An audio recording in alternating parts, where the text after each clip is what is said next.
Hello and welcome everyone to PMPL Pakistan 2023 spring season. I'm your host Anna Aiden and with me today for the day of grand finals is Ehsan. How are you doing, buddy?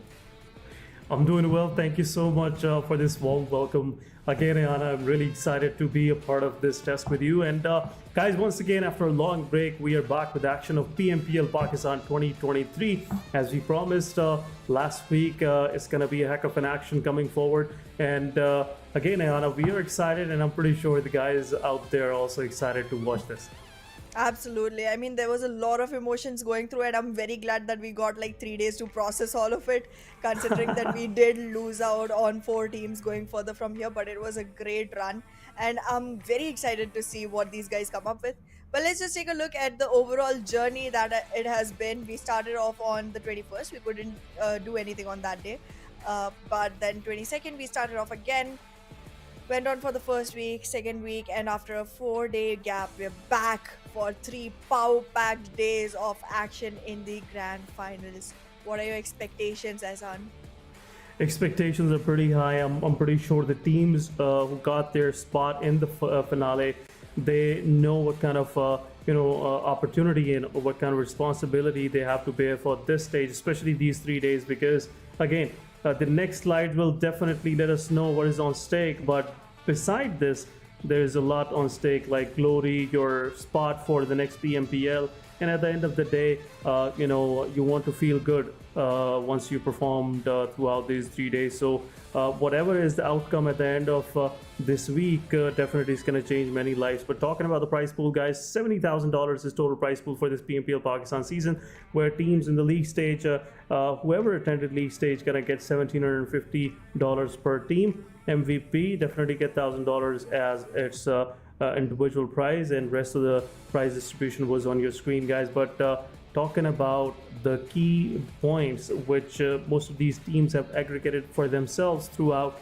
2 weeks of league play, and the breakdown is pretty simple. Weekly bonus on your weekly overall leaderboard, then you have league bonus for 2 of the weeks of gameplay and your overall standing after 2 weeks, and then total bonus points are the numbers that you will take forward in the finale as a head start.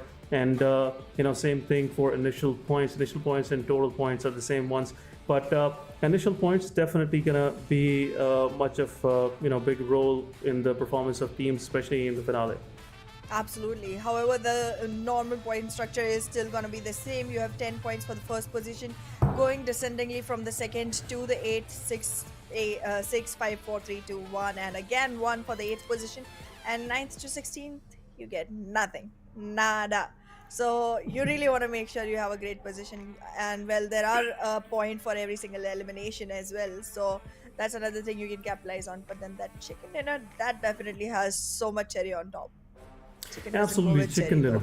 Yep. Well, we can talk about it. Some part of the world, maybe they like cherries with chicken. But talking about PUBG Mobile, PMPL, definitely chicken is a big confidence booster. It gives you momentum moving forward into the competition. But let's have a look at overall bonus points, guys, some of these teams have for themselves. So talking about week 1 bonus points, for Aegon XIA, there were 16, then 20 in second week, as their performance was fantastic overall. Then overall bonus points for Aegon XIA is 56. Then we have 7th Element with the 54 bonus points. Then Magnus with 53, 3x with 52. So there is not much of a difference between these top 5 teams in particular. But talking about the lower side of the leaderboard, where top 16 teams, the Faulty Devils have only 20 bonus points. Then moving forward, Team Tough have only 20 bonus points, and Northeast Sports, and further you can have a look on the bonus ranking overall. But it's a big head start for teams like Aegon for 7th Element, as we have seen these guys capitalize on anything, everything they can lay their hands on. So definitely I'm looking forward how they're going to capitalize and how they're going to make the best use of these numbers, these head starts. But guys, these are the qualified teams who got out of the league play, and now they're playing finale for all these 3 days. We will be seeing these 16 contenders against each other, eyeing for that championship trophy and that prize pool of $70,000. But Aegon XI, 7th Element, Magnus Esports, 3x, Art3's XGeneration, Quantum Rage, Team BABLU, Team H2E, The Grounders, 52 Esports, Freestyle, Team QWERTY, Magnus Esports, the Faulty Devils, and team.The, the Ultimate Force, will be, showing their force on the battleground for this PMPL finale. Again, Ayana, the stake is very high, as every team out there know they have somewhat managed to hold on to their spot for the PMPL, the next season. But now it's time to get some pocket money, get something out of this PMPL. But let's see what we're gonna watch out for this day. Well, we do have some very strong teams coming in, and two of such names are Agonex I8 and 7th Element. Both teams did great performance, specifically in the first week. They both were looking super strong. The second week, we saw Agonex I8 rise much higher than expected, and then 7th Element was somewhere dipping a little bit, but then in the end, they both made it, and it just feels like they both made it with strong contestants, against each other. The damage received difference on Agonex I8 and 7th Element is just so huge. I'm like, okay, that's literally 37,800 difference almost. That's okay. I just need you to take over because this was a lot. Yeah, it's a big difference, absolutely. And on the other side, if we compare the performances of both of these teams, week one was altogether for 7th Element. The way these guys have cemented themselves on the first spot, it was in itself a big statement from a newcomer, from a new team coming into PMPL for the first time. So again, the kind of performance 7th Element managed to get for themselves even in the first season, it's phenomenal. And there are not many of examples that I can refer to when I want to compare their performance with anyone. But talking about Agonex I8, definitely the performance was unprecedented. It was unparalleled, and none of those teams out there in the lobby could even manage to get close to them in the week two. But as we always discuss, Agonex I8 is a different ball game for them. They are the PMGC experienced team. At the same time, they've been in the circuit for almost four seasons, I guess, for PMPL, 2 previous PMPLs, then PMCO winners. Each and everything, big titles are under their belt. So comparing 7th Element to Agonex I8 in itself, again, I would say it's not a fair comparison. Makes sense. But I'm still impressed by the difference in the damage taken. It's like 7th Element is not even investing in a fight that they know they cannot win. They're really peculiar with picking those fights, and I think that will help them a lot. However, Agonex I8, the kind of domination this team has shown, specifically in the second week, I cannot get over it. We literally had 50% win rate for this team, and that is huge when you're competing against so many. If it was a game where it was just two teams fighting against each other, that would have been a completely different ball game, but this is a lot. I have no idea how to even compare this. This is out of this world. Yeah, absolutely. And the probability of winning a chicken dinner is 1 out of 16 in a lobby, which Exactly. Again narrow downs your chances of winning a match. But still, you have a 50% win rate. That's phenomenal. That's even we cannot I would say comprehend in a mathematical equation that how you're doing this, because this clearly shows that you're dominating. And even in the matches where Agonex I8 couldn't manage to get a chicken dinner, they were in the top 3, and looks like they were just always eyeing for the chicken dinner in every match, and none of those teams out of 16 were giving them tough time taking them down early on, or maybe eliminating them in early 6 teams. But again, staying in top 3 every match in itself is a big statement for a team. Absolutely, and I feel like they did it very fantastically. Every single team in the lobby is gonna be scared of Agonex I8 right now. In the second week, towards the last 3 days, you could actually see players being at much more relief in the game where they did not have to face Agonex I8, which was the first game of every day. It was a whole different game. Every single player was just having fun, chilling, relaxing, and the moment you saw Agonex I8 come back into the game, the other teams would literally shiver because it was just so dominating. It was so polished, so on point. I cannot believe how amazing their gameplay was.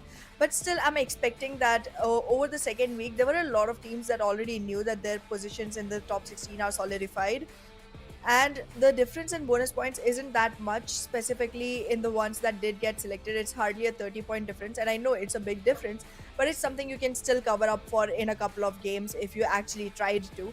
So I feel like there might be some teams who still have something up their sleeves that they haven't disclosed yet, and we might just see a completely different card trick coming into game, and that would just be so amazing to watch. I'm excited to the nerve for that one. Yeah, the point that you raised here, I totally agree. There are some teams in this final 16 which are too good in shorter format. We shouldn't forget it's only 18 matches to stay on the top. It's just a 3 day, league ref. I would say 3 days of gameplay left. So there could be some surprises coming our way, and I'm pretty sure those surprises will be pleasant ones for us and maybe for some of our viewers, but not will be pleasant for the guys playing with them in the lobby. So yeah, definitely these surprises will make this whole mix way more interesting. But talking about the schedule, guys, the schedule is pretty much extensive for the day. We will start from Miramar, then moving to Sanhok, then Erangel, then Miramar, then another Sanhok, and we will finish it off with Erangel. So 6 matches for the day. So 6 into 3, that means for 3 days we will have 18 chances for all these 16 teams to keep themselves in the top 3, or at least get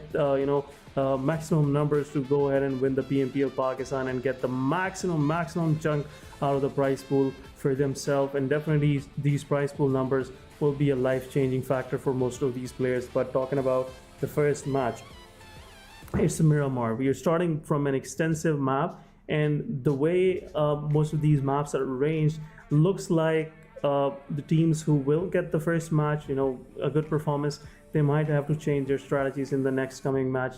And so, the map arrangement looks like there will be no more comfort zone for these teams, because every match you have to change your play style. Every match you have to look for new strategies, what works, what doesn't work, and it will be a hell of a ride for all of us out here watching this PMPL. Absolutely. I mean, towards the third and fourth match, obviously there's a little lesser switch that will happen because it's a Yeah. wrangle to Miramar. But then other times, whenever you have Sanhok in between, it's definitely going to be a complete change of pace, complete change of strategy to actually go ahead with. And that's just going to be very interesting to watch. However, I'm already worried about our players, though. I mean, they were doing 4 matches a day earlier because there were groups, so one team would get to sit out on at least every single one. But this time, nobody is sitting out 6 matches in a row. I think it's difficult to do. It's definitely a test of endurance, and we'll see who's able to carry forward till the end. However, for this one, the first Miramar of the day, I want to put my money on Quantum Rage. Yeah, wise pick, I must say, Anna. The way you took that pause in between to just think which team I'm going with, it was definitely a wise one and a good pick, I must say. QR, they're very strong on Miramar, and they have shown their class multiple times on this map. And looks like this time around they have a plan, because QR is one of those teams who are very good in the shorter format. So we might see a surprising home run from the side of QR for the day. But what kind of preparations Team Seventh Element have for us for this finale? I'm looking toward Team 3X. What kind of plans they have for us? At the same time, have any of these teams have prepared for the top contender Aegon XI8? Are they going to target them? Are they going to break their spirits early on? So some of these things will definitely translate on the battleground, and I want to see that happening, because otherwise there's no way Aegon XI8 gonna leave.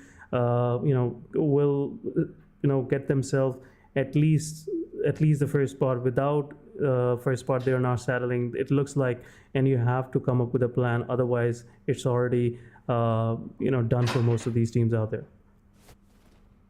Well, it's absolutely looking like most of our teams are going to have quite some difficulties going up into the leaderboard as well as into the circle, because the complete chunk, it looks like the circle already created a no touch zone and everyone was outside it. Every single person was outside it, and now sliding down, someone is, starting to come back inside it.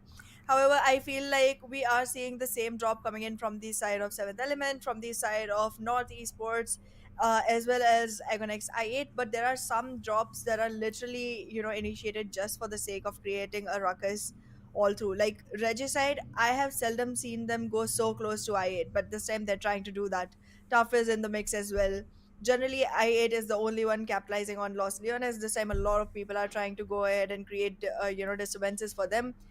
The Tierra Bronca area is generally left a little bit in the favor of North Esports, and they generally do not have much to fight for there. But QR is gonna be creating problems for them as well. But like, yeah, I mean, I feel like a lot of teams already have targets on their backs. Let's see how it works. I am willing to see how this unfolds. This is exciting already. Absolutely, and there are so many questions in our minds, and as we are asking those questions, things are getting more complicated, more difficult. So, I would like to stay with the flow of this competition because I just don't want to hype it up too much. So, if nothing happens, it will be again a waste of our energies and waste of our efforts and thought processes coming into this. But definitely, again. Talking about this PMPL, week two have really spiked up our hopes, spiked up our expectations from all these teams because we have seen some impossible things happening. So again, PMPL Pakistan in itself is a big riddle, and most of us are trying to solve and most are trying to make sense for us. But looking forward, again, I don't want to hype it up too much, but looks like teams are now on their right route. They're on the right path towards surviving, toward taking these matches to the full extent. And R3G and Tough, they were pretty close by, but again, the intentions are not to clash early on because right now R3G, they're with a very nominal loot.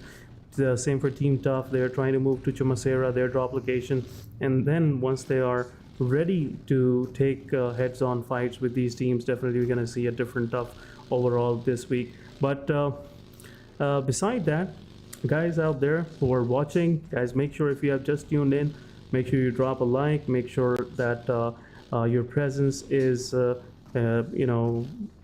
well, I would say I'm just losing my words. I just lost the train of my thoughts. But make the good out of your presence on the stream. Discuss who is your favorite team, and definitely there's a few giveaways also happening for this PMPL Pakistan. Make sure you participate on those.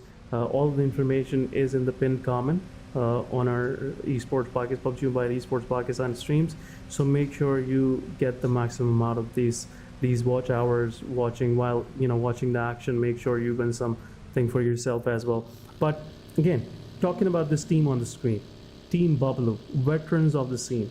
But this time around, they are slightly under the effects of the aggression coming from these teams like R3G, Team QR, Team Aegon Excite, and a new contender 7E. Looks like Team BABLU have some plans for this week for us. Absolutely. There's definitely going to be much more changes in the gameplay. I'm expecting many more third parties happening this time around, much more long range fights happening this time around. There's going to be definitely at least one player in each team that has a long range weapon with them, used to scout again and find out information for the team. That's definitely going to be one of the key points that people will have, adapted to. And our players definitely would want to go ahead and make sure that they invest only in the fights that make sense for them. Otherwise, there are going to be much more withdrawals happening as well. We might be seeing teams actually walk out of a fight when they realize that this is not working out in our favor. But yeah, I'm not expecting to see any team standing four-man strong towards the last circle because, as I said, I'm expecting more third parties and more long-range fights. That would definitely result in creating much more variables, and strategies will definitely fall apart a little bit. And that might result in teams losing a couple of players in the early stages. And by early, I mean mid-game, because very early on the game, I don't think anyone is shooting any bullets at all. This is going to be a cold start because, again, a lot of teams here, they are for revenge. They are here to get the best out of it. They're here to give the taste of their own medicines to the ones that were ruling the leaderboard. So this revenge is going to be best served cold. And for that to happen, they have to keep their horses held for a really long time before they start taking the fights. Absolutely, absolutely. And looks like, the way most of these teams are playing close, the players are, holding each other by each other's back. Just, the way they're covering each other. Looks like all of these teams, they're eyeing for the first spot. They're eyeing for that PMPL win because, again, having a title under your belt definitely attracts a lot of more attention as well, and Yep. also a lot of business for your team. But talking about action, Team QR have just started some of the action in the in our kill feed. QR taking down the player from, I believe, Team Magnus Esports, and Team QWERTY's Voltrux also taking one player down in the lobby. So these are few knockouts. We haven't seen any finished frags, but there you go. I believe Team QR is going to finish first of theirs, and it will be a first frag point for Team Quantum Rage. Absolutely. The first blood has been drawn, and there it is, a complete elimination of NES Iron. So that's definitely a start. But yeah, both these teams, starting with Q, already queuing up to take up the fight. Seems like they were already prepared to go ahead and invest in the fight the moment they got their weapons on. But again, these fights are happening way far outside the circle. They do have to make sure that this investment does not go so long that it starts harming their own health points, because they want to Yep. make sure they enter in with good amount of health, because the entry is not going to be easy anymore. This is the grand finals. All of our teams are going to be waiting for someone to be just a little bit low. Every single thing, a little bit of HP, a man count, a weaponry disadvantage, everything is going to be turned against them. So they have to be very, very sure that they are making sure that they are putting their first right foot ahead every single time. There is no room for mistakes anymore. No, none at all. The teams that did come in at the very bottom stages, like you can say TUF, Team QWERTY, these teams didn't come in with the best bonus points, so they have a lot more to work for. They have a lot bigger distance to carry forward for.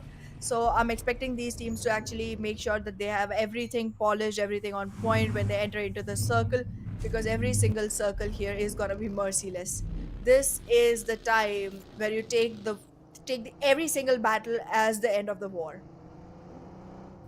Yep, and looks like the plans for some of these teams are happening. But there you go, Miracle just dodging from a slight pinch from player of Team Tough. I believe will be taking one of the players down. But Edgar, with his experience taking down one player from 3X, the trade coming in right away from the side of Team 3X is Momtu versus Team 3X Team Tough player Thor. Thor will definitely try to go ahead and make sure to get another knock or maybe just neutralize the process for some time. But there you go, Team 3X, they have a formation now for themselves. Edgar also trying to get the revive.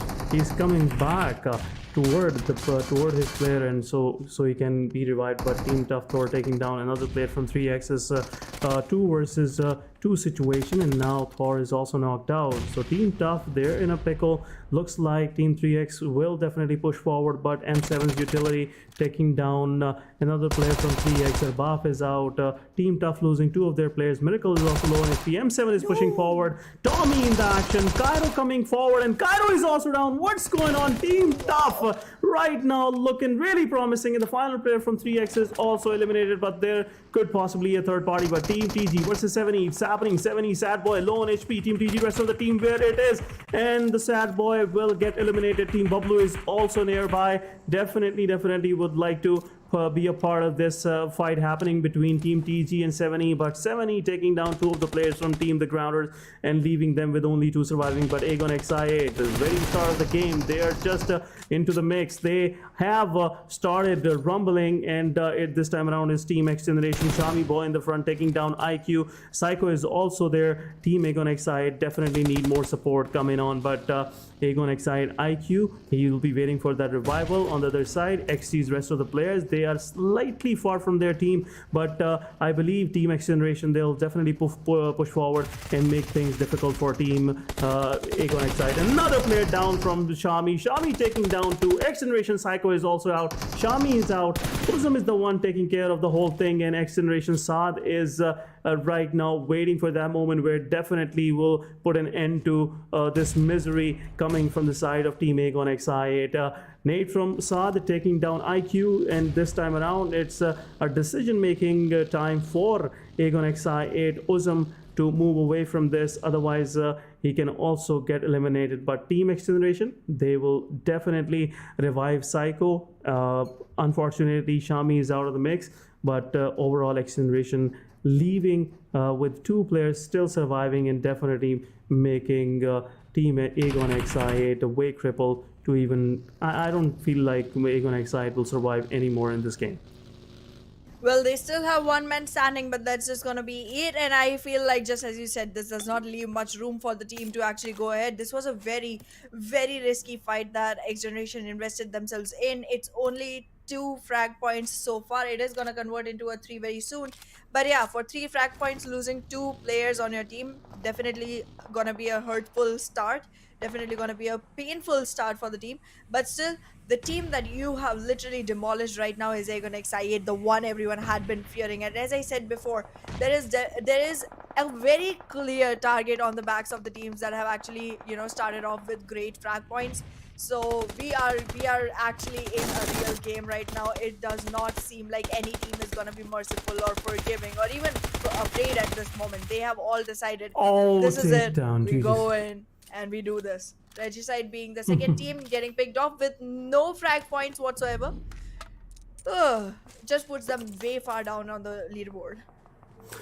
WR3G, not an ideal start for them for this PMPL finale, but Team QWERTY with 4 eliminations in their backpack, definitely looking like they are another force to be dealt with, and looks like Team QWERTY have a plan in their mind, and now they are moving forward in the circle as well. Could possibly go into the fight against Team.The Grounders, but looks like the path Team QWERTY's Khan is choosing for himself could be a dangerous one, because TG, they're already wounded. They'll definitely not think twice before finishing Team QWERTY's Khan, full-fledged, and won't be waiting for the other players to come and have a fight with. But yeah, sure, looks like there you go. Team TG is destroyed, trying to shoot. Team QWERTY's Khan missing some shots, and that's where Team TG, with one of their chances of taking a frag for themselves, they just lost it for themselves. But now they have to move into the circle. It's a long route for them, and they have to make this decision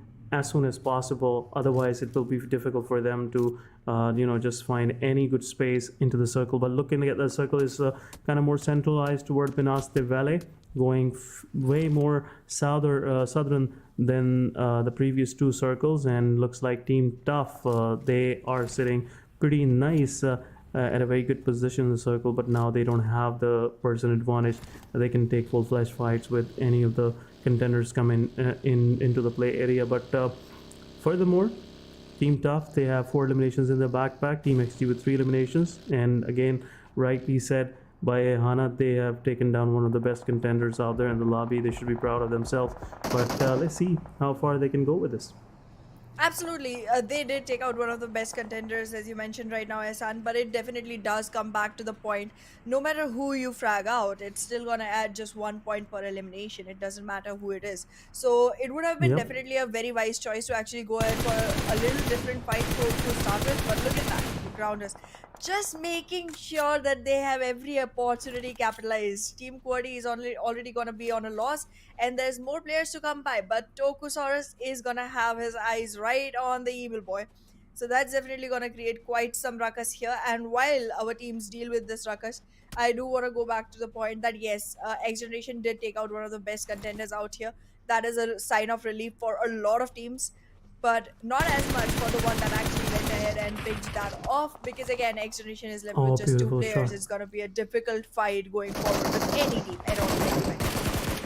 Yeah, it'll be a difficult one, but another fight breaking between Team Quantum Rage and Team TFD. Team TFD just sent out 2 of their players one of their players is down, and they definitely gave some good trades to the players of QR. Senior is out, H2E on the other side, keeping themselves busy, and Team QR is down to their last man standing, last 2 players standing. But Magnus Esports also joining into the mix definitely will make it easy for Team TFD to just finish out this fight that they have just started, and TFD Leon keeping himself busy as well with the Team Magnus Esports. Now, attracting too much attention from the side of Magnus Esports will definitely be detrimental for Team TFD, because this way they won't be able to finish off the players, the ones who are surviving. But there you go, Team Magnus Esports making things difficult once again for Team QR. They are finishing those elimination points, which Team TFD somewhat with the great amount of difficulty.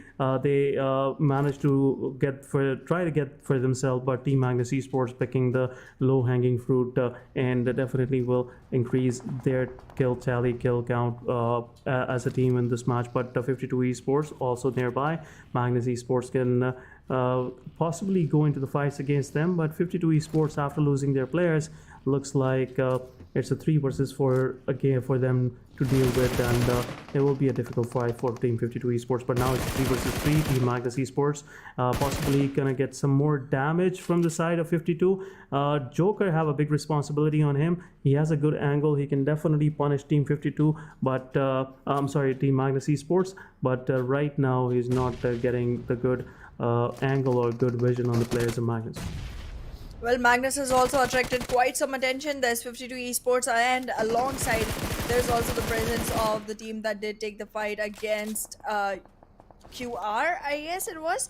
And yeah, that is the team of the Faulty Devils, if I'm not wrong. So both those teams are currently, making sure that they have their eyes set on Magnus Esports. And well, they are gonna face all the consequences. Instant karma being served right here. 52 Esports doing a third party on Magnus, who just finished off a third party for themselves. And this is going to result in a lower number of match counts staying up for them as well. H2E going really strong.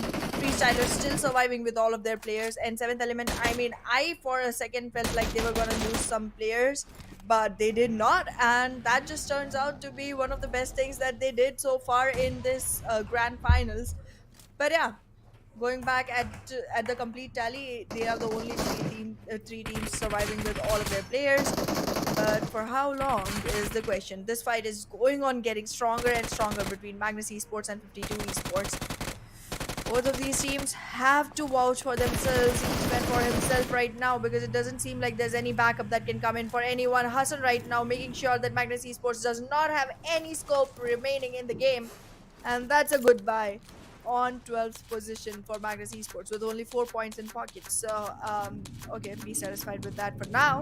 But I'm expecting much better going forward, because Magnus, QR, 3X, Regicide, again, some teams that were ruling the leaderboard overall in the league, going that back down, it seems like they were in for a good surprise. The teams have switched up quite a bit, and this is what makes it more and more exciting going day by day. Absolutely. I wasn't expecting 52 Esports to give this kind of, tough competition to Magnus Esports. It was a 4v3. They, in 52 Esports being proactive, they managed to take down the first player of Magnus Esports, but right away they lost their player. It was again a dominant situation for Magnus, but the way Team TFD jumped into this third party, the way Team 52 Esports kept themselves busy against the players, and ended up taking down the whole squad of Magnus. They had to share a few of the frags with the TFD, but anyhow, a threat being eliminated is the best feeling, rather than just thinking of giving out some of these frags to other teams. But looks like there are very few teams left with 4 of their players standing. As you said, it's 7E, Team H2E, and Team Freestyle. H2E have the maximum control right now on the southern side of the circle, which makes them more of a chance, which makes their chances way more brighter than other teams, especially fighting against each other on the northern side of this play area. But Northeast Sports also, they managed to take down one player from TFD, Leon, the busy one, getting eliminated. And I believe 52 Esports Chotu will confirm this elimination point for himself, and it's his 4th individual frag for his team, which is in itself a big achievement for any individual player starting off their finale for this PMPL. But on the other side, Team NES, they have realized Team TFD has already been injured, been crippled by teams from all around, and now they are trying to take a heads-on fight. First, Nightmare going with the utility, and if they get a knock, I'm pretty sure Northeast Sports will go ahead and clear this mess out. Well, I'm not going to count 7th Element completely out of it just yet, because they have all 4 members standing and they haven't even entered the circle quite well just yet. And I'm expecting them to go ahead and take some control for themselves. But yes, you very rightly mentioned that there's a great amount of area under control of H2E, and that just makes them one of the biggest threats around there. But it feels like if the numbers do get balanced out and the circle shifts a little bit towards the center, Team ToughX will have a great time because they have the only surviving compound inside the circle to themselves. So I feel like if the members start getting, picked off from the teams that have more, that's only 4 teams that have more members in them. So if these fights result into player loss, Team ToughX will have a great chance for themselves as well. And look at that. Agon X8 in the meanwhile Yeah. getting taken out completely. One of the most hyped teams of this tournament already leaving for the lobby at the 10th position with only 2 frag points. Gonna be disheartening for a lot of fans, is a little disheartening for us as casters as well. But yes, we will see which one takes it home because right now freestylers getting back into their freestyle gameplay and taking XGeneration off of here. So well, XGeneration did follow the one they came to follow. They followed Agon X8 onto the playfield and then out of the lobby as well. Yeah, absolutely, absolutely. Joke aside, but it is what it is, and definitely it makes sense when you are left with only 2 players.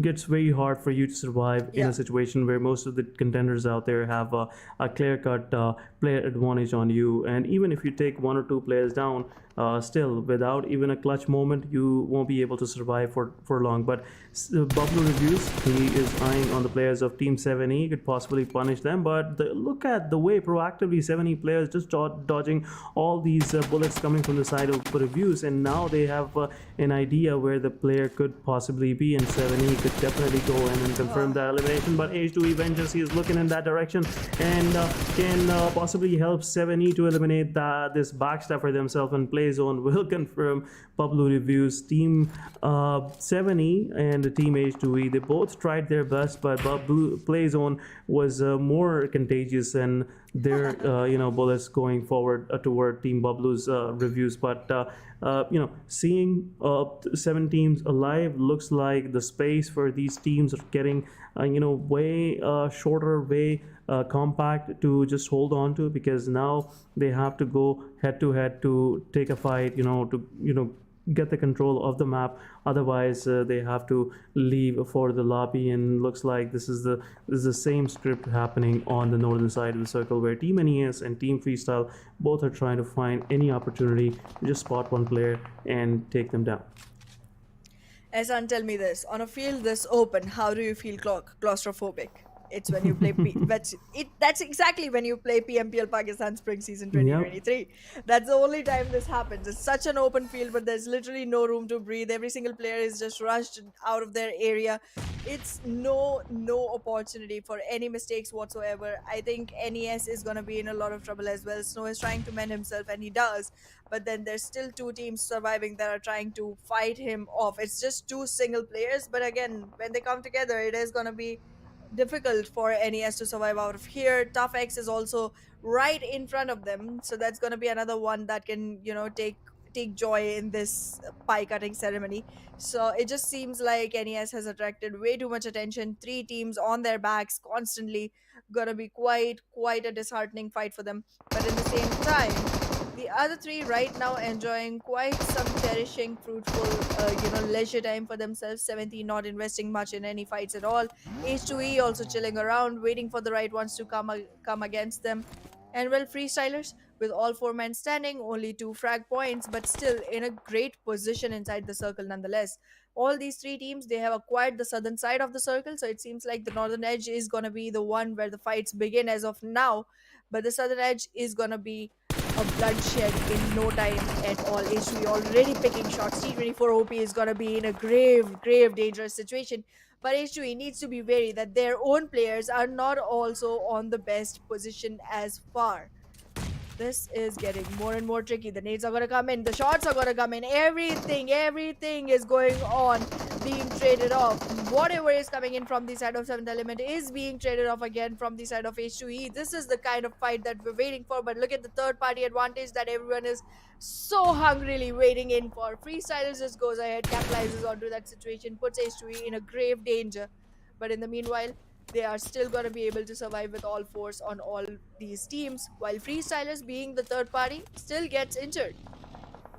Yeah, definitely a big help coming from the side of Team Tough for Team Freestyle. Otherwise, 52 Esports final standing player could have been a problem for Freestyle to just deal with. But as we were mentioning about Northeast Sports, they definitely delayed their coming toward the play area, and that's what now it's biting them in the back. And looks like Team NES, they are now the center of attention for all of these teams out there. Team Freestyle are also taking shots on them. Team Tough from the warehouse taking shots on Northeast Sports, and now Northeast Sports is left with only 2 players standing. Their main tracker Nightmare is out of the mix, but H2E, they're taking heads-on fight against Freestyler, which is I was least expecting, because they were pretty close to 7th Element, and somewhat 7th Element gave some difficult time to Team H2E and making them to avoid the fight. But H2E Vengeance on the other side taking another knock on 70. 7th Element is taking fight against H2E as well at the same time. So H2E, I'm not sure what their plan is in these final circles. They are taking fight right, left, center, which is making things difficult for them to just hold on to, because now they have attention of 2 teams. Freestyle is also taking knocks, taking fight against them, and now they are left with only 1 player standing within no time. And now definitely the fight for the chicken dinner was between H2E and 70, but Freestyler somewhat they managed to turn the tables for themselves. But Freestyle on the other side, now it's time for them to take fight against 70. It's the decisive fight between 70 and Team Freestyle, but things are getting difficult. 70 Tokosaurus moving forward. Arm taking down the 3rd player, and now it's getting way difficult for 70 to even survive, and T24 OP will give his ghost away as well. And it's time for Team Freestyle with 7 eliminations in their backpack. 70 is out of the game. A moment ago we were talking about H2E and 70 could be the top contenders for this game, but now both of these teams are not even relevant for this finals fight. But NES with 2 players standing, low on HP.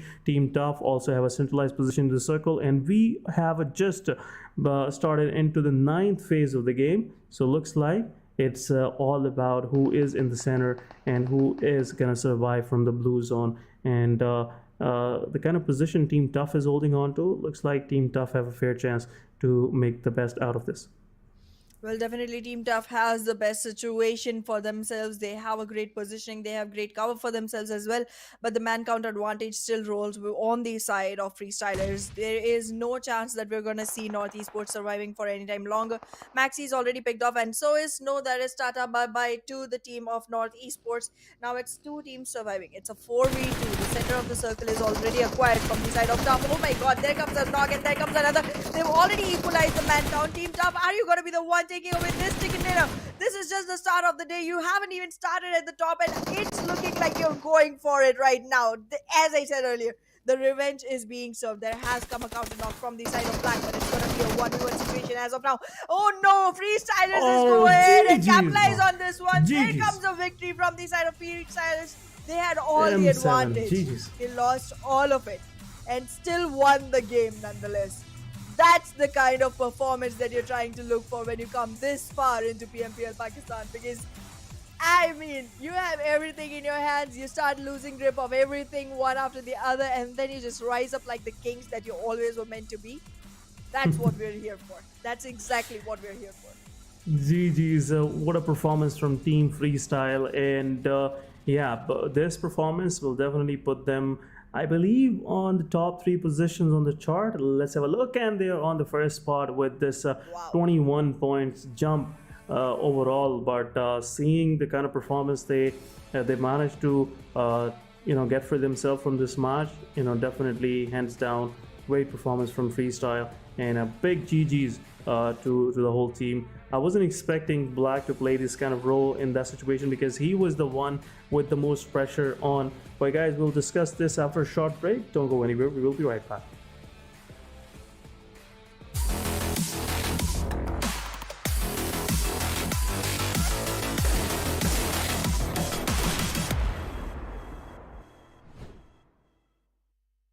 नहीं यार, आज game नहीं खेल सकता। अहमद, आ रहा हूँ mummy.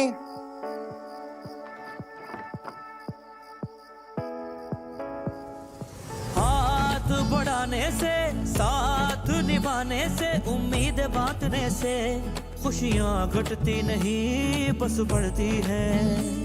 वही देता है वही सुनता है जब भी दोगे तुम सदा।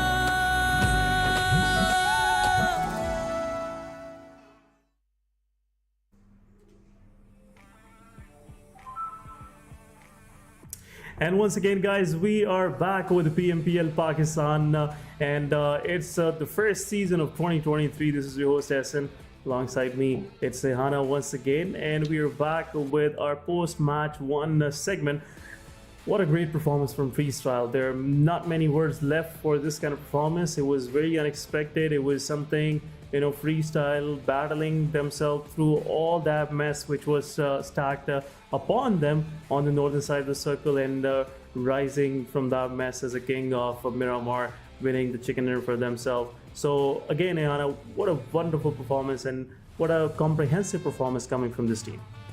Absolutely, but MVP still goes to 7th Element Tabby, going in with 4 eliminations and 252 healing, which is again a low number, and I think low numbers are where 7th Element, rocks the best, specifically when it comes to healing. And damage is 1017. That's quite a lot of damage for just 4 eliminations. But I'm really amazed by the way 7th Element played, and also a little bit disappointed that they did not get the chance to actually go ahead and capitalize on the chicken dinner.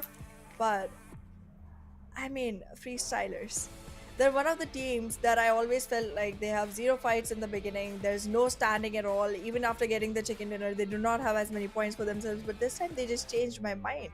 I am impressed. I'm not even gonna change my words on this one. They are just outstanding. They literally lost every single thing and then they won it. Okay, give me that. Yep, and after the first match, first win, they're on the top position. And I believe starting your finale with this kind of performance, the whole squad will just be united. And once again, they will be striving for the same first spot overall for this finale to get the PMPL title. But talking about the top players, we have Tabby, Team 52 Esports. Chotu, the guy was keeping himself busy throughout the match, especially for his team. And then we have T24 OP with 2 eliminations, 758 damage. But Arham doing the clinical work against 7E, taking down 3 of their players. And Joker with those utilities, with those 2 quick knocks on Team Freestyle, made us believe at some point that Tough could possibly be the winner of the first match. But Black had different plans for us, and the Malik and Black, their dynamic duo, managed to take Freestyle home and got the first chicken dinner of this PMPL finale. But my summary overall, guys, is Team Freestyle and Team 7E, but highest healing done by Northeast Sports, second highest healing done by another player from Northeast Sports, third highest healing done by another player from Northeast Sports, and the fourth highest healing was from Chief OG from Team QWERTY. So I believe Northeast Sports throughout the game were just trying to heal themselves, just trying to be they're just surviving somehow, and they managed to get to the third spot overall in this match. So 7 points for them as well. But talking about the match rankings, Team Freestyle with 21 points, a major breakthrough for Team Freestyle. Absolutely, and we weren't expecting this so early in the game, seeing all the way from the bottom of the table rising all the way to the top of it. This is quite game changing, and there's gonna be a lot of such moments coming in forward going into the remaining 17 matches, and I am not gonna be surprised if I see completely unimagined team coming up, because that's how the start of the day has been. I put my money on a very safe team. I put it on Quantum Rage, but they got picked out so early on, and that was just not looking like anything that we were expecting. But yeah, I feel like all of these teams have just polished themselves quite a bit in the last 4 days that we had off. This has been a complete practice session that was going on. I feel like they were grinding like 24/7 for 4 days in a row. Must be exhausting, but definitely gave some results. Yeah, sure. And again, beside practice, the thing is, all of these players from Freestyle, they're playing from the same location. They're sitting, I believe, pretty close to each other, and that's what the communication gap is not there. Their goals, their motivation is the same. That just want to make the maximum out of these 3 days and make sure you get the best spot in the PMPL, because again, top 8 teams, they will qualify for South Asia Championship, which is another opportunity for these teams to make some extra cash, and also qualify for PMGC, which is another big tournament out there for the global stages, because the more you aggregate in the points for these PMPLs, definitely your chances will be more brighter to eventually get invited for PUBG Mobile Global Championship. But keeping all that aside, guys, let's move toward our second match of the day. Definitely we'll have a look at the schedule, but this time around it's a change of plans, it's a change of momentum, it's a change of overall game pace, and we will be moving towards Sanhok, which is again, it could be anyone's map. We're not saying it's going to be an Aegon XI8 map, but any team which is good with their gun skills, the team who is proactive and keeping an eye on their surrounding, definitely can win this match. I am already putting my money on Team BABLU. Because it's Okay. been a long time waiting. I do want to see them come up with a chicken for themselves. It's been quite a while since we saw that. But like, yeah, I mean, Sanhok is one of the maps where you can actually go ahead, aggress in, and that's just the kind of playstyle that Team BABLU would actually, flourish in. Because I've been seeing them holding back quite a bit these days, and I feel like if they change the pace a little, if they went ahead for head-on fights, considering that they're really good with their aim. I mean, all of these teams are, but I feel like Team BABLU could really have a shot on Sanhok. So let's just see if it turns out to be one that's in their favor. But that's just the prediction I am going with. But I would want to know, if you had to choose, if you did not have a way of playing it safe, what would your pick be? I would say even if I have to choose, I would definitely choose 3x. But there is a big risk associated to picking 3x, because right now, as we see, most of the time 3x have an early fight on Sanhok in bootcamp against Team QWERTY, and that's where the decision, that fight is the decision maker for the whole match. If 3x survives from there with 4-man standing, there's nothing that can stop them to be in the top 3 and possibly could win the match for themselves, because dropping in the mid of the map gives you a fair chance of surviving more, because this way you don't have to be much worried about the play zone coming your way. The play zone is never always pushing you to get into the circle most of the time, so you have this peace of mind and you play with your own pace, keeping an eye on the surroundings, because Sanhok is all about surprises. The way teams play stealth, it's a different ball game, and most of the time some of these teams have a hard time surviving. It's not about taking heads-on fight. Having a head-on fight, you have an idea where the player is, it's an easy for most of these players. But when you have no idea where the players are, and when you have like you're just feeling slightly comfortable, no one took any fires on you for the last 2-3 minutes, and now the moment you stop feeling comfortable, that's where they strike and things get difficult within few seconds. But again, as we were mentioning, it's Sanhok, and Sanhok could be another entertaining map for us, and it could be also a confidence booster, a momentum setter for some of these teams which had a difficult map in the previous one. Well, absolutely, but I'm still looking forward to see what kind of fights come in Sanhok. I'm expecting drop location changes in Sanhok, because again, this is one of the maps where you actually want to go ahead, take the fight, get done with it in the beginning itself, so that there's less surprises that await you inside the grass, because that is not surprising anymore. That's just shocking to see someone just pop out of nowhere and shoot at you. It's scary. So I mean, if I were to make a game plan for myself, I would want to make sure that I keep an eye out for whichever team does this the most, drop right with them, and make sure they're done for in the beginning itself, because I don't want this.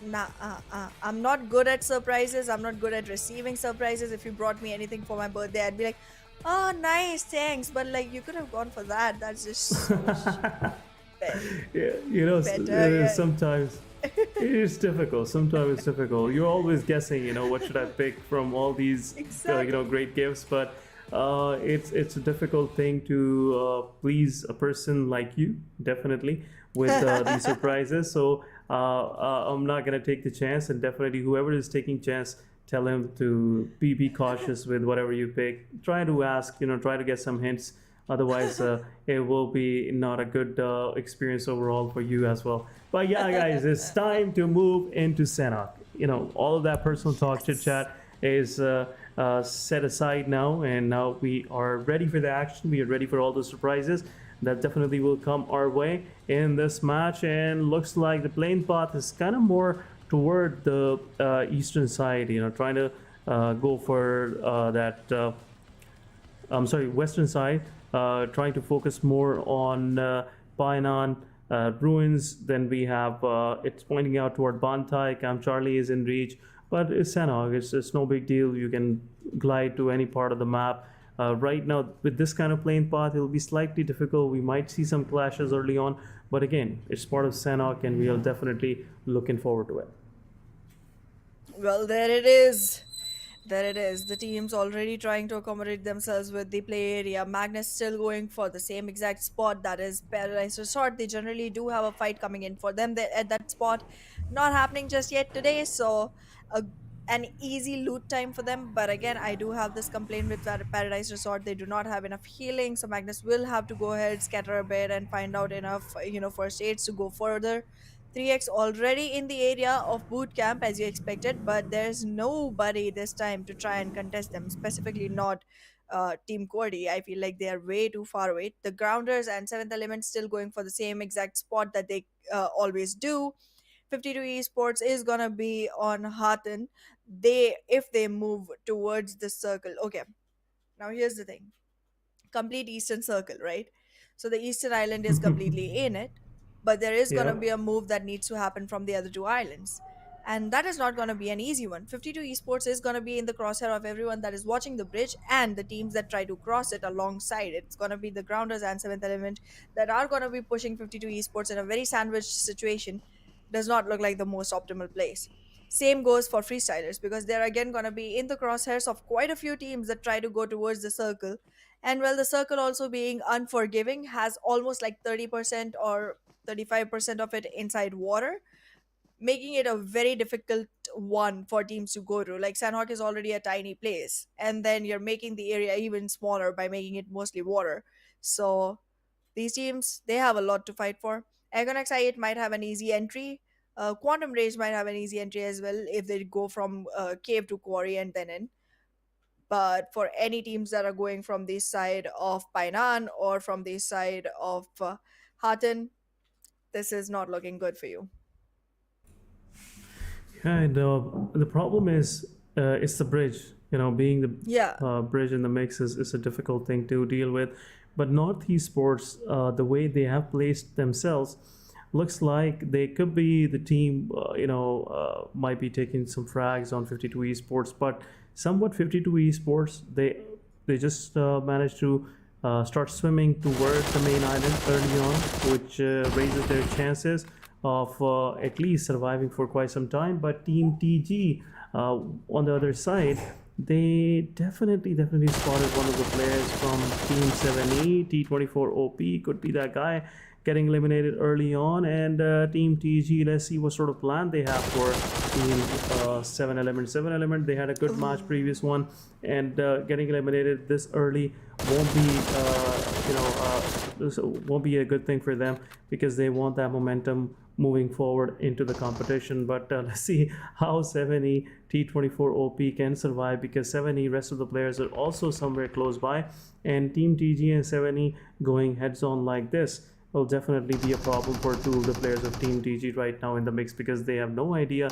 where the rest of the players of 7E are right now, and this could be a difficult thing to deal with.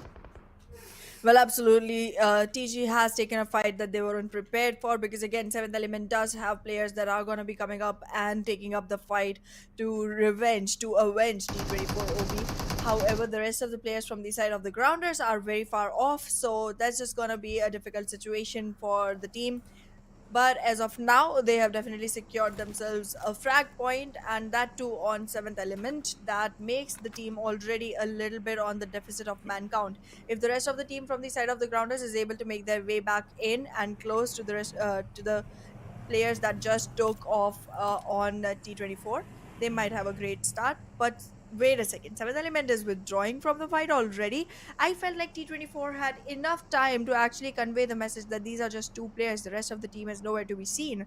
And it's something that 7th Element could have capitalized on. But now that they have gone all the way far back and the Grounders have their backup arriving at the situation, it feels like if this fight initiates again, 7th Element might not have the best shot at actually winning it per se because of the man count disadvantage that they have right now. But Regicide might just be a help in disguise for the side of 7th Element because they will be facing the Grounders pretty quickly. And if they are able to eliminate a couple of players, that's just revenge served.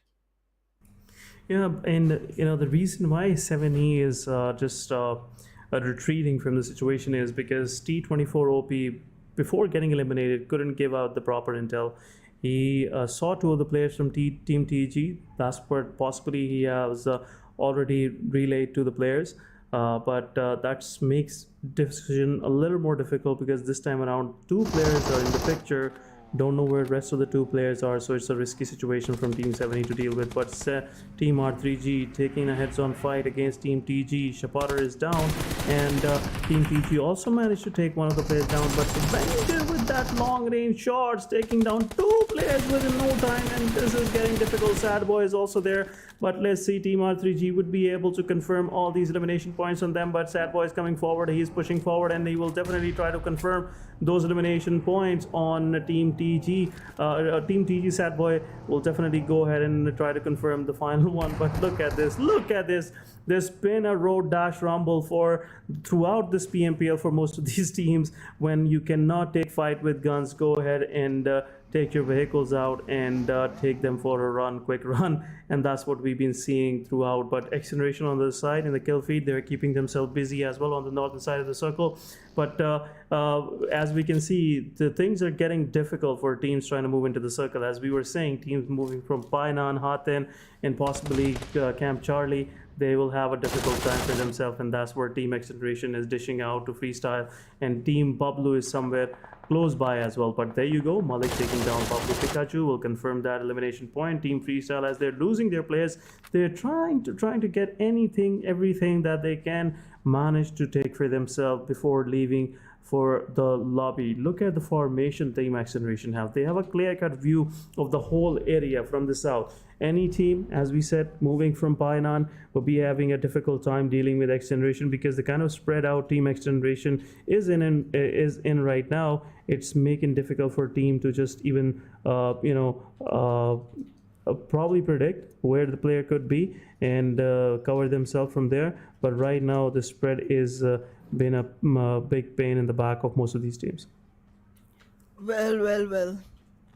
The teams of PMPL Pakistan woke up and chose violence. Look at that. I can already see Team BABLU players already in their vehicles. I've seen people run for their money. But Yep. this is people running people over for their money. I mean, come on. What are you made of? Is that too much fuel available? Like, is Sanhok like the fossil fuel grounds for these teams? I mean, on a map in which generally people don't even try to go with the vehicles, let alone in a game which is so competitive, which is at such a level. You come to PMPL Pakistan and you just see teams picking up vehicles in Sanhok in the middle of a place where every single sound cue is visible to every single person on the whole map, and just running people over, running them over constantly, one after the other. I mean, I get it, style points, but excuse me? do you not have the wish to survive? How is this happening?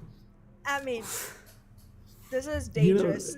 They're playing with risks. It's always difficult to deal with vehicles in Sanhok, and now Yeah. you're picking style points with the vehicles. It in itself it shows that you don't care much about the feelings of the opposition players, or maybe you're just clueless that what kind of emotional impact this kind of elimination can have on the opposition player. But yeah, definitely style points are bigger priority. But Aegon Exide on the other side, taking one player from the side of Team Tough. Team Tough had a good match the previous one, but this time around losing one player early on won't help much. But what's going on? Team TFD, they're showing up to the mix this late. And Freestyle Malik, he was like, I wasn't expecting someone coming from the back. I was maybe, I thought I was the last one left here, but now what's going on? Team TFD, two of their players are still taking damage from blue and not moving forward. What's happening? What's in the mind of the players of Team TFD? There are three of their players are still alive. They're reviving their players right away, getting eliminated. I believe it's a quest for healing right now happening for Team TFD players, because the way Leon is going low on HP and he's not healing himself, I believe the healing is not available that much, and that's the reason why Team TFD is getting slow and steady into the circle. But it will be difficult once again. It will be difficult. Freestyle Malik, he has no other options. But what about Team TFD? Why they're delaying their pass to the play zone and be a part of the party where everyone is trying to just, technically speaking, frag everyone out there. But there you go. There you go. Team TFD wasn't expecting, and will definitely give their elimination points to Team Freestyle Malik. And I believe once Malik will have some utility for himself, some healing items, definitely will try to go into the circle. Well, absolutely, that might be the case for the side of freestyle. But yes, Malik was able to secure one extra frag point for the team before actually walking out. However, Malik needs to know that the reason Team TFD was taking too long to rotate back into the circle was because they didn't have enough healings. They had to look for some. And they didn't find any. They did not. So the only place you would even find a couple of healings is the crate that you just created for yourself. So check that out. The other places are already scouted and searched for. There's nothing left in there. Just like there's nobody left on the team of XGeneration, being picked off completely from the side of 3X, who still stands with all fours inside the circle with 4 frag points for themselves. A great start for them. Regicide also going along on the same path, but they are still outside the blue, so they are in a battle that needs to be, conquered as fast as possible. But Team BABLU is not going to make it that easy for the side of Regicide. And looking at QR, well, they're going to be dealing with the same exact problem that Regicide is dealing with. But yeah, these two teams do look strong. They must be having some plan in head to actually go ahead. But BABLU, I feel like they're gonna have a great time here, feasting off of Regicide members. Erangel still on a great man count, but standing right against Magnus Esports. Two teams who are very toe-to-toe on the leaderboard are now gonna go ahead and take the battle for each other, while ToughX, the one that made the games really tough for the other teams, that was very underestimated when the beginning came, might just have a couple of feast picks to pick up here. Yep, two of the players are down. Team Aegon Excite early on confirmed one of the players from Team Tough, and now Tough is not Tough anymore. They're just left with M7, and the guy is keeping himself pretty to itself so far, not making any noise. And he knows by the time he will be checked, this corner will be checked, and he is staying here with a shotgun. And now Aegon Excite already gave out the information to the players, and it's just a matter of time. The player will be confirmed. Aegon Excite, after confirming 4 of these eliminations for themselves, successfully taking out the players of Team Tough, and now they have 4 eliminations in their backpack. So the wound is still fresh. The previous match they couldn't do much, and now all of this wrath is being dumped on the players of Team Tough, and possibly in a moment of time on Magnus Esports. But Magnus Esports is a tough contender to go heads on against, and Team Aegon Excite might have to deal with the situation where they definitely get some of their players eliminated. But H2E, another player confirmed from the side of Team I8, the way they're keeping themselves busy, it looks like it will be a different and very aggressive match coming from their side. And I'm pretty sure Team Aegon, even if they don't get the chicken dinner, will deal a lot of damage on the opposition. But it's time to move into the circle. It's a big shift coming toward Khao. It's a major city where Team QWERTY and Team R3G, both of these teams, are holding on to. And now H2E Dread's location is also being given to rest of the team from Aegon Excite. But where Team Aegon going? Team Aegon, I believe they're eyeing for those houses where no one is staying at this moment, which is very in itself unique. But Team QR and Team TFD, the fight is going heads on. Halsey is out. Goku is also getting some damage. Izzy boy, you shouldn't have been leaving your position by this time. It would be a good another elimination for you. But QR, 2 of their players are surviving. 3 of their players are surviving. 1 of the players is already eliminated. It looks like Team TFD will have a difficult time taking care of these players in the outskirts.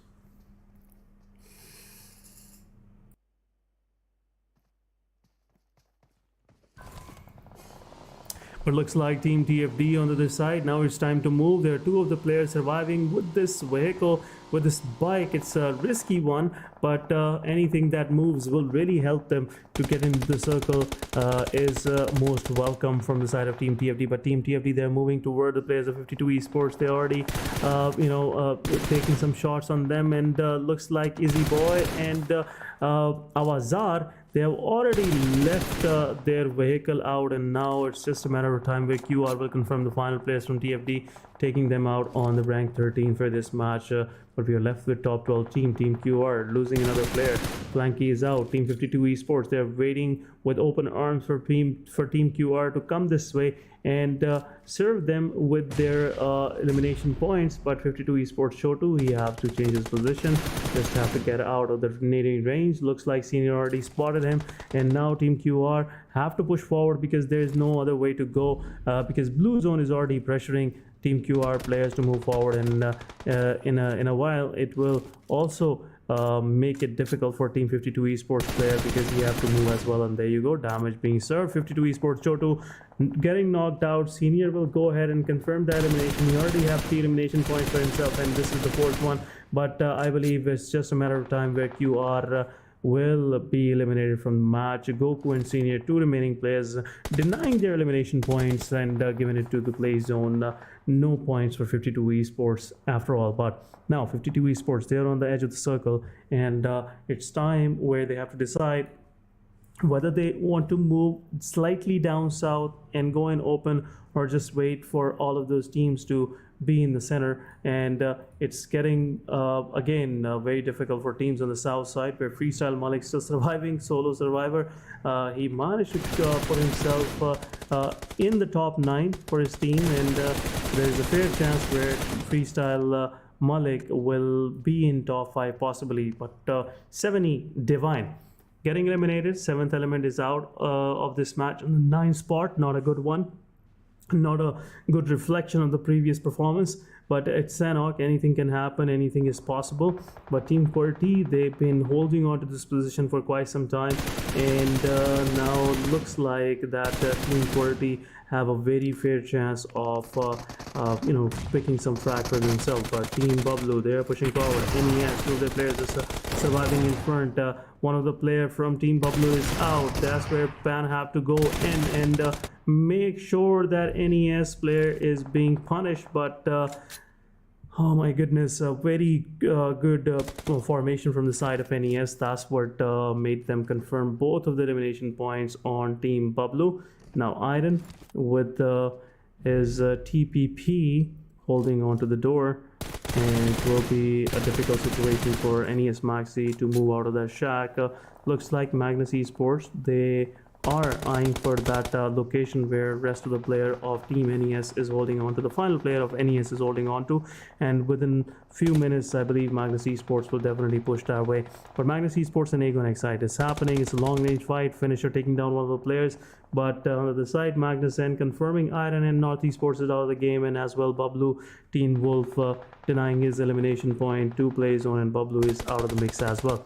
But Freestyle Malik, as I said, he somewhat managed himself to stay into the mix for quite some time, and now he is in top 6, and Freestyle can possibly finish in top 6 position with 3 elimination. It will be a more than average match for him. But Malik, as I started talking about him, things got difficult for Team Freestyle, and Malik is low on HP. IQ on the side getting eliminated. 52 Esports and Team Magnus Esports making things difficult for Team Aegon Excite, and within a moment of time Aegon is left with only 1 player surviving, and there is a huge possibility the final player will also be spotted out and eliminated. Freestyle Malik got confirmed, and now Team Freestyle managed to survive till the 6th position and finishing off on 6th spot.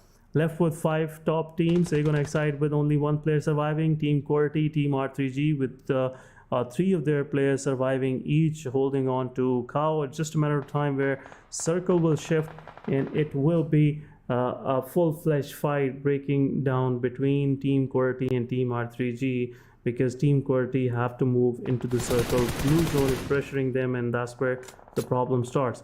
But Team QWERTY Chief, taking down Magnus player. Aegon Excite Uzum on the other side, solo survivor, taking one player down from Team 52 Esports. He's low on HP. He will definitely heal himself. And I believe 52 Esports will go ahead and confirm that elimination point. Aegon Excite with 7 eliminations, leaving on the 5th spot. Again, they couldn't win the match, but they made things difficult for most of these teams. But the teams that are surviving are with good men count, and which will make it even Steven for all of these. 52 Esports on a good position, and Team Magnus Esports have a good hold of the circle on the south side. But 52 Esports and Magnus both have to get into the circle, because circle shift is more focusing toward cow. It's more favorable for teams in cow, and things could be difficult for these teams right now.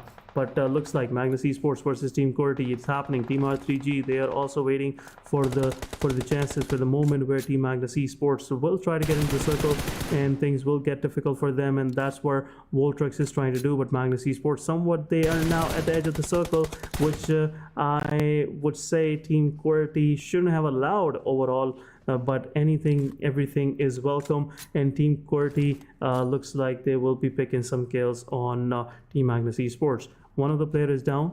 Obviously, not a good position for them to hold on to, but Magnus Esports with 4 men standing definitely would be a treat fight to watch on.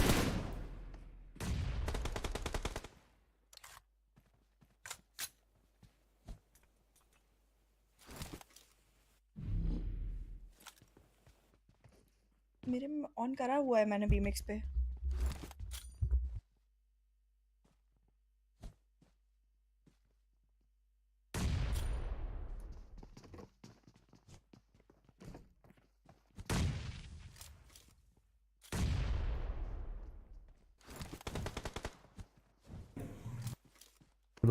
Definitely, and it's a difficult situation for Team Magnus Esports as well, but they're taking knocks. Team QWERTY on the other side, 2 of their players are knocked out, but Chief will be confirmed by R3G. R3G want to take the maximum of the situation, because they know they are on a good position right now. They have the hard cover for themselves, but Magnus Esports, the way they have spread themselves out, it will be a difficult situation for them. But Blue Zone will confirm the players coming from Team QWERTY, and now Team QWERTY is out of the mix. Top 2 teams, 3 versus 4 situation. Magnus Esports, they managed to revive Zen. Finisher is there. It's an open battle for Team R3G. R3G taking down Magnus. Draw in. It's a 3v3 situation. They have the hard cover, which is making things difficult for Magnus Esports. It's a 3v3 situation. Utility should be dumped. Otherwise, it will be difficulty for Magnus Esports to hold on to. They have a slight bridge for themselves, but Magnus Esports, another player down.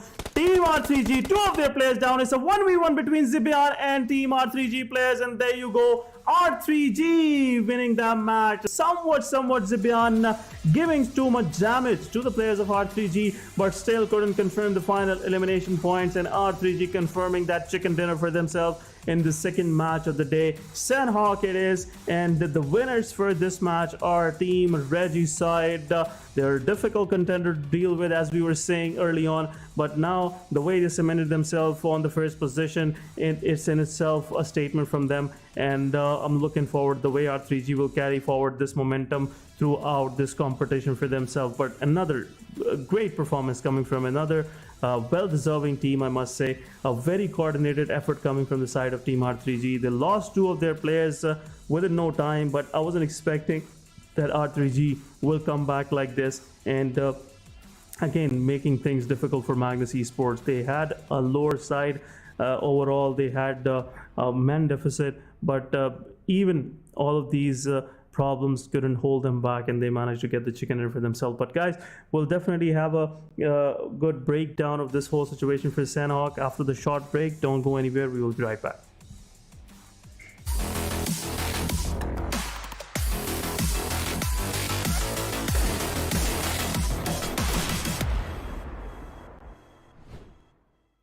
पहले ही customers नहीं आ रहे थे, और आगे रमजान में तो बिल्कुल ही नहीं आएंगे। तुम सारा टाइम अपने दोस्तों के साथ आवारागर्दी में गुजार देते हो। इस तरह तो गुजारा हो ही नहीं सकता। खबरदार फोन को हाथ लगाया। ओ, आ गए होंगे तुम्हारे आवारा दोस्त। क्या सीन है ब्रो, चला चले? नहीं यार, आज गेम नहीं खेल सकता। अहमद, आ रहा हूँ मम्मी।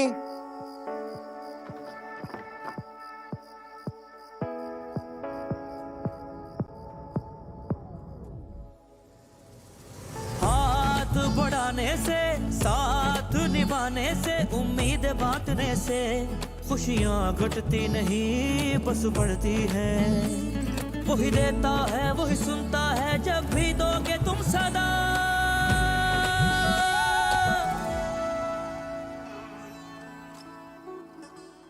हाथ जो मिलते हैं रास्ते निकलते हैं, खुशियों में बदलते हैं, रौनक हर चेहरे पे खुद ही आ जाती है। वही देता है वही सुनता है जब भी दोगे तुम सदा।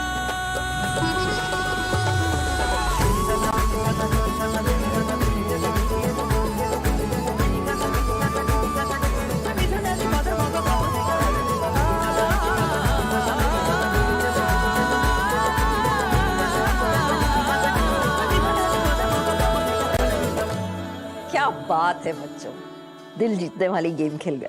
तो आंटी आपके साथ भी एक स्क्वाड अप हो जाए। हाँ आ जाओ। इस रमजान अपने स्क्वाड की गेम से बनो किसी की भलाई का मजबूत जरिया और खेलो सिर्फ दिल जीतने के लिए।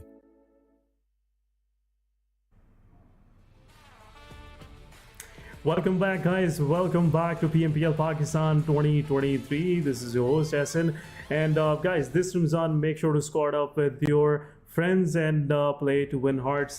Definitely, this is the message from PUBG Mobile for all the players out there who are enjoying Ramadan overall. But again, what a great match coming from the side of team R3G. What a consistent performance, I must say. Previous match they stumbled a little bit, but this time around they had a plan in their mind and they managed to ace this match for themselves. But talking about the MVP, definitely a well-deserving MVP. 789 damage, only 95 of healing done from Zipian, keeping himself busy throughout the match. 6 knockouts, only 3 eliminations.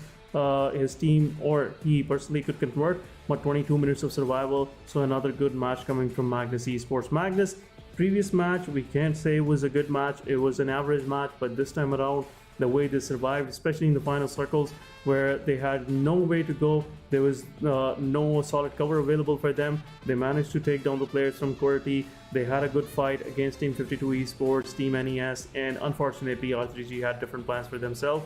But again, position advantage is a great advantage overall, and we have just noticed that in the final fight as well between Magnus and Team R3G. But top players, Team Magnus Esports, Zibian. Then we have a Noki from Team R3G with 3 eliminations. Then Uzum with 3 eliminations for himself.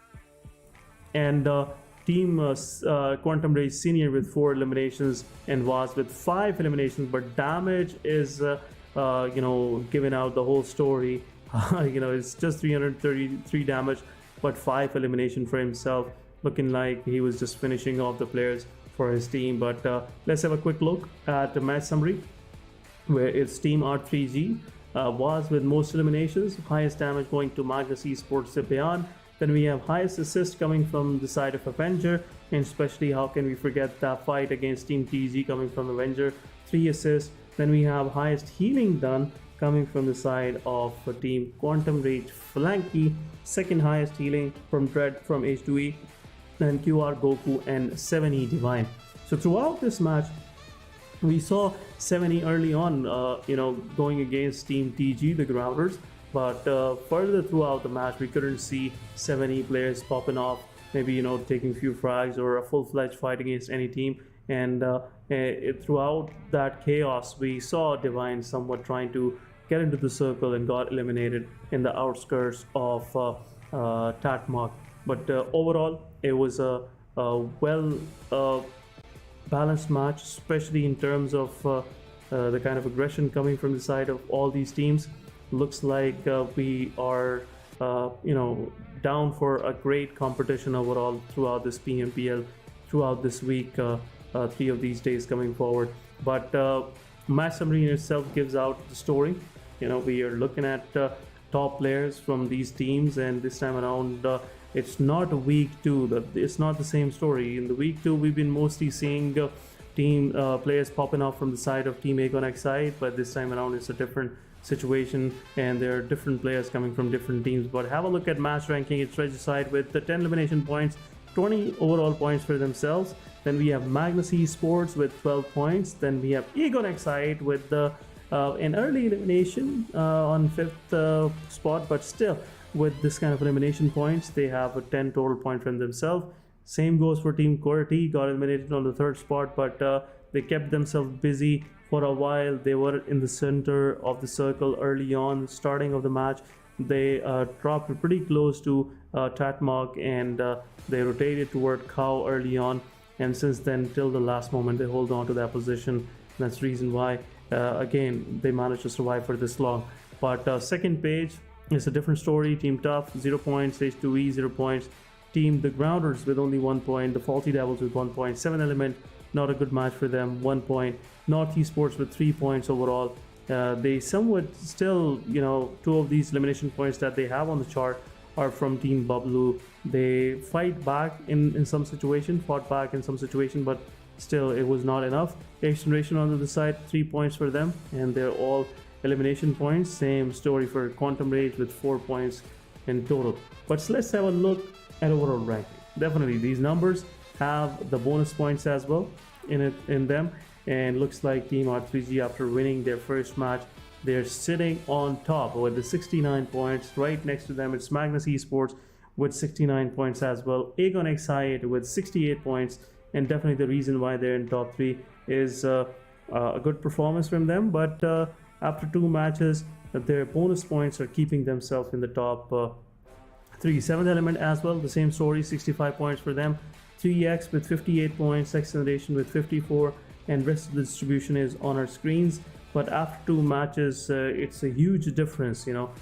First match when Team Freestyle finished off, they were on the first position. With just a matter of 1 more match, Team Freestyle is out of the mix. Team BABLU with 43 points in the 9th spot, H2E with 42 points, and then it's a big difference coming forward on the second page. But guys, 2 matches are already done. We are about to move into another match, and thus that will be on Erangel. Erangel in itself is a classic match. Every team, pretty much all of their strategies are formulated on this map, and we are definitely going into a match where anyone have the chances of winning the chicken dinner bird. But looking at the 3rd match, it's Erangel again. In a moment of time, in few more minutes we will be jumping on that map.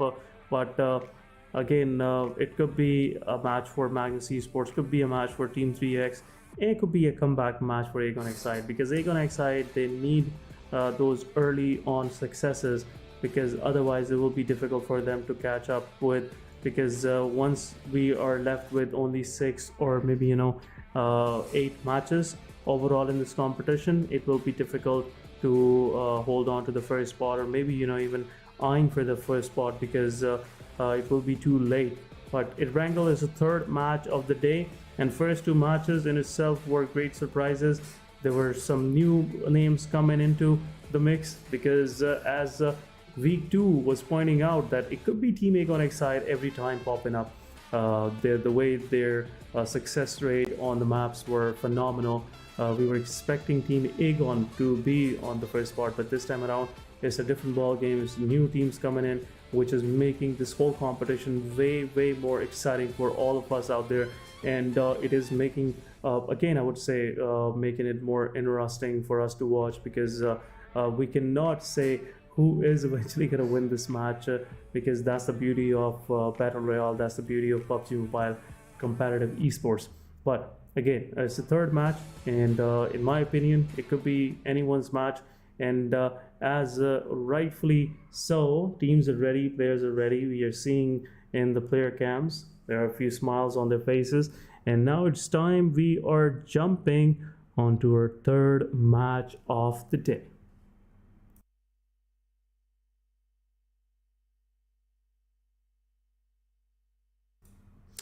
But talking about the plane path, it's starting from Sanhok Military Island, pointing out toward Saverny and Stalber, and it's a very well balanced plane path. It will give a good reach to all of these teams, especially teams going toward the eastern side. Some of the part of the maps, just like Georgia Bowl, Zarki, they're slightly out of the reach, but still you can glide, you can have some vehicles, and can go to your favorite drop locations. But rest of the map, it's accessible.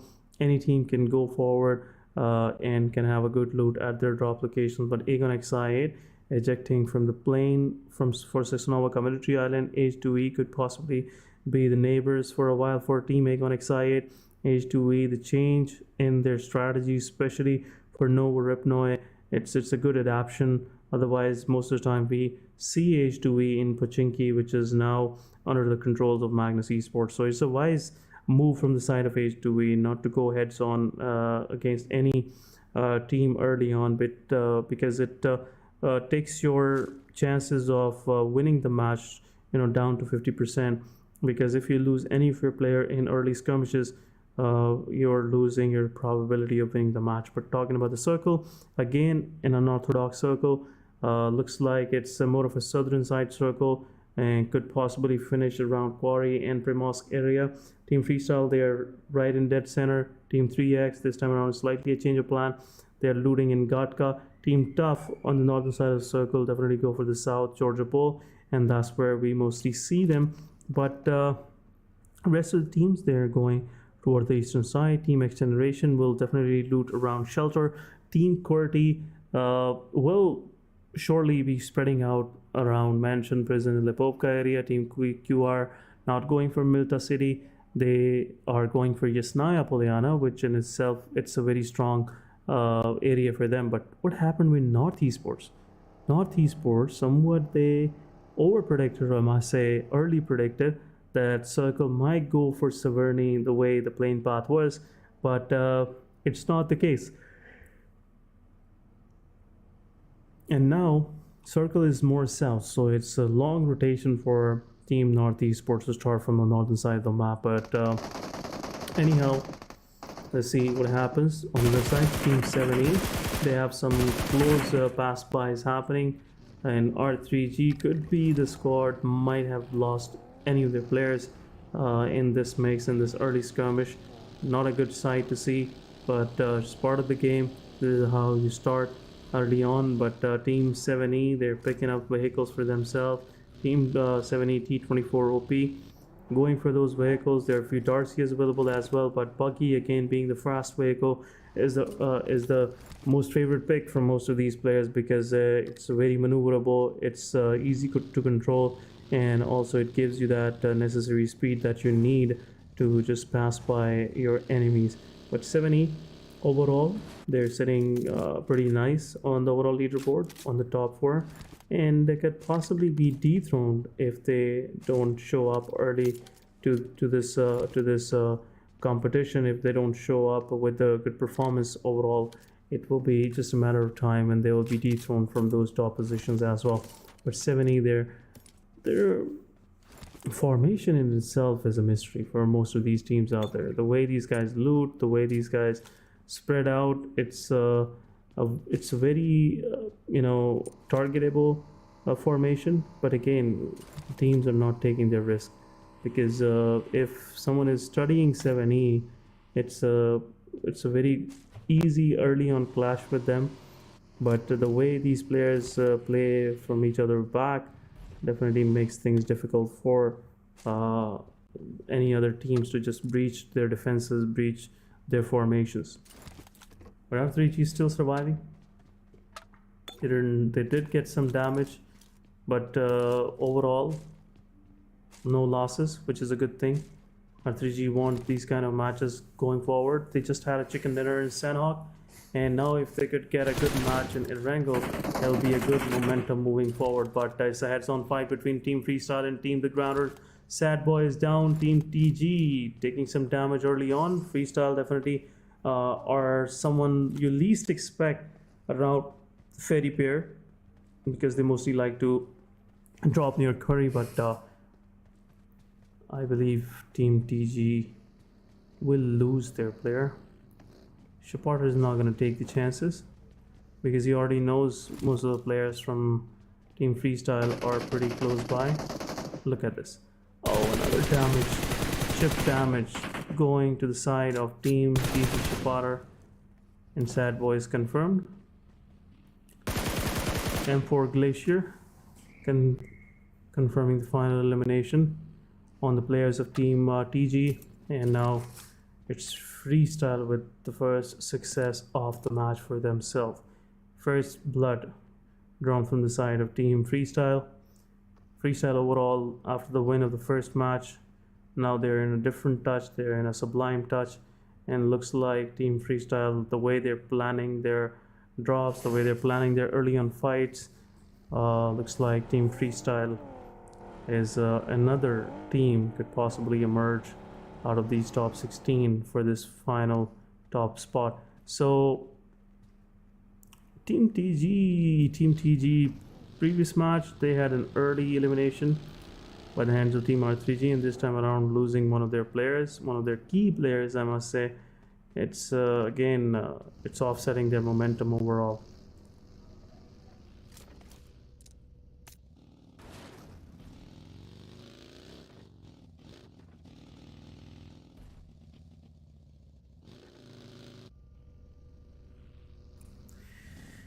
But it's just a slow start, guys. Once again, make sure if you have just managed to tune in, leave a like, showcase your presence, make the best out of your presence on this broadcast. We definitely need your support, the way you guys been supporting us overall. Big thank you to all of you guys, and a big GG's, I must say. This is how we gamers greet each other. But thank you so much for your support, guys. You guys, all of you guys are OP. So again, another slow start to the match. Most of these teams are accommodating themselves right next to Fairy Pair, because that's where the first circle is converging. Team Agon side, they're also planning to get to the main island, and could possibly be another few fights break in between some of these teams around Fairy Pair. Team BABLU, Team Wolf taking some damage, and now Team Freestyle is giving some warning shots to the players that are trying to move close by. But Team Agon XI, they have no idea that no one is waiting for them, and I believe Agon will safely move to the main island. But Agon XI, first match, not a good fight. They lost 3 of their players, and Uzum had to abandon the fight. But second match, starting with a fight against Team Tough. Man, oh man, the way Team Agon XI8 was taking those shots in itself was, a difficult thing to deal with. But overall, Agon, they have that touch, they have that kind of force, they have that kind of willpower to go ahead and ace any kind of situations. But looking like Team Agon XI is slightly struggling to get those wins for themselves. But airdrop one is there. It's AMR with the 5.50 BMGs available. It's a very strong gun. One shot to the body, or maybe one shot, 2 shots to the vehicle can just give you a vehicle elimination. So it's a big responsibility as well in itself. AMG could be detrimental for your opposition, but overall, seeing this weapon use is pretty scarce. Very few players like to pick it up and get a maximum use of it. But overall, seeing this AMR into the mix can make things difficult. I'm pretty sure 3x wouldn't pick this this weapon early on. But talking about the circle shift, is slightly shifting toward the northeastern side. Now bridge and surrounding is centralized, and that's where Team Agon XI is holding on to. Team TG is also close by.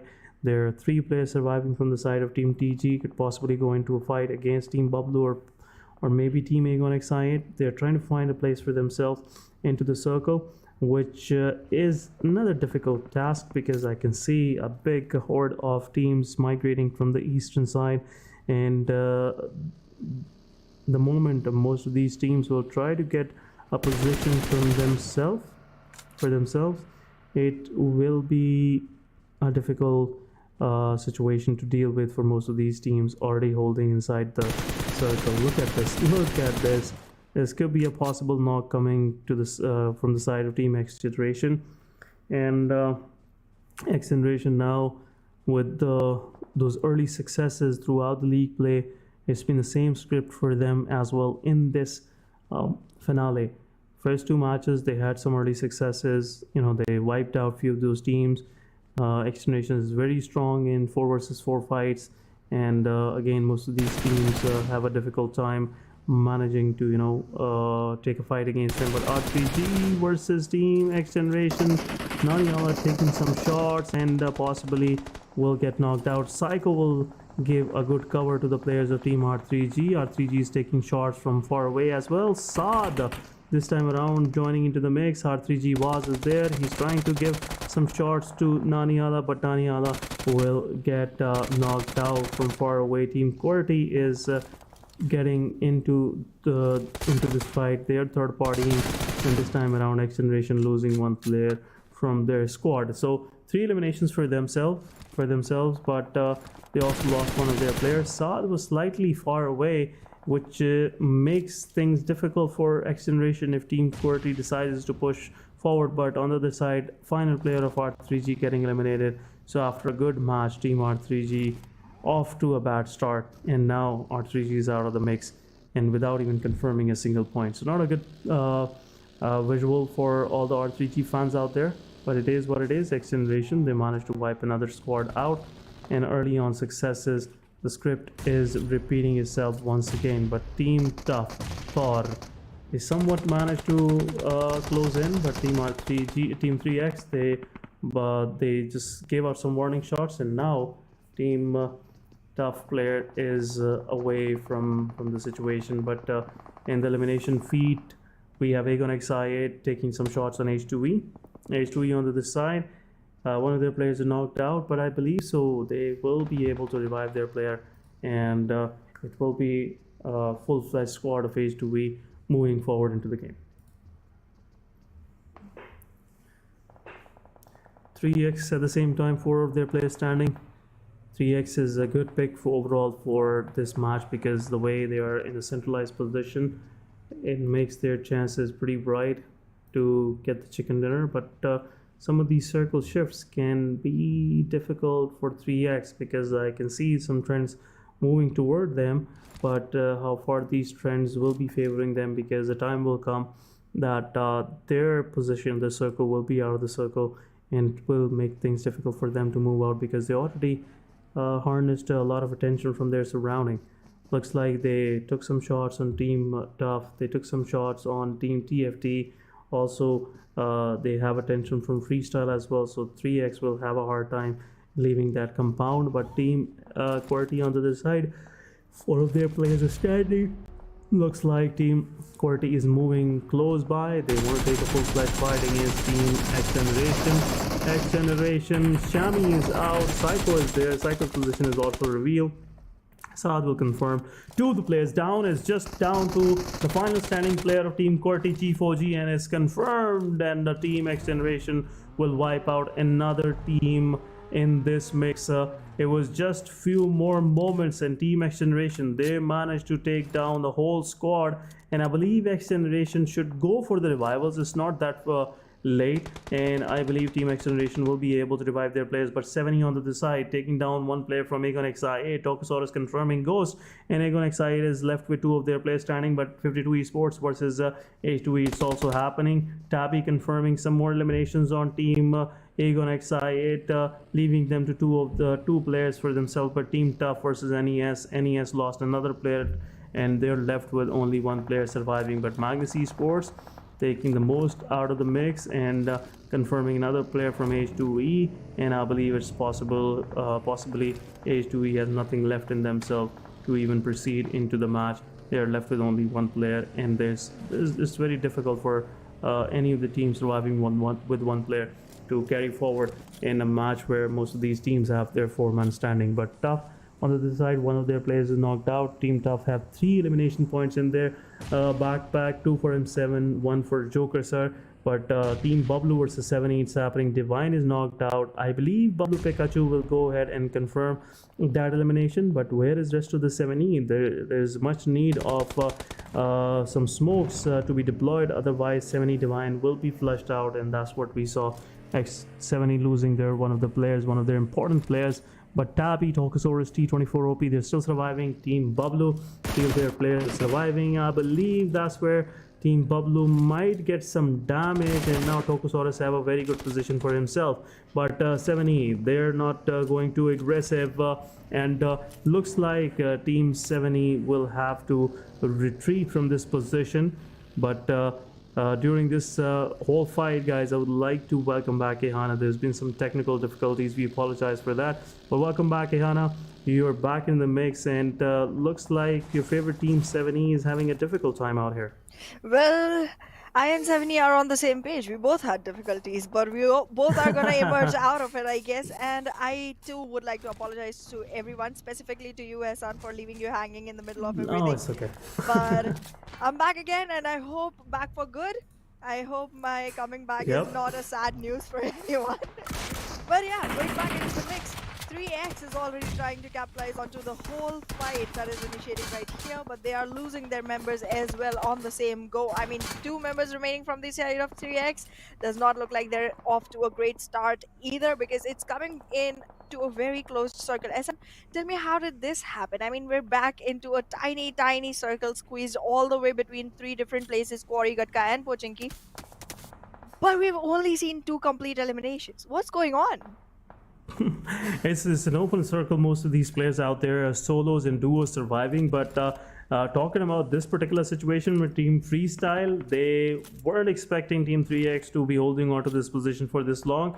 And the moment they pushed in, that's where the problem started. And now 3X might lose another player of them. And no, they're definitely not going to lose a player. They just revived their player. But Black, he's also knocked out. Cairo will confirm that elimination, and Team Freestyle is left with only 2 players. But the fight is not over. 3X versus Team Freestyle is still happening, guys, and it's happening on the western edge of the circle. And the problem is both of these teams are now out of the play area. They have to finish the fight, otherwise there's no way out, and either of these teams will survive and will get into the circle if allowed. But looks like Team Freestyle, they are on the receiving end at this moment.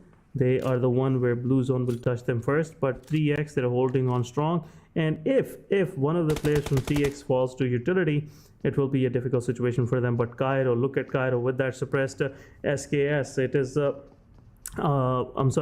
S12K will make things difficult for Team Freestyle. Look at that. Even Freestyle Aram realizes that if Cairo have some lucky shots for himself, it will be a difficult situation for them overall. But 7E, they are Team Freestyle, they're pushing forward. Team 3X, they're losing some HP, but there you go, it's a 1v1 happening. Arham will take down Cairo. It's down to Momtu with that shotgun. I believe Arham will take down Momtu as well. It's just smoke that is giving a fake sense of security to the players of Team Freestyle, but it's a 1v1. Momtu with that TBS in its hand.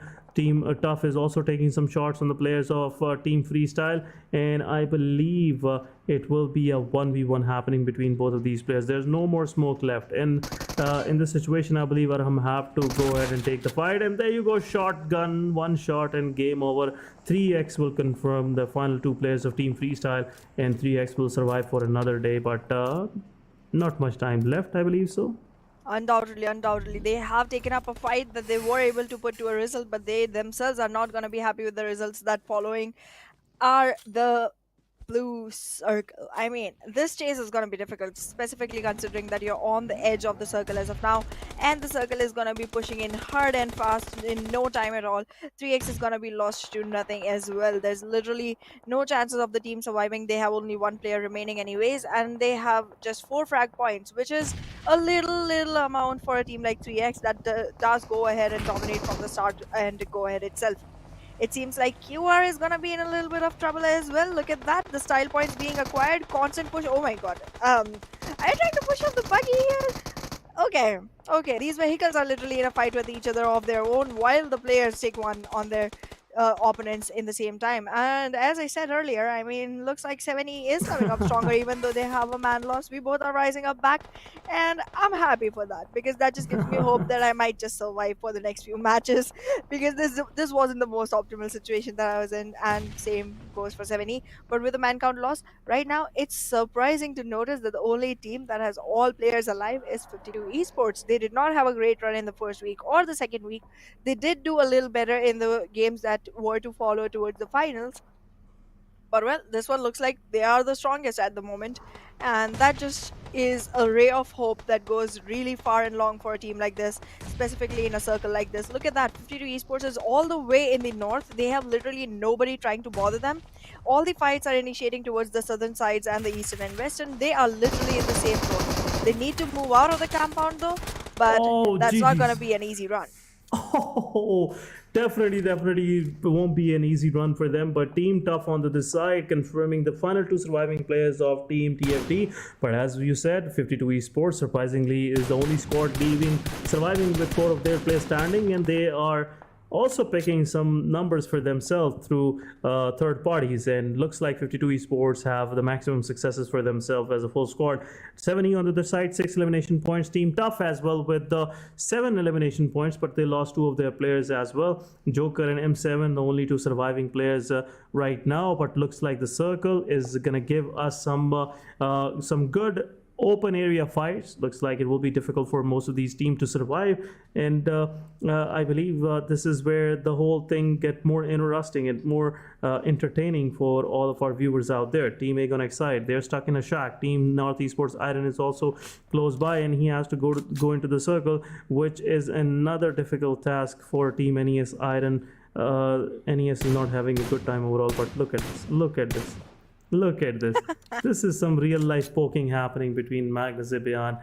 He could possibly see slightly some of the parts of the body for Team XT's solo survivor, but he couldn't take the right shots. Otherwise, it will be a different situation for the player of our Team XGeneration. But now Team NES final player will get also eliminated, and this elimination point will go to Team Agon Excite. I am really scared for Agon I8 right now. It does seem like the other teams are a little bit far away from them, but again, knowing that the circle is so tiny, you cannot call it a far away distance overall. It's comparatively further than the other teams, but it's still not a very far away distance overall. And I mean, they have literally one little shack for themselves. Both the players are stacked in there. If utilities started dropping in, it will become a very difficult position. And if I'm reading it right, I would have suggested the team to stay hidden as long as possible, because once you give away the positioning in that little shack, you have a lot of utilities coming your way, man. And that just did not look like a good thing, no matter what team you are. I get it, it's Econex I8. We all know that they have great gameplays. But then again, it hasn't been the same story going into the finals, and right now it seems like they're giving away their position. They have relocated themselves and gone right behind a haystack, but it feels like it's not going to be an easy run even from there, because ToughX already has their eyes set on Agonex I8, and at the same time other teams are approaching in as well to get a piece of this party.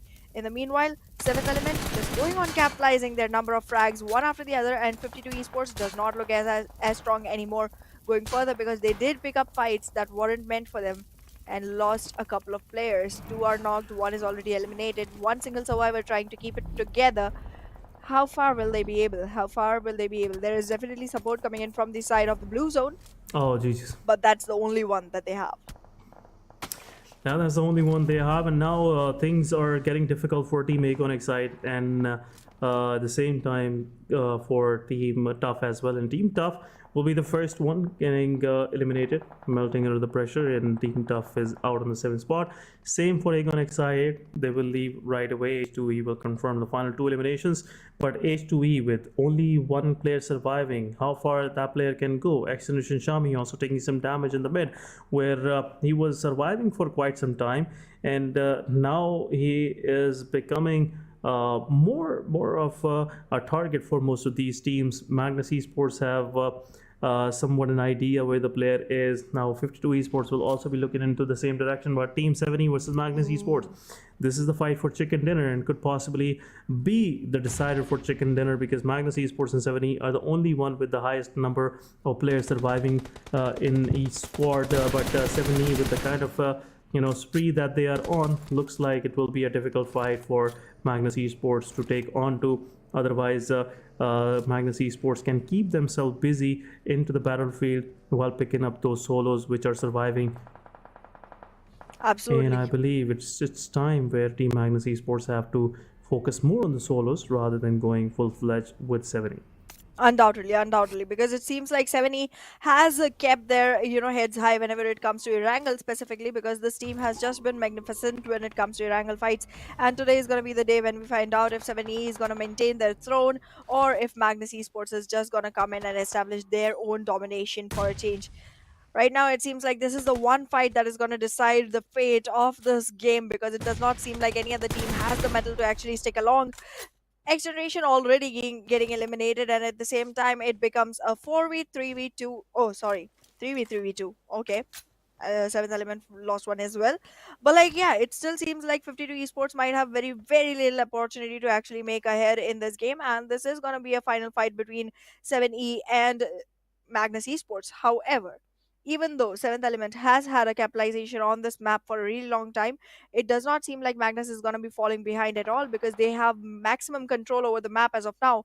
However, 52 Esports is becoming a big, big obstacle for them. It does not seem like they are going to be any forgiving, because this is the time where they start trying to make their way back up.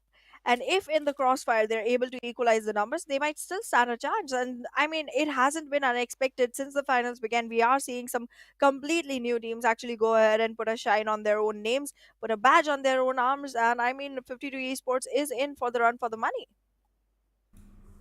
Yeah, 52 Esports still the kind of position they're holding into the circle. I believe there will be a big pain for most of these teams surviving in the mid, especially for Magnus Esports, because now they have to take care of two different angles. And one of the angle, they are pretty sure which side players of 52 Esports are, but Team 70, they're keeping themselves low, and now they strike, and they took hard. And Team Magnus Esports, one of their players, Zibian, is, I believe, out of the mix. He's low on HP and definitely will survive. But 52 Esports, Jalad, he have that angle, but look at the stabby right away, puncturing the tires and surviving, because he knows if he didn't do that, definitely he would be getting some shots under the vehicle, and it would be a difficult situation for him. But if T24 OP takes down 52 Esports player, it will be a difficult one, and that's what they have decided. They wanted to go ahead and blow their final chance of survival. That was the vehicle, because now they have to go on foot, and it will be a difficult thing to deal with, because 52 Esports have a height angle. They can look at all of the players from 7E, and same time they will be confirming those eliminations. Look at this, Jalad taking down another player from 7E, and 7E, as they were having a good position, now they are in a bit of a difficulty. There's definitely some pickle that 7th Element is now stuck in. They are going to be able to make their way back to Tokusaurus, try and revive him, make sure that there's still a man count advantage to them when it comes to a fight against 52 Esports. But it seems like 52 Esports, the moment they blinked their eyes, they missed on the opportunity of actually taking shots on 7th Element. And now they are going to have to stay busy in the fight against Magnus Esports. These teams are definitely looking like they have their eyes set on one another. It's a complete triangle, but Magnus Esports gets eliminated completely. It's a 3v1 between 7th Element and 52 Esports. Get ended right there on the elimination. 7th Element coming back. And oh my god. What just happened? That did not work at all. It did not seem like 7th Element could have lost this, but they did. 52 Esports with that winner chicken dinner. Oh my goodness, that is unexpected. How does that happen?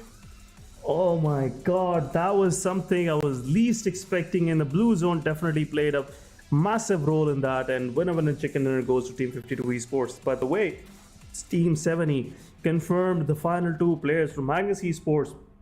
In itself was a GG performance overall. But again, it's all about who wins the chicken dinner, and this time around it's Team 52 Esports. Even with the loss of all of their players, it was the final surviving player, and he confirmed the final frag on 7E and confirming the chicken dinner as well for the team. 8 elimination points in total.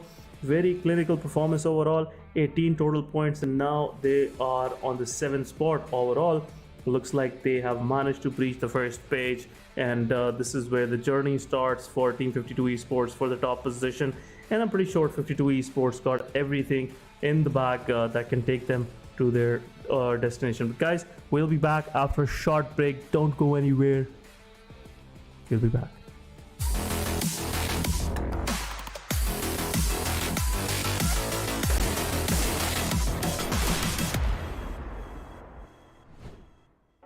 इस Ramzan PUBG mobile के साथ बांटें अच्छाइयाँ online और offline, खेलें सिर्फ दिल जीतने के लिए।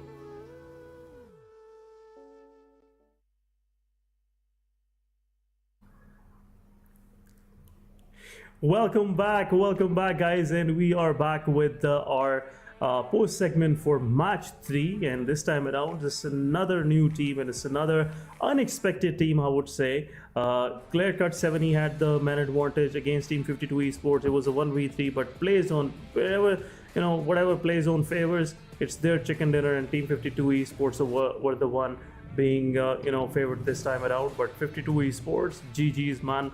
What a great performance coming from the player of 52 Esports again. This is Chotu out of 8 eliminations for 52 Esports. 7 of those eliminations coming from this player. It's an individual match-winning performance, I would say, from this player. And it's been second time around I've seen this player in top players for 52. So rest of the players have to step up as well. Otherwise, how long one player can bear the whole burden of the performance for any of those teams. But 52 Esports, GG's, man. This was again something unexpected, I would clearly say that, but all of the surprises are pretty welcomed here on PMPL. Absolutely. I mean, this is where it happens. The moment we entered into the finals, all these teams just stepped back, and it's like I'm still feeling like all of these teams, they are actually vehicles. And the moment finals came in, they just got fueled up, and they're like, okay, we're going to run on high gears now. We're going to be a movie vehicle which just flies around almost anywhere and everywhere and just pops up out of nowhere. This is amazing. I mean, we thought that it was going to be a very clear win, very clear, domination from the side of Agonex I8 starting the finals, because again, they had a really huge gap between them and all the other teams when it went for the, league weeks. But now look at this. All of these teams, they're stepping up at no matchable, positions, and it's just so difficult for anyone to keep up. It's just completely new names popping up out of nowhere every single time. And I'm just like, okay, this is something new. I did not expect this from them, but they got this.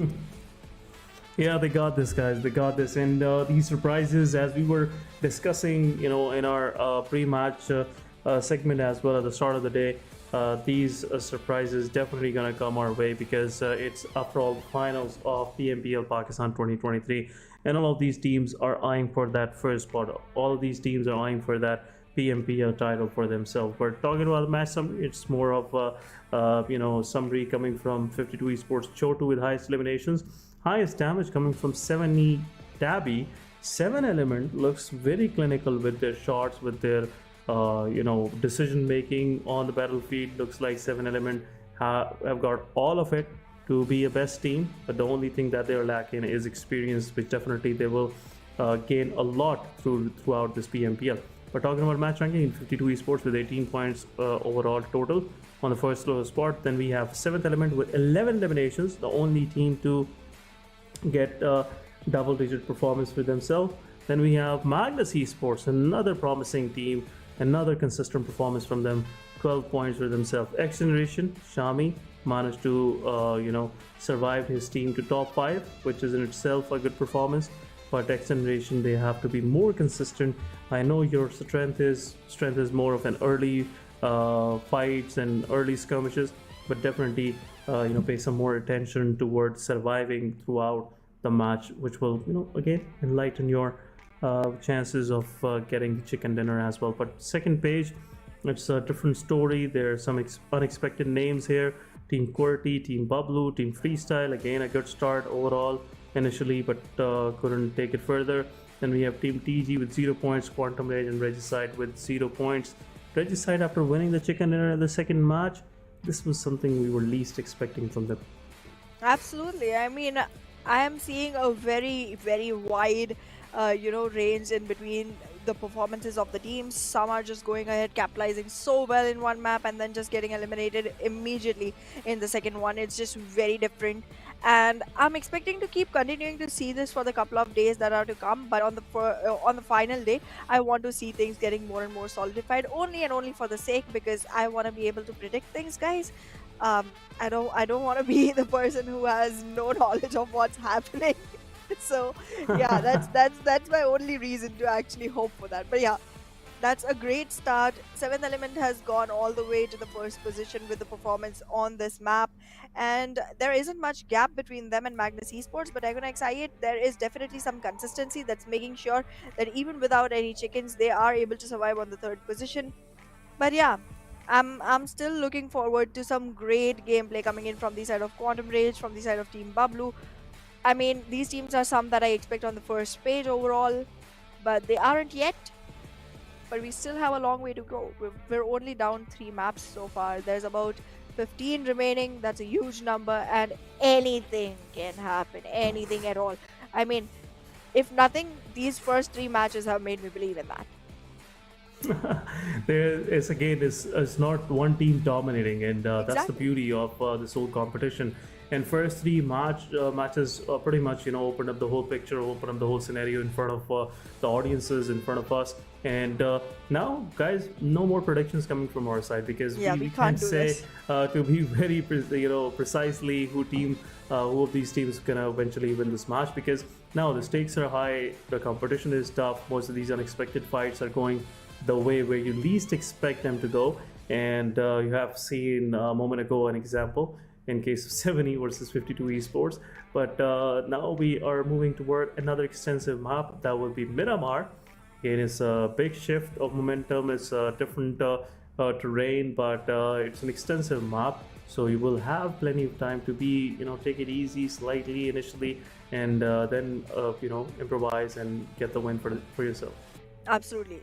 The fact that we have 6 matches, one after the other, constantly for these players, I'm happy that Miramar is right in the middle, because it gives them a little bit of break time nonetheless, because you could just go ahead, keep collecting your loots, be free, be chill. You know that nothing's gonna get in your way for a while, and that's just the time where you relax and do finger gems or whatever, because you want to make sure that you're on point when you go back into the fights.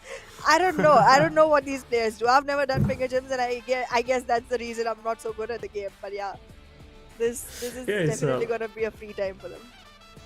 It's a different I would say, being a gamer myself, when I started playing PUBG Mobile, it was a big struggle for me, because sorry for this, starting out, never played on this small screen before. Yeah. And again, it was all fingers, so you have no solid controls to hold on to. So most of the time I was skipping controls, so it was a big problem for me. But these guys are professionals, and the way these guys are playing looks like amateur like me will have a difficult time against them. But that's the reason why, guys, we are sitting here watching them, contemplating on their performances, and at the same time breaking it down for you guys sitting at home. And it's a great learning experience for all of us, and it's a great motivation for you out there, the aspiring esports players sitting at home while watching this PMPL stream. But again, guys, we are moving to another match, which will be played on Miramar. Again, an extensive map. Before we get into the Sanhok, this will be another interesting nail-biting finishes coming our way. But let's see which team have a plan for us this time around. We haven't seen QR performing yet. We haven't seen Team A on XI8 into their full swing, and we've been waiting on Team QWERTY as well to perform, because that's what Team QWERTY do the best. They are one of the champion teams, and I want them to perform, especially on the first day. Absolutely. I'm also waiting for Team BABLU, to be very honest, but it seems like Miramar might just not be the one where I can see that flourish. But yeah, I'm expecting Team BABLU to show up when it comes to Sanhok or Erangel. But yeah, Seventh Element had their first victory ever in this league on Miramar. Miramar is coming up. Seventh Element has gotten very, very close to the victory just yet. They have tasted the loss which comes right before the victory, right before it. So I feel like they have quite a lot of punch packed in themselves. So I feel like we might be seeing them, going toe to toe with quite a few teams in this one, specifically to make sure that they have one chicken at least to start the day off with. But yeah, again, as we said early on, nothing can be expected. It's unpredictable. I could literally call an astrologer and they'd be like, I have no idea, man. So let me just pop out of here. I mean, I'm literally telling you, this is so unpredictable. That's the biggest element that is gonna make us more and more excited to watch the next one coming in, because you don't know what's gonna happen. It's like there's no spoilers at all whatsoever.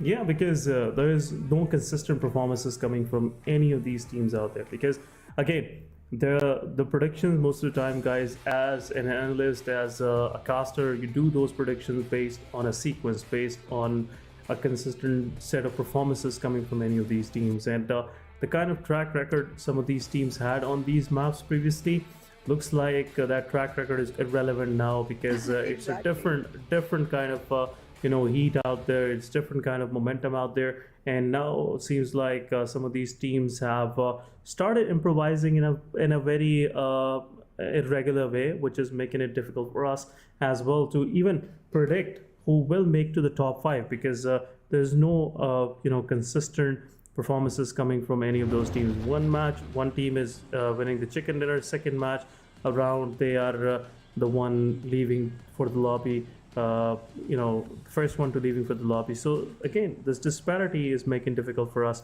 to just say which of these teams will eventually be the winner for the coming match. But guys, again, it's Miramar, and it's an extensive map. Talking about the plane path is more of southern, and definitely ignoring the whole northern side, which will be again difficult things to deal with, because cities like El Pozo, LSR, water treatment are out of reach. 7E might have to change some of their strategies with drop locations, because La Cobria is out of the reach. So they might go slightly southern. Could be in Puerto Perezo, or maybe dropping down near La Bendita, where they might clash with Team Freestyle. But all of these questions will be answered shortly. But before we go into that, guys, I have a announcement to make. Okay, we are hosting a giveaway for PMPL Pakistan. It's a 3 days of finals, which will include 30 royal passes each day. So the giveaway is dedicated to only PUBG Mobile Esports Pakistan, and definitely make sure, guys, you tune into PUBG Mobile Esports Pakistan. Follow the PUBG Mobile Esports Pakistan Instagram page. The winners will be announced there as well. And the way to participate is, go to the live stream, write hashtag survive to conquer. Second hashtag is hashtag name of your favorite team with your UID, your user ID in game, in the chat, and make sure to follow PUBG Mobile Esports Pakistan Instagram to be a part of the lucky draw and win the royal passes for yourself, and make your gaming experience slightly more better, because this way you will have a chance of winning some good suits out there, game suits, some good gun skins. So make sure to be a part of this giveaway. But look at the first play area. The plane path is entirely southern, and it's posing a big difficult situation in front of the teams who already dropped south, and now they have to move toward the northern side, where water treatment, crater field are the central position of the first circle. Well, it seems like 7E definitely went to a completely different drop location than what they usually go for, and they are going to have a clash alongside with TG and Team BABLU. The Grounders and Team BABLU have had a history since the maps of last few days of the league stages. They were on Ferry Pier and Primorsk in Erangel trying to take the early fights. Right now, it seems like they're again situated very close to each other, trying to take an early fight. However, right between them in a sandwiched position, looks like 7E is going to reside, and they might either be crushed between both of these teams, or might just rise up like the third party winners among this fight. However, right now it seems like Regicide is going to have an easy entry into the circle, but the location they're moving to is not going to be a safe one. They would have to relocate themselves. They cannot just be at peace by entering the circle alone. That's not going to be a safe bet. Agonex I8, however, does have North Esports right behind them, trying to make life difficult for these Los Leones heroes. And we might just need to see them, moving out of the area as soon as possible, because the zone is also going to be pushing in a while at the same time the teams are also going to try and make a target right onto them. Looking at the circle, it seems like the southern side is definitely going to be a little populated. I'm not expecting any team to go all the way to La Cobriera just yet, because it's not only too far off, it's also way towards the outer side of the map. And once the circle starts shrinking in, I don't feel like it's going to stay inside the circle for long, and that's just going to result in a lot of hassle for any team that decides to go that far. I'm having great expectations from any team that goes towards the greater fields, because that's going to give them quite a good area to actually hold on to. But let's see if any team is going to be able to capitalize onto that area. However, towards Hacienda, we are seeing a couple of teams actually trying to go ahead and make sure that they get their hands onto that golden mirror. Team QWERTY, TFD, and I guess alongside them there is going to be a push coming in from the side of 52 Esports as well. That rotator is going to end up in the same area. However, talking about Regicide, they have a great area to themselves as well. Great opportunity to go ahead for the best loot. And again, as I said early on in the pre-match phase, that we are going to be seeing many more long distance fights and third parties happening in Miramar, considering that right now all of these teams want to play a little safe, want to play a little calculated. And that's just going to add way too many variables for any team. They will be losing players left and right without much to do about it. There will be opportunity to revive your players as well, because it's going to be a longer range fight, but it's only going to happen so many times, because there isn't going to be enough medics available to actually go ahead and keep on reviving your player every single time they're knocked out. So there's definitely going to be a lot of losses that happen towards the mid phase of the game. However, I'm not expecting any early fights to get initiated. Look at this. I mean, H2E is running right close to NES, but there's no fires coming in from either side. Neither are they trying to look for a fight here right now. And I mean, I just feel like these teams are going to go in for a cold start and then just heat it up like anything. I mean, I don't know what okay, never mind. That was just an easy target. I don't know. That had to happen. That was just an easy target right now. Arif was just standing at a place where he did not have any cover at all, and Asad just made the best out of it.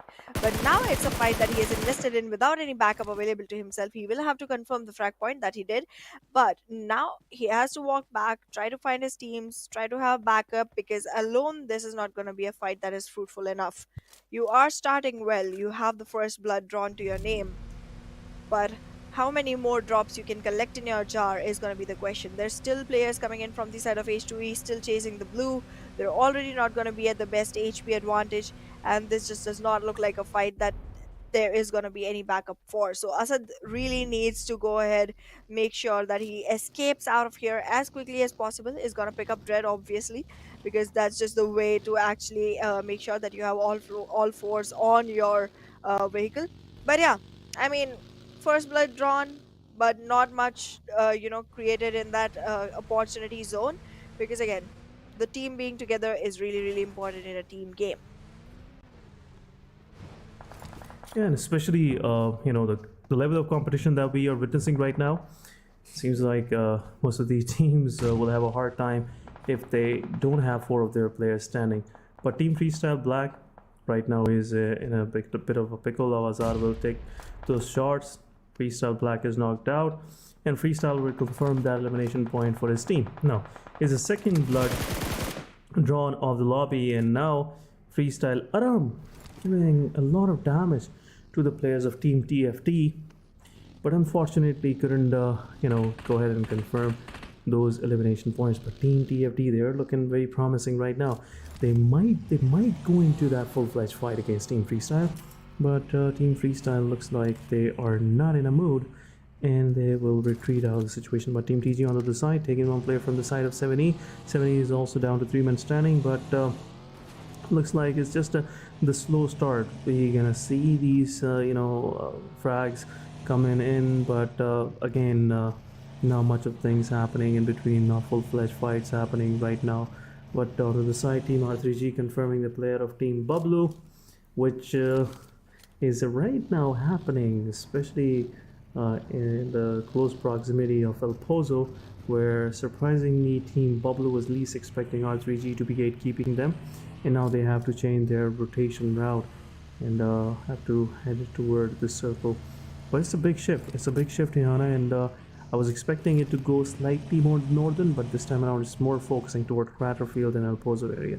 Well, that it absolutely is, and it seems like, as expected, La Cabrera is going to be out of the circle now. So all the teams that tried to make their way all the way up north from the bottom south, specifically, 7th Element, they took a really long route all the way from the bottom of the map towards the northern area, and now they're having to, rush back into the circle. It just seems like most of their game has been spent on the vehicles itself.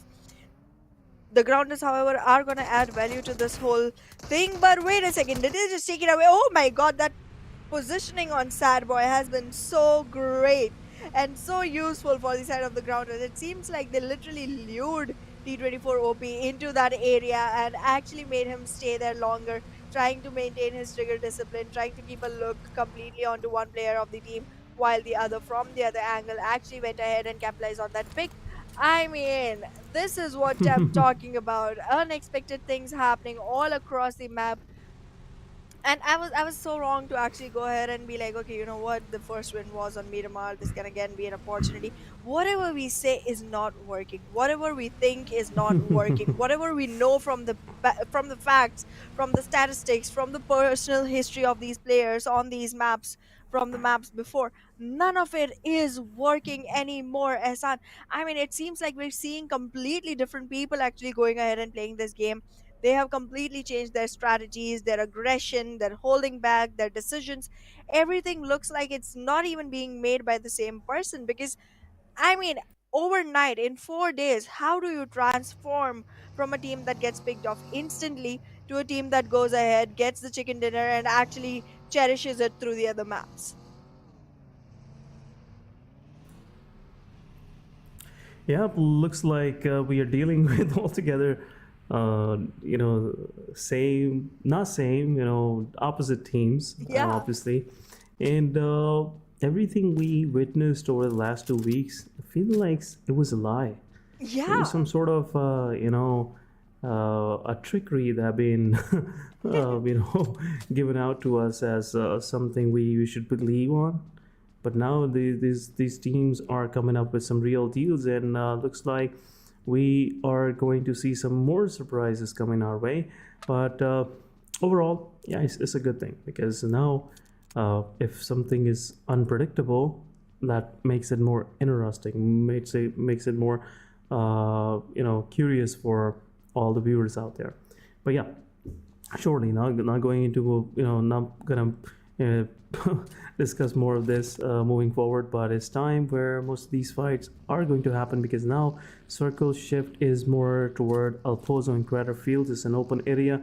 Even Team TG, Team BABLU, Team 70 surviving players, they have to move out, otherwise there's no other chances to get a good position in the circle, and that's what Team BABLU is doing right now. They're going for the heighted areas, and looks like Team BABLU will be the first one getting hold of that extensive hill ridges in outskirts of El Pozo, close to Crater Field. But in the feed, you see Magnus Esports taking one of the players down from NES.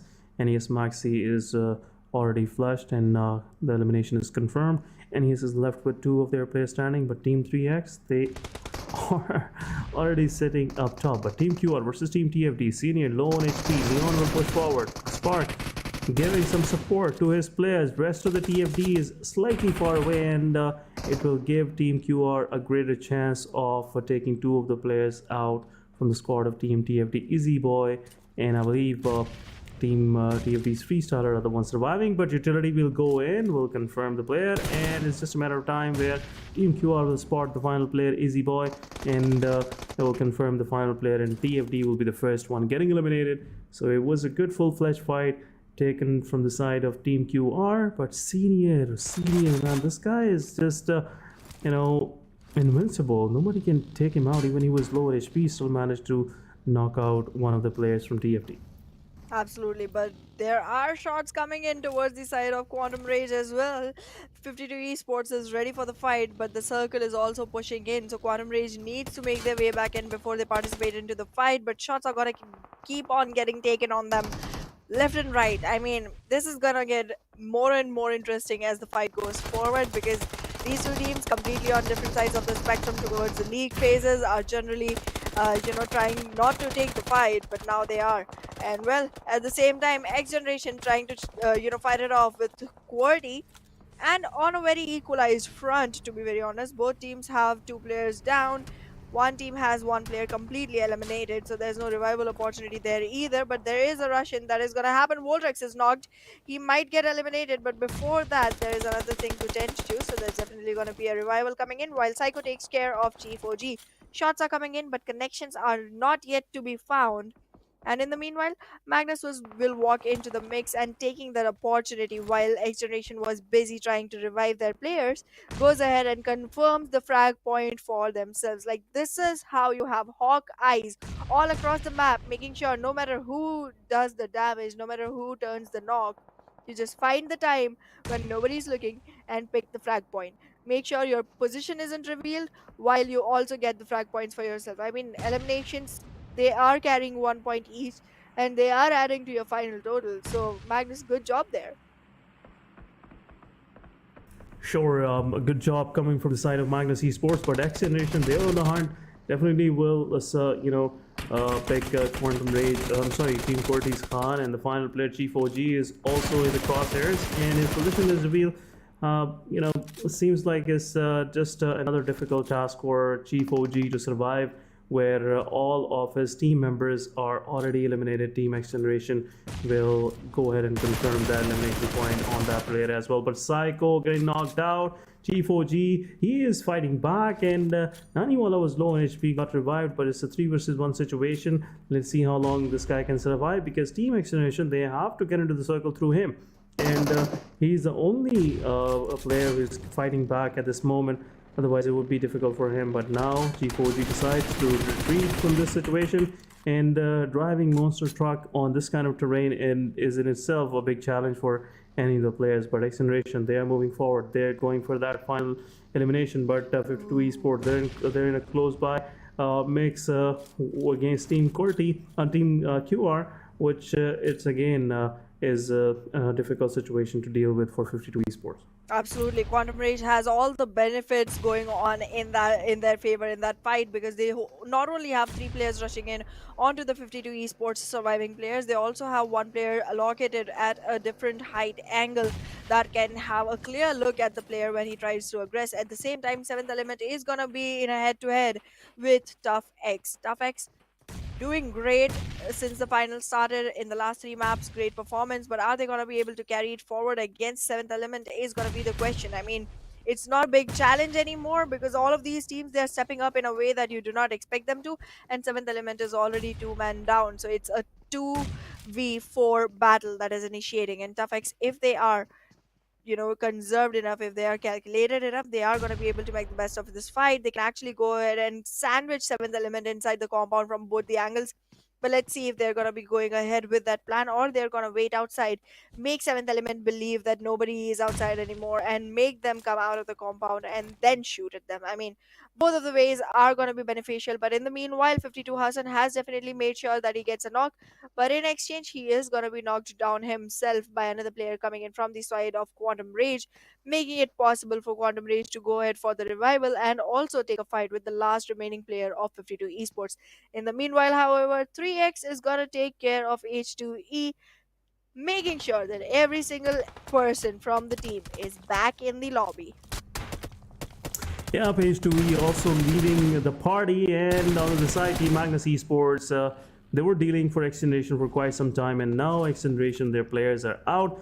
XGeneration losing players right, left, center, and 2 of the only players that are surviving. Psycho is also knocked out, and Magnus, they're trying to find that elimination point for themselves. But where is the final surviving player of Team XGeneration? We still have to look. Magnus Esports, they will revive their players. Saad is the only surviving player right now from the side of XGeneration. Team QWERTY is the final player. G4G is also out of the mix, but again, still we have most of these teams with 4 of their players standing. NES, they're trying to get into the circle. They have the edge of the circle for themselves, but now they're in a situation where they will get a lot of damage from surrounding. Magnus Esports could be the one dealing some of the bunch to the side of North Esports, and looks like the North Esports, 2 of their surviving players will have a hard time moving from there, and Magnus can go ahead and go into a fight possibly if needed. But let's see which side Magnus Esports gonna move. I believe that's where Team Magnus Esports eyeing to, because the position is into the circle and they also have a height advantage, because right next door it's Team Agon side holding those compounds, and it won't be a good decision to go there. But Team BABLU versus Team Quantum Rage, it's happening. Halsey is out. Team BABLU's final surviving player, Reviews, is still there, and I believe once Team BABLU will have their players revive, Team Quantum Rage might not decide to go forward again. Well, Team BABLU is definitely looking like they're in a position to actually go ahead and fix up their pan as well in the meanwhile. But is that pan going to be enough for securing a chicken dinner? I don't think so. It's just 2 players and 1 frag point. It's not going to be anywhere close to a team that gets a chicken dinner on this map. But right now, it seems like North Esports is going to be the one in the most trouble. A molly has been already launched. They still expect the player to be inside the shack, but he's already moved outside. He's on the back end, and well, there's a beautiful nade coming in with quite a lot of damage onto Iron. What are you made of, man? Okay, it's definitely not Iron, because you did get punched out on a single nade that came in to end your life. And that shows that even though Iron is a metal, there was a little bit of lack of metal shown in the game from his side, and he did get picked off quite easily from the side of Magnus Esports without taking any damage at all. They're gonna have quite a lot of time to actually go ahead and reset the whole team to actually go ahead for the next coming fights. Magnus Esports and 3x, the only 2 with all 4 surviving, alongside Agon I8. There is definitely an opportunity for a Regicide to actually go ahead and revive their players, but is that going to be that easy? It doesn't seem so. There's 7th element right outside, and well, a beautiful nade here will knock a couple more. It's literally 1 player surviving from the side of Regicide who can actually participate in any fights at all, and in the meanwhile, Quantum Rage will be taken out. Evil Boy, how are you single-handedly dealing so much damage onto a team that has such a great advantage to themselves? And well, there he goes. He does get taken out, but is Roshan going to have enough time to go ahead and pick up all of his players? We'll find out. Yes, Through the circle. Definitely, and right now they don't have any threat on that angle where 2 of these players are. But look at this, look at this. After all, after quite some time, we have seen this feature being used in the play, and we rarely see players picking up their fallen comrades and go ahead and revive them into the circle. But again, it's a big brain play coming from the side of Team R3G, and if they manage to pick all of their players, 2 of their fallen players, it will be again, Team R3G will be again a difficult team to deal with. But again, most of these teams out there, out of 7, 4 of teams have their 4-man standing. Team 3X also have one of their players knocked out, which has just got revived. Cairo is the one, he's getting knocked out very often. Looks like Team 3X Cairo is not finding his right right kind of form, which is much needed for him to participate alongside his teammates. But Team 3X still 4 of their players standing, which is making them more favorable in the whole fight. But Agon side, now they have to leave the hard cover. They have to go full-fledged against Team Magnus Esports, which somewhat a moment ago have cleared out this position where Team NES, 2 of their players were holding on to. But now Team Agon XI8, they are on the edge of the circle.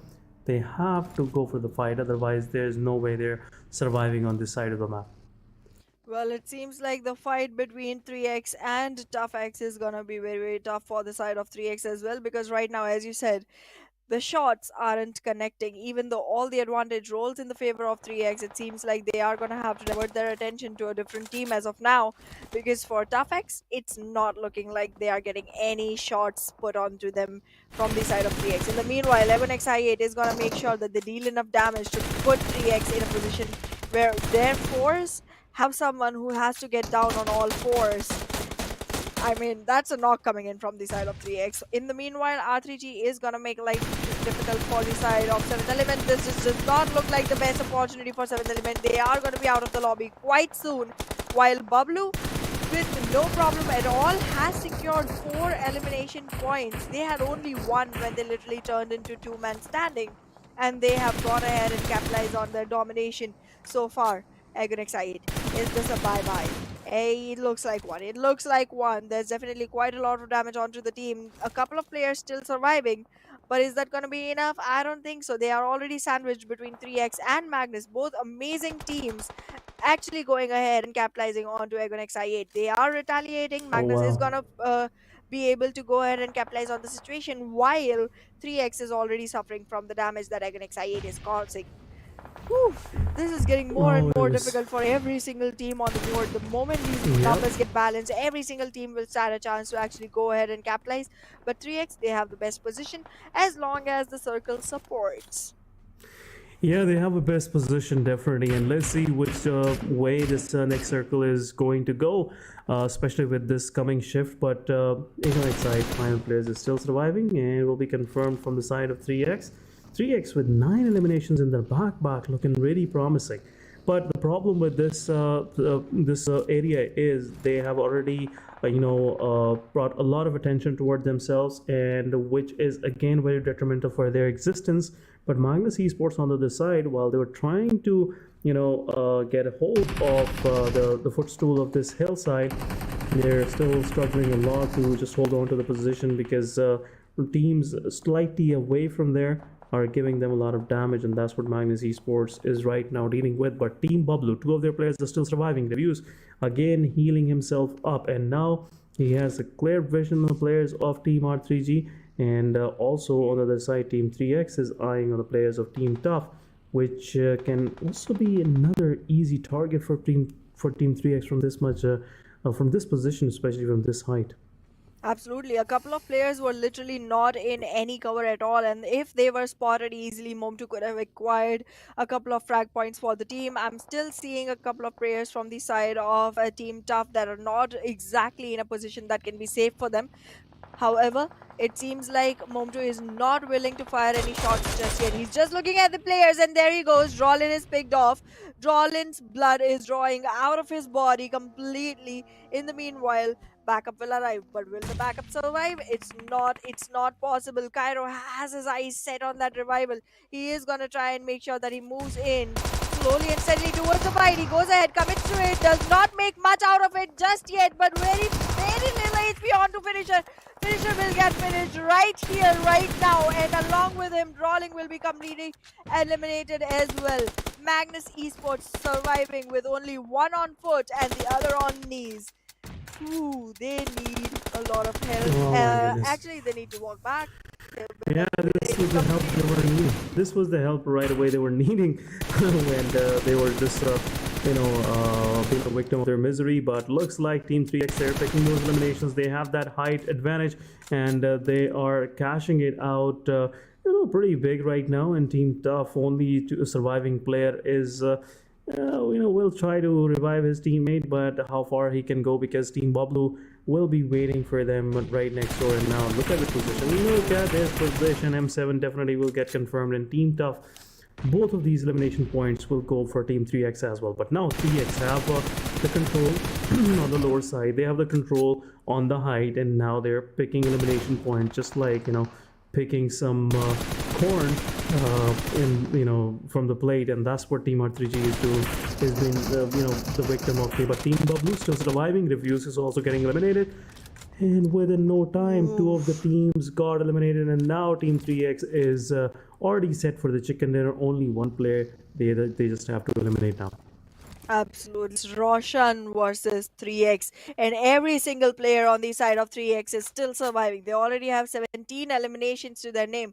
That's a huge, huge number. 17 defeats on your board, flashing like anything, and that's just going to be one more player that you have to fight against. There is going to be a little bit of damage that the players could take from falling from this height, and there it is. The damage has been dealt, themselves trying to get in their own way. But yeah, it's still going to be an easy fight against Roshan for them, as long as they're able to survive for longest time possible. The circle isn't favoring them. They are going to have to push in as quickly as possible. There's a couple of players still situated in a very safe position from where it's going to be an easy peek onto Roshan.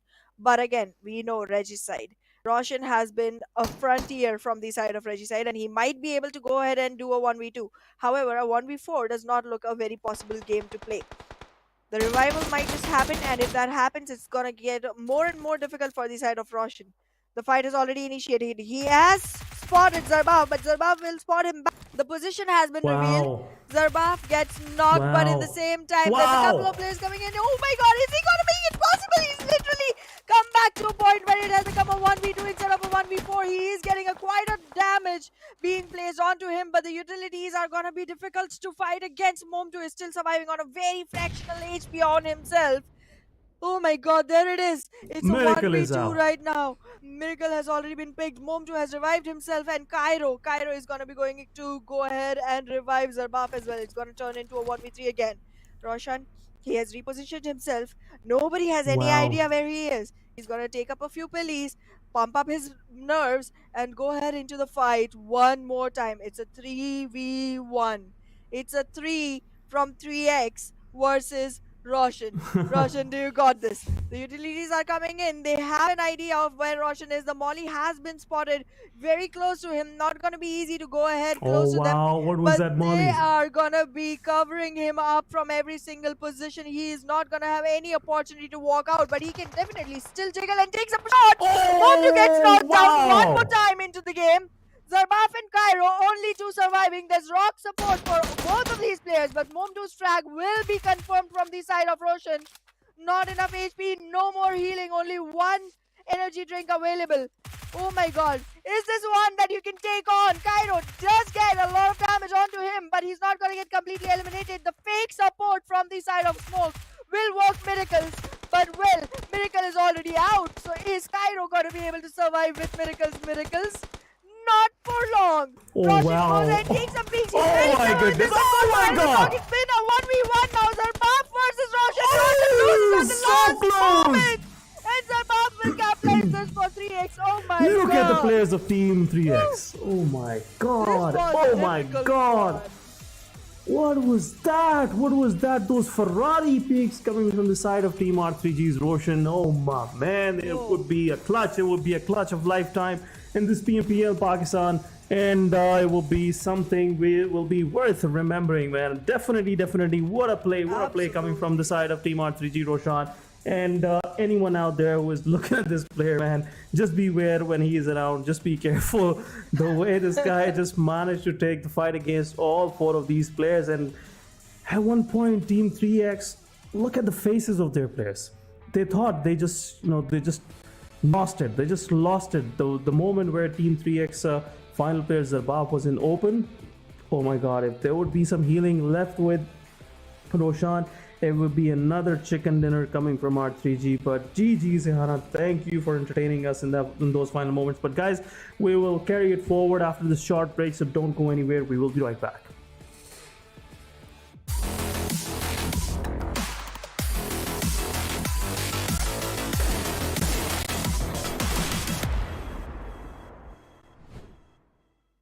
क्या बात है बच्चों, दिल जीतने वाली game खेल गए।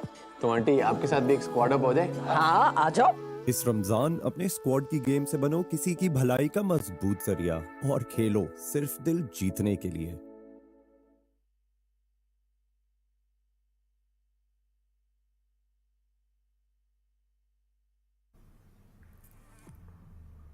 Welcome back guys after this short break. And what an intense fight, what an intense final fight we just witnessed between Team R3G's Roshan and rest of the Team 3X. And look at that, man, look at that, those elimination points. GG's. And I have no words left. Definitely, you know, the way Roshan performed, it was a tense situation, it was a nerve-wracking situation, I must say, and still he managed to, you know, kept his composure. He managed to hold on to his position, and it was just a close call, and we have seen it on the faces of the players of 3X. Absolutely. And I mean, you should still have words to go ahead and say about it, because I used all of mine that were available to me in that fight. But like, yeah, I mean, this was unexpected. At one moment, I don't know why, but I literally started rooting for R3G. I was like, Roshan, please do this, please win this. I mean, this is going to be a clutch of a lifetime. Please do this. I was literally thinking that. and saying I don't know what, because that was a fight that I cannot even remember anymore, because it is just flooding across my veins right now. It's an experience more than a memory. It is, and definitely everyone out there who was witnessing the whole situation, they would never forget this from Roshan. Thank you so much for giving us this moment in this PMPL, and it's just a start, guys. There's so many matches to come, and still, you know, in the fourth match of the day, we have seen this kind of performance. Looks like we are going to see more of these in you know, the following matches. But talking about MVP, definitely. Good performance, a very good performance coming from the side of Miracle. Miracle with 8 elimination points, 1112 damage. I'm really sorry, you know, I'm fumbling because what we just witnessed, it was Exactly. you know, historic. But 5 knockouts, 27 minutes of survival time, of just very minimal heal coming from the side of this player. But the way they utilized that height, you know, it was phenomenal. And capturing that hillside early on really helped 3x to clear out Magnus. They really helped them to clear out Team Aegon XIA, Team Top, Team R3G, you name it, they have it. And looks like Team 3x is all set to, you know, still dominate moving forward in this competition. Absolutely.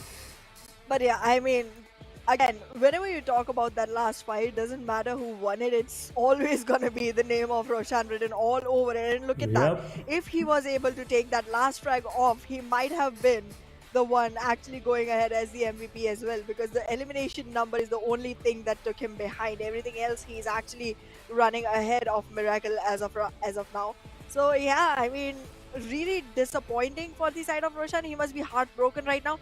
But then again, every heartbreak gives you an ache which you carry forward into the next map and then make it into a victory. So I'm looking forward to R3G in the next one. Yeah, Part 3G, it's overall they had a very good day so far. 4 matches, they got a chicken dinner in Sanhok. Then moving forward, they have this wonderful match, and you know, again, a very good performance coming from the player. And this will definitely boost up their confidence, because now they know Roshan is there to, you know, just carry the slack, what is left behind from the side of Team R3G. But again, it was just another decision. It was another improvisation coming from the side of Team R3G. Otherwise, Team R3G would have given a difficult time to the players of 3x. And it was just a moment where Team R3G had to just wait slightly, you know, let the blue zone close in and then make the decision. And it somehow backfired for them, but Roshan, he just you know, blew another soul into the fight, and the way he was playing, it was like this guy was having some golden touch overall. But GG's, what a brilliant and what a wonderful performance. I would say if I mark it you know, as one of the best performances for throughout the PMPL, I would definitely say so. It was one of the best one I have noticed throughout this PMPL season. But GG's. R3G, again, a very good performance from them, and so far the momentum is going their way, and I would definitely wanted to see Team R3G moving forward with this kind of momentum in coming matches. Absolutely. I mean, R3G has definitely shown some caliber going into this one at least. I mean, as we noticed, they do have a chicken to their name as well. So I mean, this is going to be one of the most consistent teams as of now, because today's maps, as we talked earlier, we are seeing teams go up ahead, secure themselves a chicken, and then on the next one literally leap for lobby so quickly as if they're waiting to eat up that chicken on the next map. So it seems like there are a very, you know, vivid range of performances coming into these finals, but R3G has been a little consistent compared to all the other teams. They got themselves a chicken. They again almost got themselves a chicken, and that just seems like we might be seeing them actually capitalizing. It's similar to the performance we saw from them on the second week of leagues. So yeah, hoping for at least one team to go ahead and, you know, dominate in the consistent side, because again, I want to have a little bit more surety of what's going to happen, because that's just the human nature, right? I mean, I am human, right? I mean, is it a question or is it an information? I'm not I sure. don't know anymore, Hassan. I don't know anything, because the way everything is going on, I'm questioning every single thing about my existence right now. Is this water? I don't know. Or maybe it's a dream, who knows, you know. Exactly. We're just waiting for that wake-up call, and this call can be coming from any of these teams out there. Top 16 and definitely top-notch action that we are witnessing throughout. But match 4, we have the match ranking for this one. We have Team 3X with 18 eliminations in their backpack, 28 total points, another big number game coming from them.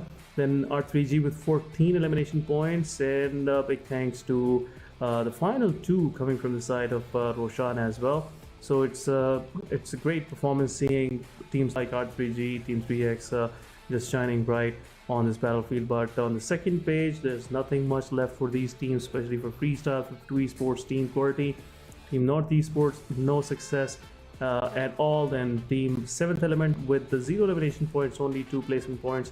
Then we have H2 and Fall to Devil with 1 elimination points each, and the Grounders with 1 placement and 2 elimination points for themselves. But DG Evil Boy with those nades, at one point I was thinking R3G was done and dusted, but from there Team R3G survived with 4 of their players and somewhat managed to survive till the second spot. But let's have a look at the overall ranking, guys. What changes have this match impacted on our overall leaderboard? Looks like Team R3X is on the second spot now with 90 overall points, and Magnus Esports with their performance in previous match as well, 92 points on the first spot. R3G, it's a big change now, 89 points and sitting on the third spot. 7th Element still on fourth, but Aegon XI 8, they are lagging slightly, slightly behind Team 7E, but I'm pretty sure there are 2 matches left and they will just bounce back. That's right. Looking at the second page, it seems like the Grounders are gonna need some ground-breaking performance coming in for them. Team QWERTY, Esports, the Faulty Devils, again some teams that need to buckle up quite a bit because the other teams have already reached a higher advantage point. We're about to see the teams cross the 100 point, and these teams are not even at 50 just yet. So I'm expecting to see these teams step up to the game and actually go ahead and deliver, as we do not expect, because like everything that we do not expect is happening. Going into the 5th map of Sanhok. Now again, talking about things that we do not expect. This is a map where everything happens and we expect everything and we still see something unexpected. How? I mean, I don't know, man. I don't know. This is I'm literally questioning every single thing right now. If you were to put me in an examination today, I would be writing questions instead of answers. I mean, that's just the way I have become today. It's just I'll need a complete day of rest to actually go ahead and be able to, cast the next one tomorrow. Because can anyone wrap their heads around this? I mean, I cannot. Yeah, things are so messy and they're all over the place. Exactly. Definitely, you're right. It's difficult to wrap your head around this. But yeah, it's just the first day of PMPL, and I would say just buckle up, hold tight, and we are here for the fun ride overall. But for PMPL Pakistan, this is something I would say we've been seeing from previous seasons as well. You never know who's gonna win the PMPL, and that's the beauty of PMPL Pakistan region. But talking about our 5th match of the day, we are moving toward Sanhok. Again, an unexpected map. Anything can happen unexpected, but as Rihanna said, we'll definitely see something unexpected even though everything is unexpected. So still it's a funny paradigm, but what we can say about we have no authority over it, but let's see what's gonna happen on this pretty green match, I would say. And looks like every team will have a easy drop for their drop locations. Team Aegon XI8 going for Lakavi, and Freestyle pretty close to Quarry, which is very rare we see them, because this time around Team QR is going to Camp Charlie, and there's been slight shift coming from the side of Team Freestyle. Otherwise, we rarely see Team Freestyle going for Quarry, but let's see what kind of adjustments gonna happen for Team Freestyle. There are 2 players from Aegon XI in the close proximity, which will make things difficult for both of these teams, because the chances of going into a full-fledged fight will have creating problems for a team like Freestyle and Aegon both. But Team TG versus 7E, this romance has been happening over and over again in previous Sanhok. We have also seen that, but this time around, once again, Team TG and Team 70 both are pretty close to each other, but 752 Esports versus Team NES, it's happening. And what a great position from the side of 52 Esports Chotu, but he can be spotted from the side of Maxi if Maxi decides to come upstairs. But Jalad is there waiting for Maxi. Let's see. Well, Jalad might just be able to spot him off. There's a fight initiating already, but Jalad is on the worst side of it. Gets taken out instantly, and Maxi is gonna win this one with very little HP remaining on him, but still a victory coming in for his side of the team. North Esports with 1 frag point already to their name. I mean, last time they did have a couple of players on Hathin, while the other two waited on the other side of the island, on the other side of the bridge. But this time they have decided to all four go together and make sure that they make the best of this fight. I was already a little skeptical about this decision, but I guess all of my doubts have been cleared already with that one flashing frag point onto their screens already. Yeah, but looked like NES Maxi wasn't ready for this, but he somewhat managed to take down the player of 52 Esports. And Jalad, an early elimination for him, unfortunately, but it is what it is. But on the other side, Hathin is still under contention. 52 Esports, they are retreating. They know they have lost their man advantage, and it's time to just go for the survival strat. Otherwise, it will be difficult for them to go full-fledged against Team NES. It's 4 versus 3, so again chances are low, and I think 52 Esports are not going to take the chances overall. But 52 Esports, they had good matches, and it's time not to lose that momentum. If they decide still to go ahead and go for the fight, I must say it will be a difficult task to accomplish. But NES, now they're feeling themselves. They got their first elimination, and that's what they're doing right now, scanning through each and every compound. They just don't want to take chances. That's the reason why they're teaming up. 3 of the players are there, and now it's time where 52 Esports have to decide whether they should go stay here or should retreat completely, because there are still chances where NES might spot any of their players. Well, NES definitely has a chance of spotting the players of 52 Esports, but 52 Esports, being as rigid as always, do want to take part into this fight, at least trade off for the one member that they already lost, and it's been Jalad that got taken out so quickly into the game. I mean, if I'm not wrong, he was the second blood drawn out of the map, first being from the side of QWERTY. But right now it seems like QWERTY is also very close to TFD. Both these teams, even after a man loss, are not willing to leave the area just yet. They want to go ahead, take the fight. They want to go ahead, collect as many elimination points as they have already given up for the other teams, and make sure that they have a great standing going further into the game. The circle, however, has been very northeastern, and 7th element is gonna be trying to make their way into the circle. If they go through the bridge, they are gonna have quite some difficulty because a couple of teams already there, and this time we cannot consider any team to have a better advantage at a fight than the other, because all of these teams are just showing up so different from what we saw in the league phases. The grounders are also going to be holding a little bit of the circle area. So 7th element's rotation, not going to be the easiest. However, the ones on the south might just have a little easier time trying to get back into the circle, because most of the teams on that edge are already trying to get themselves some real estate inside the play area. But this fight, it's not coming to any end. I mean, generally in Sanhok, we just see teams charging in and taking up the fights as quickly as possible. But this is what finals does to you. You hold back, you wait for the iron to heat up before you actually go ahead and make your shots onto it and shape it the way that it looks like your own victory. Team QWERTY still trying to fall back, while the Faulty Devils try to push in as far as possible. Team QWERTY is already going to leave the compound, and now they have Team TFD inside the compound, but one player still, Leon, is going to hold from outside, make sure that if a sandwich situation is created, he's able to make a few frags and make an exit point for the side of Team Faulty Devils. While Team QWERTY, still 3 players located in the very area. Oh, Leon is going to face one, and he's going to pick Khan away instantly.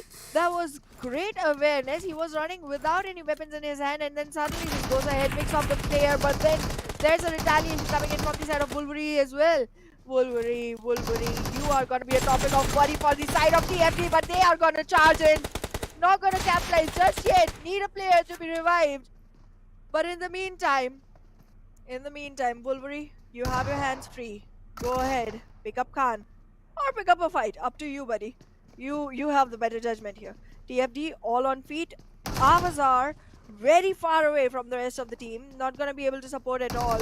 While Voltrex is already making his way back into the compound, this is gonna be a heal that is not possible. There they go, picking up another player from the side of QWERTY. Wolverine is gonna be down. Voltrex has already made his way back in. Oh, no way. Avazar gets completely eliminated, but no other worry for the side of TFD. They are going to be able to reset themselves completely and confirm the frag points for themselves. Voltrex will be the last and only player standing from the side of Team QWERTY with only one frag point for the team, while TFD survives in all three with 3 frag points to go along with it. Yeah, TFD unfortunately lost their surprise factor, which they could have served to the players of Team QWERTY, but Voltrex, being clinical once again, he took down Avazar, and now Team TFD, they are slightly separated away. They cannot risk it, moving into the open and being an easy target for Voltrex, but still Team QWERTY losing 3 of their players, not a good thing to see. But on the other side, Team BABLU, their final player, was surviving, and Team H2E will confirm the elimination. Dread having the elimination in his backpack, and now looks like Freestyle and Team H2E both will go ahead and confirm those elimination points. Team BABLU is out of the mix, and Team QWERTY is also left one player. But this is Team 52 Esports coming in. 52 Esports taking down 2 of the players. Chotu will go ahead and confirm those elimination points. Looks like Team 52 Esports were here to take the taxes, and TFD wasn't ready, so it's been a full-on seizure of assets. That's what Team 52 Esports is doing right now, and TFD are left with only 1 player. So whatever they serve to the players of Team QWERTY, now TFD is dealing with that as well for themselves, and only 1 player surviving, Easy Boy, and he is on the farthest part of Cow right now, not going to take a fight against these players. So 52 Esports, after losing their 1 player, they somewhat got some value for themselves, and now they have 2 eliminations in their backpack. Absolutely, there's definitely value coming in for the side of 52 Esports, because even though they lost a player, they have a couple of frag points to themselves. TFD was in a better position, but then they lost a couple more players to 52 Esports, and that just eliminated all of the advantage that they had secured for themselves, because 3 frag points for 3-man loss is not a great deal to go ahead with. Easy Boy is gonna again fall into the crosshairs of 52 Esports soon enough, because Cow is gonna have to be evacuated as quickly as possible. Look at 7E, they are being super slow with their rotation, not gonna want to participate in any fights just yet, going slow and steady into the circle, while NES Nightmare is leading the way for them. Now, this is the thing about 7th Element. Unless NES turns back around, checks their back, makes sure that 7th Element is there, they are going to feel like they're going through a whole leisurely ride, while 70 is going to use them as a bait, literally. 7th Element is going to have any idea of all the teams located around once they start shooting at NES, and going to be able to make a third-party invasion onto them as well while they make their way back into the circle. However, they are losing quite a bit of AP in trying to do so, so I would want to see them come back into the circle as quickly as possible, because even though slow and steady North Esports has already made it into a safer area, the blue zone isn't eating up their HP anymore. However, when you talk about HP being eaten, that is being done by Shami onto the players of TG. Yeah, Shami is holding a very good angle, I must say, and he is holding Team TG. Is one of the players from Team TG off slightly away from the team, which is Team TG supporter. But another player getting down. Team Freestyle will join the mix, and now Freestyle again on the same spot where Team Freestyle lost 3 of their players previously, and now this time around, let's see what plan Team Freestyle have. Now Freestyle is have a change of plan. They're using a different side to go from, but looks like Shami will confirm those elimination points, and he is using a suppressed M762. Literally, come on, I guess so. He's using that gun.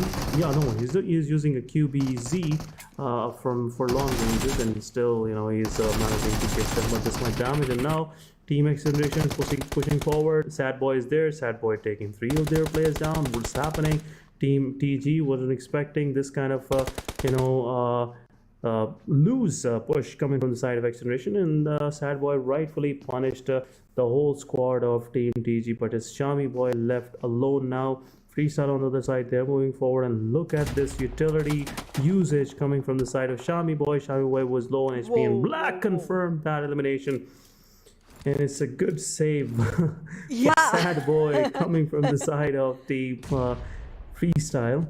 GG's, man. What a wonderful performance. Exactly. Sad boy, maybe sad boy, but he got saved from sad life. He is literally in happy moments right now thanks to Freestyle. However, there comes another elimination. Big names of the board already getting taken out. 7th Element is out. BABLU is out. XGeneration is out. I was expecting a different gameplay from BABLU coming into Sanhok. But well, here we are. This is how it's going for now. And Magnus Esports just gonna take that moped and mop every team that comes in their way. They already have a couple of frag points. They have all their 4 members alive. And I mean, this is just the way the game is rolling as of now. It's unfolding in all of their benefits. They're still outside the circle though, so they're gonna have to be, in a little more rush than they expect. And at the same time, R3G versus QR, a fight you don't want to miss. These teams both being one of the most polished ones in this game. But let's see who's gonna have the upper hand on this fight. R3G, you do not want to lose your man count just yet. You know exactly what just happened in the last map. If you had even one more player, if you had even one more healing, you could have actually clutched that, and it would have been written in golden words across the books of history. But right now, you have to revenge, you have to avenge, you have to go back and acquire that same position for yourself. So R3G, be very careful of all the teams around you, because in the meanwhile, TFD and Voltrex, oh my god, okay, Easy Boy and Voltrex, both as solo survivors from their teams, and this literally looks like a hide and seek Tom and Jerry game going on between them. Okay, here comes the fight, here goes the fight, that's an end, and with a great gameplay coming in from the side of Easy Boy, this is GG easy for QWERTY. Yeah, Team QWERTY got eliminated, but this is how it is. But on the other side, decision that was pending between TMD and Team QWERTY, and now this time around, decision is now available. We have the winners for the fight, Team TFD, but TFD is left with only one player surviving. But within no time, Team QR and Aegon XIA both teamed up and confirmed the elimination points on R3G, and R3G is out of the game.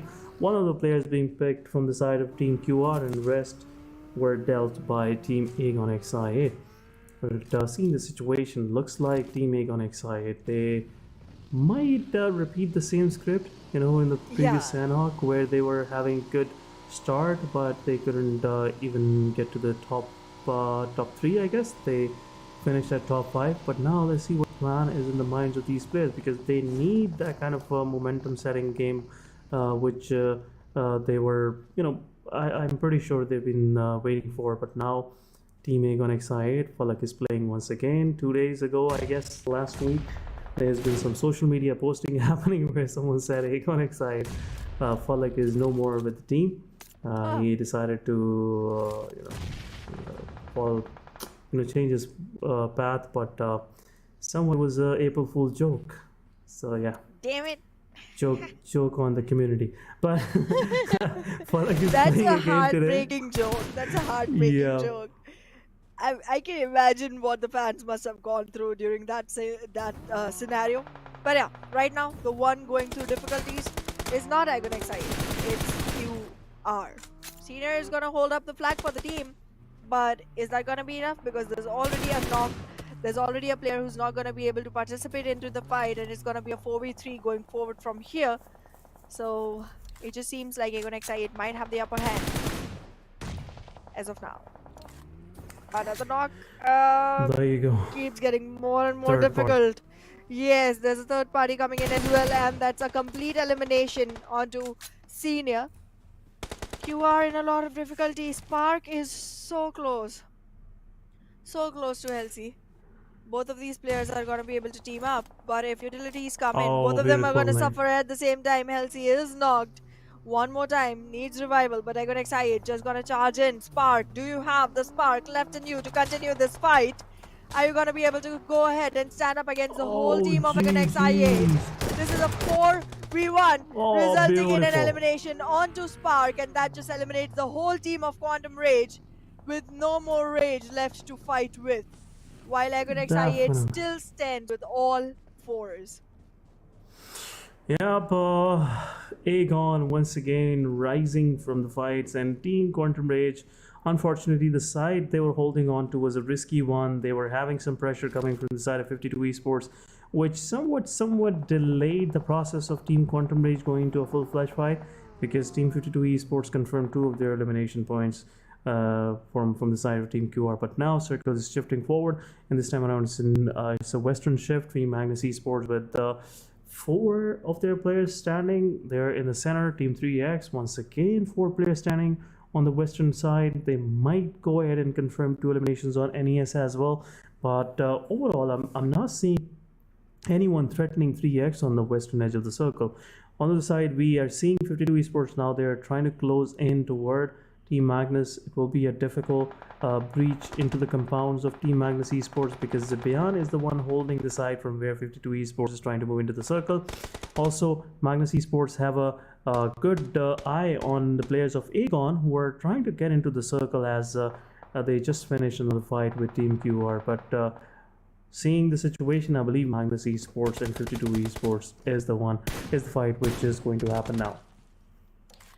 Well, there's a lot that is going to happen now. There's gonna be some rage, there's gonna be some fights, there's gonna be some bullets, everything flying across the maps. And again, Sanhok, even though it's not a map of the vehicles, we are gonna see quite a few of them going ahead, There you go. breaking the laws of NES. physics.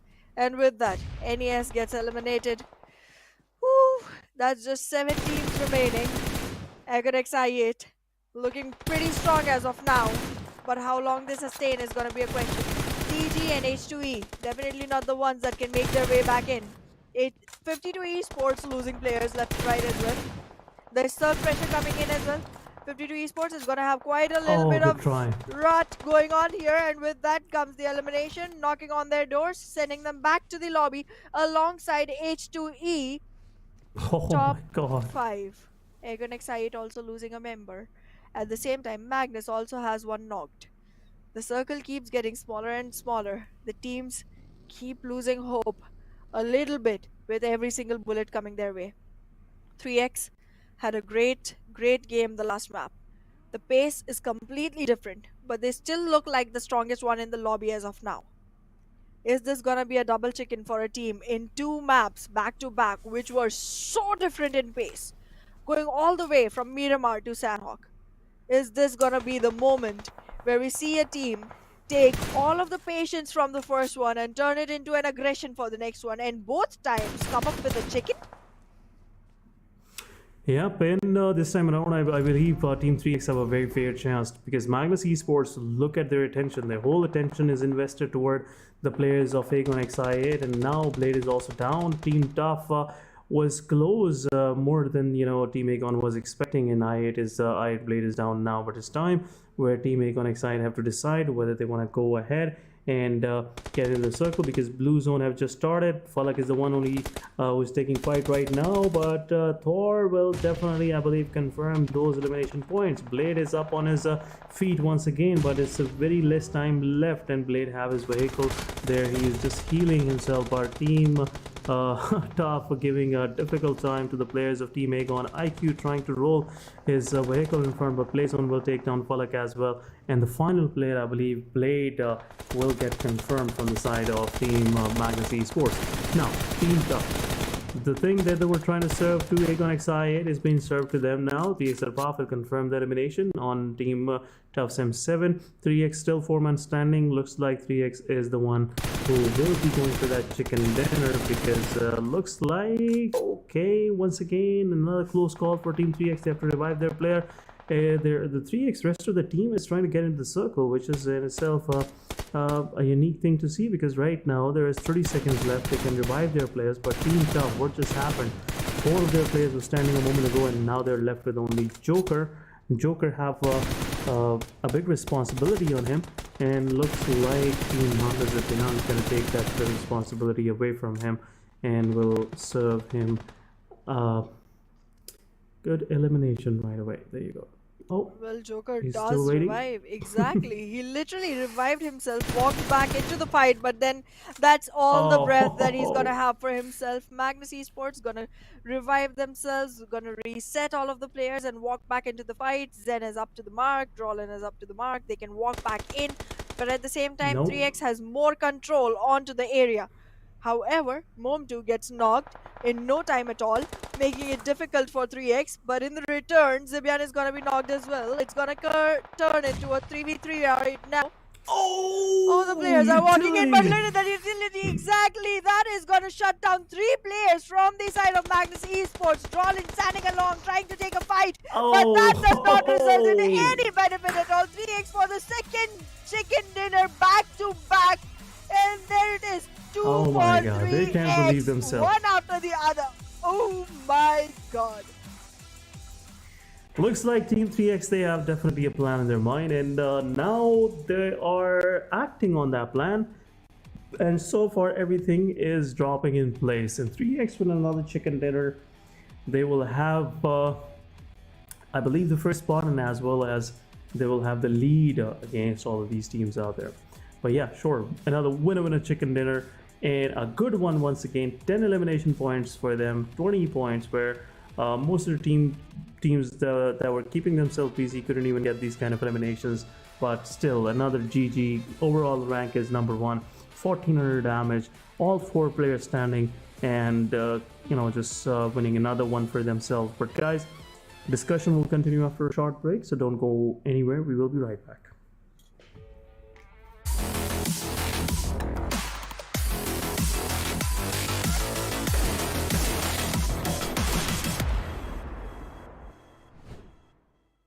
नहीं यार, आज game नहीं खेल सकता। अहमद, आ रहा हूँ mummy.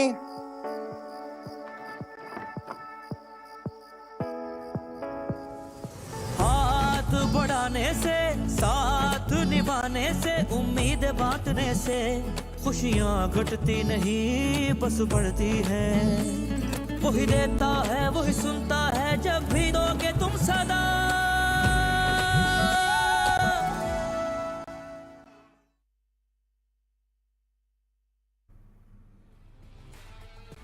Welcome back, guys, after this short break, and we are back after post-match 5. This was Sanhok, and another victory for Team 3X. This is Essen alongside me, it's Ehana. Wonderful Ehana. Ehana, this was something unexpected once again, and we were anticipating early on that we are seeing a new winner in every match, every map. There's no consistency coming from any team, but 3X, they somewhat cracked the code. They absolutely did. They not only cracked the code, they literally cracked open all the heads of the opponents that were standing in front of them. And that just resulted in a big chicken with 10 elimination points and 10 placement points. I mean, that is huge. Right after having one where you had 18 eliminations, it's like back to back, they're going on collecting these strike points for themselves. It's the point that they're gonna use to actually go ahead and get themselves benefits in future from somewhere or the other. It's like the way our parents actually save money. That's how they're collecting these headshots. Yeah, well, it looks like another great MVP coming from the side of Chotu. This guy's been keeping himself busy all along.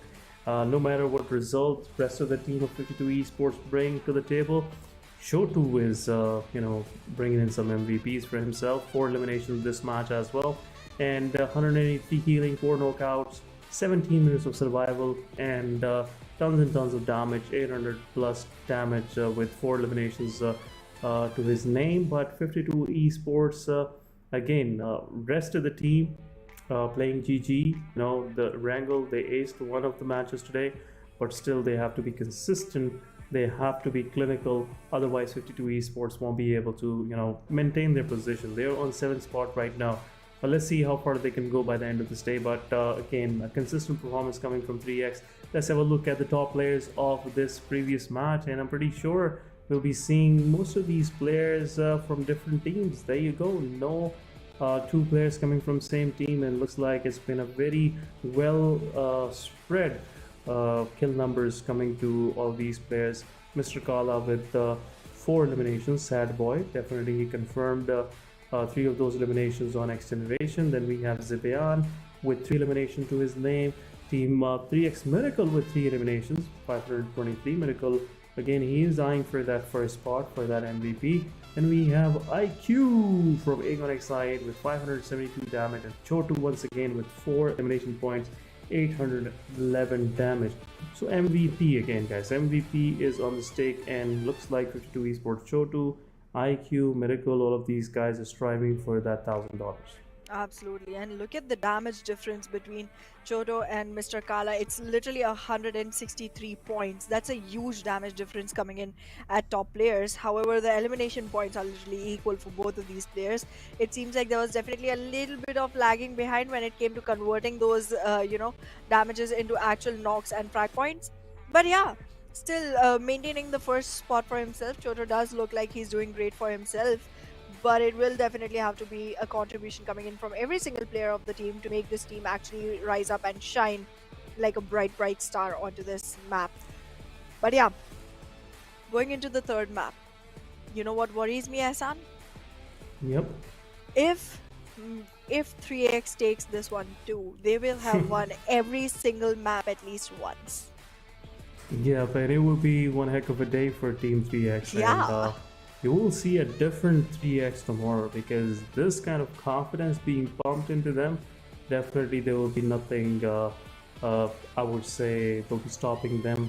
You hold on to the first spot for quite some time. But yeah, Aegon XI, another big kill number game where they managed to completely eliminate few of these squads, Team QR, then they had a fight with Team Tough as well. They survived throughout. But looks like Team Aegon XI8, they are being slightly unlucky. That's the reason why they are unable to finish off their matches. But rest of the teams, they are very careful. They are again top 8 teams, as I mentioned at the day start, are going to qualify for the South Asia Championship. So top 8, another opportunity for them to make some extra buck, and at the same time, they will be playing against the top teams of South Asia, which in itself is a big proud moment for your region.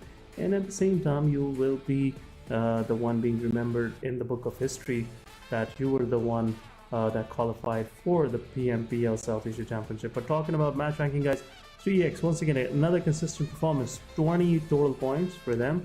Then we have Aegon XI8 with 12 points. Then we have Magnus Esports with 12 points. Team Tough, 8 points. The ground with 7. Then we have Freestylers, 52 Esports with 5 each. Then Faulty Devils with 4 points. So looks like most of the elimination points are being distributed among top 3 teams.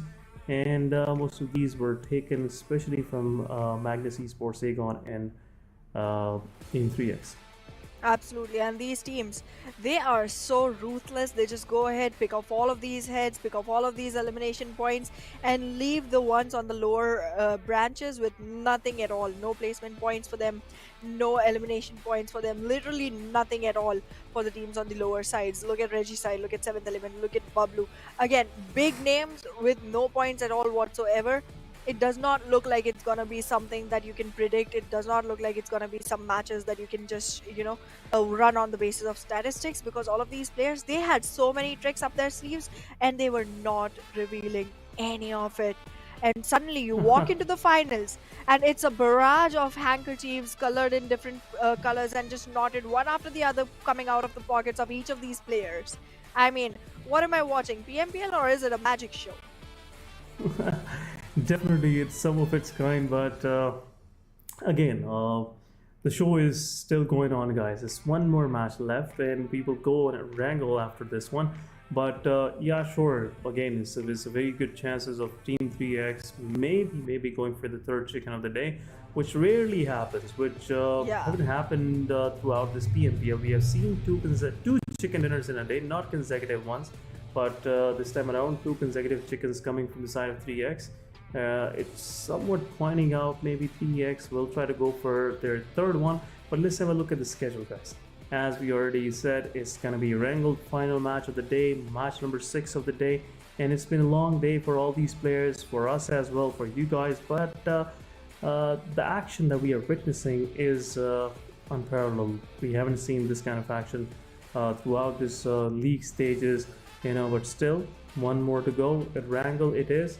and again a very fair chance of either of these teams, gonna try to ace this one for themselves. Absolutely. I mean, there is no difference in caliber anymore. There was a lot that we were seeing towards the league phases, but right now it feels like every single team has stepped up their game so much that there isn't any wiggle room or breathing room for any of the teams that were actually feeling secure in their pockets in the earlier phases. It's like nobody is safe. Nobody is left untouched anymore. Every single person is, you know, in some way or the other vulnerable. Nobody is invincible anymore. Everybody can be picked off, and every team can be eliminated at any point at all, because we're seeing so many big names getting out of back to the lobby in the early matches itself. And I mean, I'm like, this wasn't expected, but then not expecting this was also expected, so somewhere in between there. What is it? So yeah, surely is again a very sticky and very slippery situation that we are dealing with right now, and we have not much of a say in this, guys. This is something you should expect while you're watching PMPL Pakistan. This is a region where any player could be a clutch player at one moment, and the same player would fall from his vehicle next match and get eliminated. So this is again very inconsistent, again I would say, inconsistent at the same time, something very unexpected region, I must say. All of these players have capabilities. Sometimes those capabilities work, sometimes don't, so we have to be happy with whatever we get. But let's get into Erangel, guys. It's the final match of the day. Talking about the playing path, starting from Lipovka and going straight toward the western edge of the circle, or western edge of the map, close to QWERTY and Primorsk. Looks like northern side slightly away from the reach, but not that far. So these teams will find some vehicles near school, maybe near shelter, and they can move forward. The rest of the teams, like teams.The, they'll try to go for the western side of Gatka, where they can find some vehicle and go to South Georgia Pole. The rest of the teams looks like they will be evenly spread throughout the map. Well, it is definitely a very, easy to reach positions kind of a flight path, but we still have to see where the first circle forms, because that will decide a lot of things. Agonexide, I think, will still be going to military base. I'm not seeing TG still taking their fall for Primorsk. Okay, they are. They are finally moving towards Primorsk. BABLU is gonna still exist on Ferry Pier. And look at that. Another southern circle on Erangel. How many do we gonna see now? How many? I mean, Ehsan, I feel like it's been 90-10 percentage overall of southern and northern circles coming on to Erangel specifically. And Agon Exide has been so lucky so many times. The circle literally has most of a military base into it. And then some teams like H2E generally like to go ahead, take a fight with Agon X, and then R3G. Both of these teams generally sandwich them. Let's see if that happens again. But yeah, great positioning for Agon X again. Great, circle control that they can acquire for themselves. They generally do have great space that they have under their control when it comes to military base, and also the bridge hold from this team is impeccable. And Pablo has been a victim to that wrath once before. I don't know if they would want to invest again. Yeah, let's see. But looks like the kind of trend that we are seeing with this particular play area looks like it will be a second or third shift toward the main island. So Econexide have to position themselves accordingly, because they don't want to be on the Sanhok Island. Once the circle shift, definitely teams will try to camp out and will give them some damage. Might Econexide lose one or two of their players, but rest of the teams like team BABLU, we used to see them on the North Georgia, where 52 Esports is right now, and this change in the strategy, I don't know if it's gonna work for them, especially in the finale, because they're really strong in North Georgia, and most of their rotations, most of their planning, moving into the matches, has been designed, with the reference to North Georgia Ball City. But this change, let's see how it works for them. We have seen previous Erangel, team BABLU, they couldn't hold on to their position for quite some time. They had a tough time against 7E, and this this positioning, especially around Fairy Pair, is quite risky for Team Bubble. I am very interested to see how Magnus goes forward in this, because look at that. They're literally in the center of Portugal, completely vacant area all around them, and just a leisurely moment for the team. However, in the meanwhile, blood gets drawn, and Bablu is the one who picks the blood bags, runs away with it. Now it's gonna be used to revive their players when they need it. Blood donation camps running on already. Team Bablu is still gonna need some time trying to, find out the best position to hold on to, find out the Yep. best location to, capitalize on. I generally do see the Grounders and Team Bablu trying to pick, early fights against each other. Not seeing that right now just yet. So, waiting for it. I'm not sure what Team Bablu is trying to do, because they started rotating from Fairy Pair, they went into Gatka, they took down one player for freestyle. They came back and now they're right next door to QWERTY, which is again the drop location for Team Freestyle. Now look at this, Refuse is scanning another compound, and now Team Bablu is moving away. So it's like an undecisive situation for Team Bablu. They haven't decided yet which way they want to go, but I believe a better way is to hold into open where right now they are, and is that position which will be way fruitful for them rather than holding into a hard compound, because it's very rare teams rotation path cross that way, because they know that if there is someone in those compounds, it will be difficult place to move by. So again, staying in the open, it could be very rewarding, because you can surprise those passing by rotations and can pick one or two frags from them. So let's see what Bablu decides for themselves. And now Bablu is again right next door in QWERTY. I'm sorry, in Fairy Pair. So looks like still they haven't decided which way they want to go. Well, they're on vacation, I guess. And they're just chilling around, roaming around, trying to see where to be. That just rhymed. Anyways, so yeah, I just feel like Team Bablu is still taking their sweet little time to go ahead and find what to do for themselves. And in a way, even though I do feel like in a game like this you should come prepared, I'm not completely against this, because look at this. What does all of that preparation do for you? Specifically right now, nothing, nada. We could not predict nothing. We had all the stats right in front of us. So I feel like right now teams taking their time to actually read each other in a different and more practical and more in the game manner might just work out. If Bablu is confident enough with their aim, they can just go around, try to look for whatever fight comes their way and pick it. Because I mean, that's one way to go about it. It's not the very clinical way to go about it. It's not the very calculated way to go about it, but it's still one way to go about it.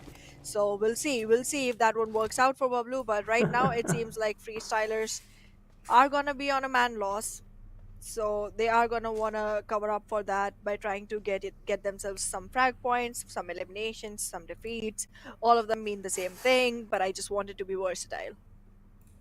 Yep, and it will be a big flex again. I know, right? Again, on all those viewers that are trying to learn some extra vocabulary, right?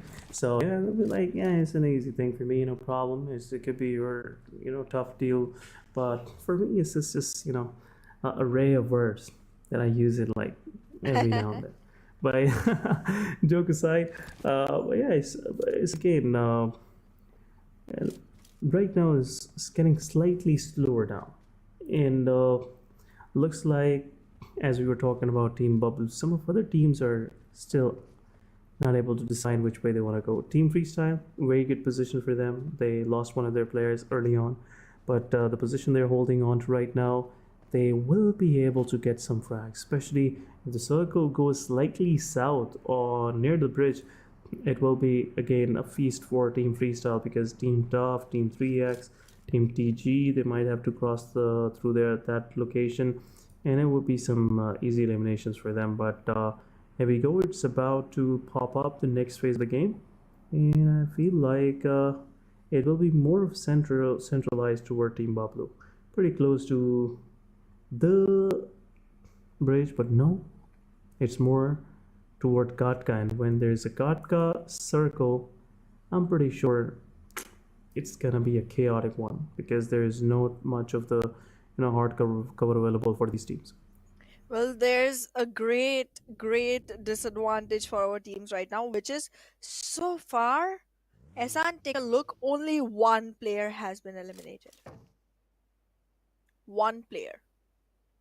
That means the population density Yep. is just gonna go way high up. I mean, we both belong to countries that have really dense population, and we know how that is. We literally have no room to walk around in. We literally have no room inside our room. We literally have people walking in on us every single time, whether we're doing anything at all. So yeah, I mean, our teams are gonna have a lot of teams walking in on them while they're in the middle of a couple of fights, and that's just gonna result into way too many third parties. That's gonna result into way too many, unidentified collateral damages happening left and right. So before walking into the circles, all the teams, all the players, just go ahead, take a deep breath in, take a deep breath out, and just rush in, because there's gonna be no more time to breathe after this. This is claustrophobia.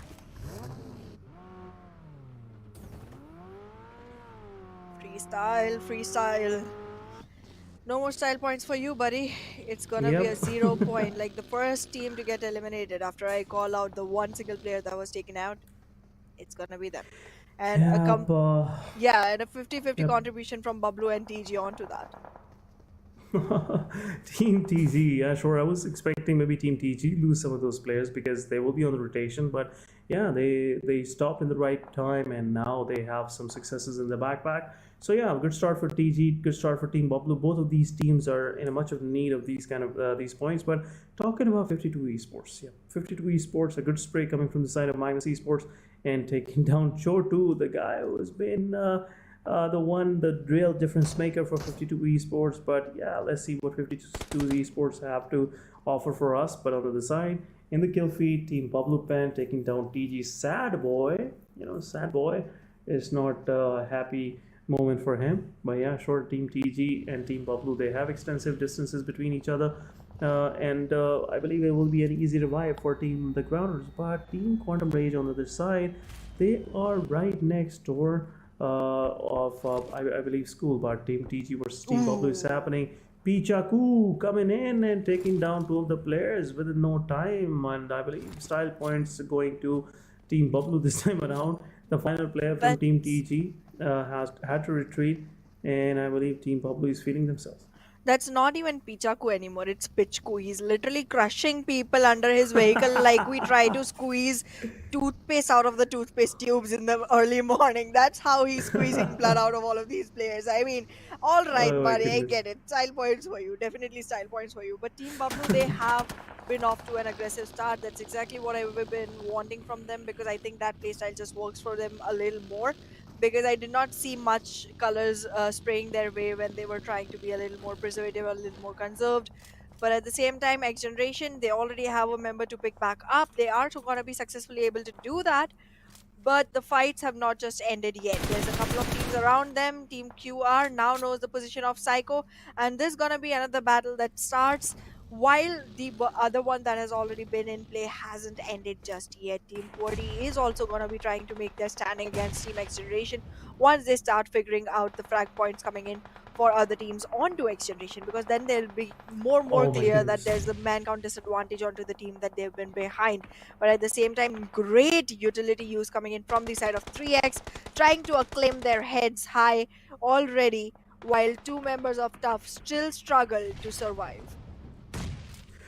Yep, and some good precise shots being landed on the players of Team Tough. Otherwise, it would be a difficult one for the two players of 3X to just pinpoint drop utilities on the players of Team Tough. But there you go, R3G versus Team I8. It's happening. Team R3G managed to take down two of the players from I8, and now the players are back up. And now it's something Team R3G have to deal with. But the moment Blade, thinks of sitting into his vehicle, that's where the problem starts. Uzum will get some damage to one of the players from R3G, and knock with that precise headshot, taking down Uzum as well. Falak is the final player surviving, so it could be another day end for Team Aegon Exide early on, but utility still needed to be dropped. Falak have to go with some utility kills. Now utility knocks, otherwise it will be a difficult one. But Roshan versus Falak is happening, but Roshan, wow, what just happened? Taking down Falak, and I believe Falak will be confirmed as well, but third party is happening. HTP is also in the mix. Team Aegon, with two of their players surviving, could possibly be a victim of a third party for themselves, but Blade is still bleeding out. Team R3G didn't confirm their elimination. Falak is the one got eliminated, but R3G was taking down Uzum, and now R3G Ranger is also changing his angles, but it's just a matter of time where Aegon Exide might get eliminated right away. XIQ left, and he's a solo survivor.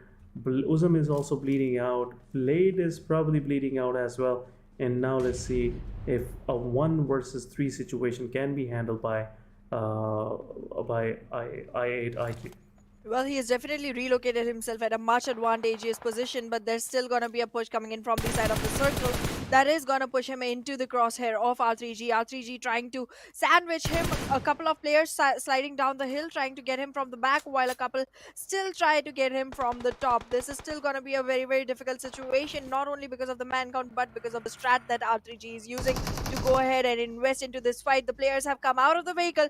They are going to be right in the crosshair for IQ, but he is still not going to be able to go ahead and capitalize as he uses the nade, shuts down Was. It's going to be a 3v1. IQ, can you do this? Another nade coming in. It's going to land, but it's not going to connect anymore, so there's no more damage getting dealt. It's definitely close, but there's a revival coming in the meanwhile. Another nade knock down. It's a 1v1 right now, unless the revival goes ahead. Roshan is going to attract him towards himself, but Roshan gets that down as well. This is a fight that was so good from this side of IQ, but then he will get shut down by Avenger, and this is the Revenger from the side of R3G. They are going to be able to set their team back up. They are going to be able to revive all their players if time permits, because the circle is still closing in, but this is a fight I was not expecting to go towards the side of R3G. Woof! What did we just see? Oh my god, this is again something unexpected that we were least expecting, but GG's over the side. XGeneration versus NES is happening, and NES will just run through the players of Team XGeneration, leaving them out with only 2 elimination points to their name for this match. And now Team XGeneration is out by 3x. They somewhat sensed that there's been a fight happening in close by, and now I believe Team 3x will push forward and will go in a full-fledged fight. They don't know that NES is now 4-man standing, but a good side to choose to push into this compound. But still, Team NES Nightmare, he has to go full-fledged in. Miracle is also joining in, and I believe there you go, Mom2 got knocked out, Maxi with the nade. Team 3x taking the first knock, but let's see how far they can go. Zarbaf also got knocked out, and it's Miracle versus the whole squad of NES, and NES will confirm those elimination points. These elimination points came for them. They weren't asking for it, but 3x somewhat volunteered, and now Team NES will take those 2 points for themselves. But Miracle, let's see if he's going to take that fight. As we were expecting, Team 3x might get the 3rd chicken dinner, but it doesn't look like Team 3x will have a chance to get that. Absolutely. I had already started framing my sentences on how I would close that fight, because like 3x with 3 chickens, wow, yay. But it doesn't look like that anymore. NES Iron is already trying to put Miracle into misery. That's not happening just yet, but he's still trying though. Miracle has stood up. He's trying to move around, trying to take a couple of shots at some other team, but in the meanwhile, he is going to be in the crosshairs, and there he goes, completely getting shut down. Exactly, on a random headshot coming in from the side of NES. Oh, beautiful. Beautiful is the only word I have. I mean, saying beautiful when someone is getting headshot is not the most optimal way to talk about it, but I can't help it. It is what it is. it is what it is, guys. And yeah, sure, definitely you can say that. But on the side, it was a work of art, I must say, coming from the side of Absolutely. NES Iron. So to describe art, definitely we have to use those words. But R3G versus H2E now. H2E starts and is knocked out. R3G is forced to dealt with. But 70, where are you coming from? What's going on? Where 70 came from? And now they probably take down rest of the players from H2E. Talkosaurus joining in. R3G, they were like, oh, we are the one taking the fight. Who are you? And that's where 70 said, we are here to pick what we left here. And that's what they did. And 70 took down the final two players of H2E. H2E is out of the game on 11th spot. But now 70 versus R3G all together. You know, the question paper is flipped.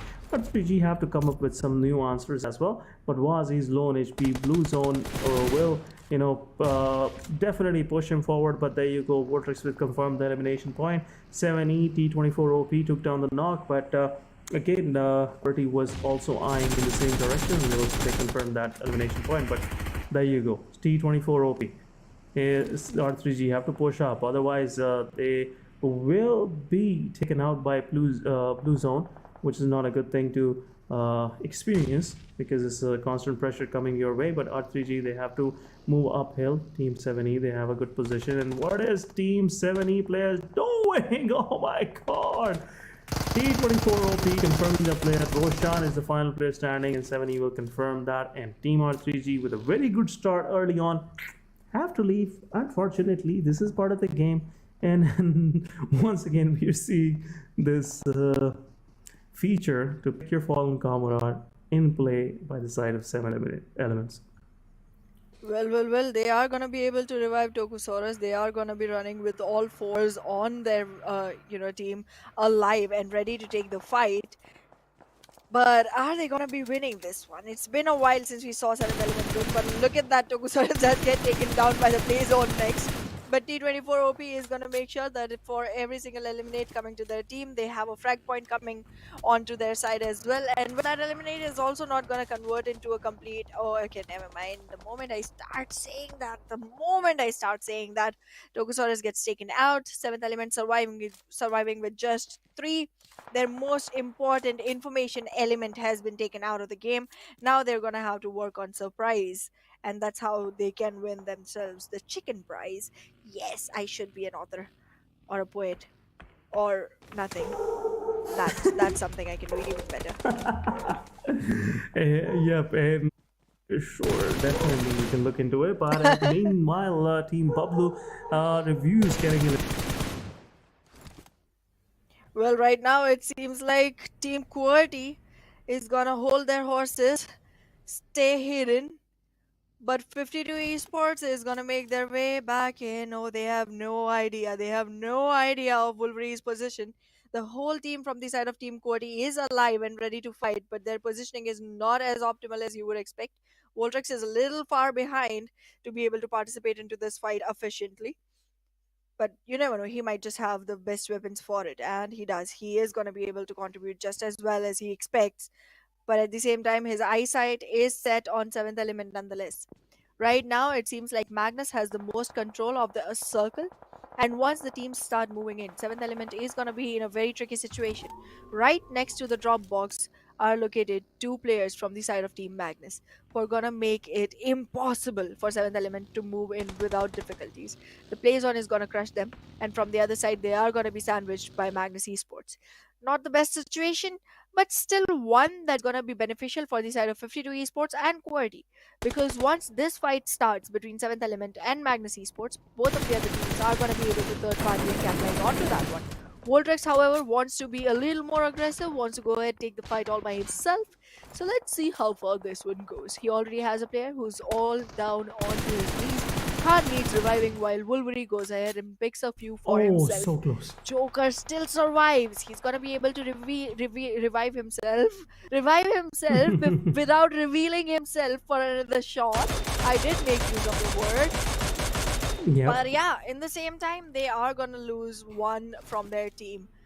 TFD, 52, 7th Element, all running on man count disadvantage. There's a deficit of 1 man on each team. However, Magnus and QWERTY, with all force, are gonna have a great start for themselves once they start moving back into the circle. Magnus can get themselves my the chicken. Team God. QWERTY getting picked off from the side of 52 Esports. This is gonna hurt. This is gonna hurt so bad. And look at Jalla Oh just my being God, salt third baked, party. adding salt to the wounds. Oh my while goodness. 7th Element goes ahead and third parties and acquires all the frag points for themselves. But this is not gonna be easy. GG's. Nobody's forgiving them for that. They are gonna get picked one after the other, leaving them with 2 men surviving, while 52 Esports still has 3.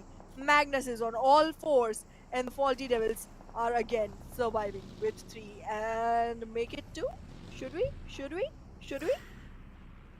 Yep, the Faulty Devils looks like now they have to move out of the circle, and things are getting tricky for them. But Team 7E on the side, 2 of their players are surviving. 52 Esports still getting the most out of them, and 7E probably will be leaving with final player standing, which is again a good performance, above average performance from them. They managed to clean up the remaining players of Team QWERTY, and also they took some good numbers for themselves in elimination points. But look at Magnus Esports, the way they have positioned themselves. Looks like it will be a hard fight against them. Team 52 Esports, 3 of their players are standing, but on the side 7E, I believe they're not gonna go for the revive, or are they? Because if they get their player revived, there is a fair chance TFT might have a difficult time getting against 7E. But I believe the angle that Magnus have, 7E Divine will be picked off, and this another elimination will add in the kill tally of Team Magnus Esports. But we are down to top 4. Team 7E with 1 player surviving. He's outside the circle, and it won't be long where we will see this player getting eliminated. But this was not something I was expecting. This was not the end I was expecting for 7E's player, but he got eliminated with the vehicle burst. But look at this shot. Chotu, man. GG's, you're not Chotu. I can surely tell the way this guy picked up that point, and that precise shot gives me some nostalgic vibes from this kind of gameplay. But there you go, 52 Esports. Now they're deciding which way to go, and they will end up right in the center of Team TFD and Team Magnus Esports. Well, 52 Esports definitely is in a troubled position. They are going to have a couple of their players getting picked off in exchange of that one single damage that was done from the side of Choto. It's going to result in a 2v3v4, and right now Magnus seems like they have all the advantage. They have the circle control, they have the players advantage, they do have players getting knocked from their side every single minute, but then they are going to be able to revive them because they're so far away from the rest of the teams. They are going to have enough cover to do that as well. Right now the vehicle is getting fueled up. We are going to see the players from the side of Magnus actually try to charge in eventually. They are going to make sure that they have the most coverage of the circle, and look at that. The vehicles are rushing in towards 52 Esports, but Jallad is not letting go. Jallad is not letting go. TFD still suffers some loss from the side of Magnus, but Magnus is not going to have as much advantage as you think they did. They are going to get picked because 52 Esports Choto and 52 Esports Jallad both have their eyes set on Magnus like they have nothing else in the world to worry about. Like TFD does not even exist. This is one team at a time, and 52 Esports is going for Magnus first. There comes the fight. He goes for the shots, does not connect many or any, but in the meantime he is going to have some time to himself where he needs to revive. TFD still trying to invest in the fight. Magnus in a bad situation, even though they have great numbers on themselves. They have a couple of teams both trying to push them in. 52 Esports trying to go for the shots, does not connect any. In the meanwhile, Jallad gets knocked and eliminated. This definitely was a mistake. Exactly. And I feel like this mistake was very well punished. But in the meantime, it's still gonna be a 1v4v3. TFD not losing much. Magnus not losing anything at all. And there it is. 52 Esports losing all they have. And the last fight remained Magnus and TFD. TFD, definitely there's a fair chance where they can have their hands on the chicken dinner, but looks like Magnus Esports, they have the center for them. And now where TFD Leon going? I'm not sure what kind of strat they're trying to pull here, but Team TFD now, their player is knocked out. Drolin with that headshot definitely have now cleared a man advantage. It's a 4v2 situation, and if they do the math, definitely it's time where Team Magnus Esports should go ahead and start pushing forward, and I believe that's what they're going to do. But two of the players from Magnus Esports, they don't have a vehicle, they cannot leave that position behind that drop, and that's where the problem starts. But Team TFD versus Magnus Esports, Leon is up on his feed, but let's see if they can get a knock with utility. If they do so, I believe Team TFD have a chance, because it will be a 2 versus 3 situation for TFD to deal with. But utility going in, Izzy Boy taking down Drawl, and on the other side, Zibian is changing his position. And if Izzy Boy will get knocked out, Leon is also low on HP. Freestyler have to come in, otherwise it will be a difficult one for TFD. But it's a 2 versus 4 situation. Utility is being dumped. Freestyler is low on HP. Leon is low on HP. I believe they have not more utility left, and Molotov will do further damage for the players of Team TFD. Freestyler is also knocked out. Zen taking down Freestyler. It's a 1 versus 3 situation, and it's just a matter of time where Leon will also just bleed out, and another utility going from the side of Zipian. Izzy will bleed out. Leon is solo survivor, and there you go, finisher with the utility taking down the chicken dinner for themselves. And those happy faces coming from the side of Magnus. A much needed win for Magnus, because they had a good position with the bonus points, and now with this chicken dinner, they'll definitely be back in the game. Absolutely. It did not look like they were able to deliver as much as was expected from them in the early few matches, but then they closed the day off at a very strong point, and there it is. The winner chicken dinner flashing on our screens, all for Team Magnus. With 22 total points and 12 eliminations, they have literally gone back and claimed their first position back from 3x. Kudos. Yeah, and I'm pretty sure there won't be much of the difference in numbers, but yeah, sure, we'll have a look at it in overall ranking. But day 1 is over, guys, with the matches, but we will discuss this after a short break, so don't go anywhere. I'm pretty sure we will be right back.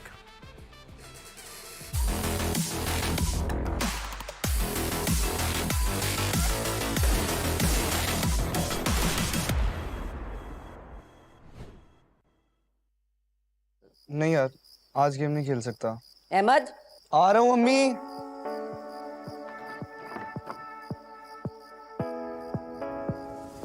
हाथ बढ़ाने से, साथ निभाने से, उम्मीद बांटने से खुशियाँ घटती नहीं बस बढ़ती है। वही देता है वही सुनता है, जब भी दोगे तुम सदा।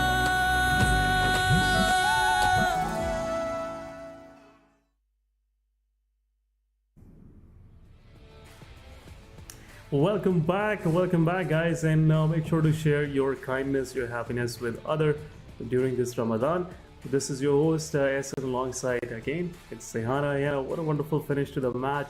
It was stretching at the end because we were expecting Magnus to win, but yeah, it was a good fight back coming from TFD. 52 Esports, they could have played a massive role in this final fight, but someone Jalad with some slight mistakes went ahead and just took out the chances of 52 Esports even getting the chicken dinner. But yeah, sure, it was a wonderful match overall. Absolutely. I mean, it was very dicey until the last match that happened between TFD and Magnus. And well, initially it felt like TFD might be able to capitalize on it, but then the way Magnus used those utilities, it just damaged way too much. And then the way they were positioned, 2 players with the vehicle going up front and 2 players who did not have the vehicle, even though it was situational, it was a great position for them.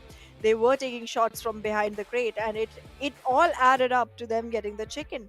And there it is, Zen with most number of eliminations, with a humongous amount of damage on himself, and well, a very little heal that he has taken over time. So yeah, I mean, great game overall, a very well-rounded team, Magnus Esports.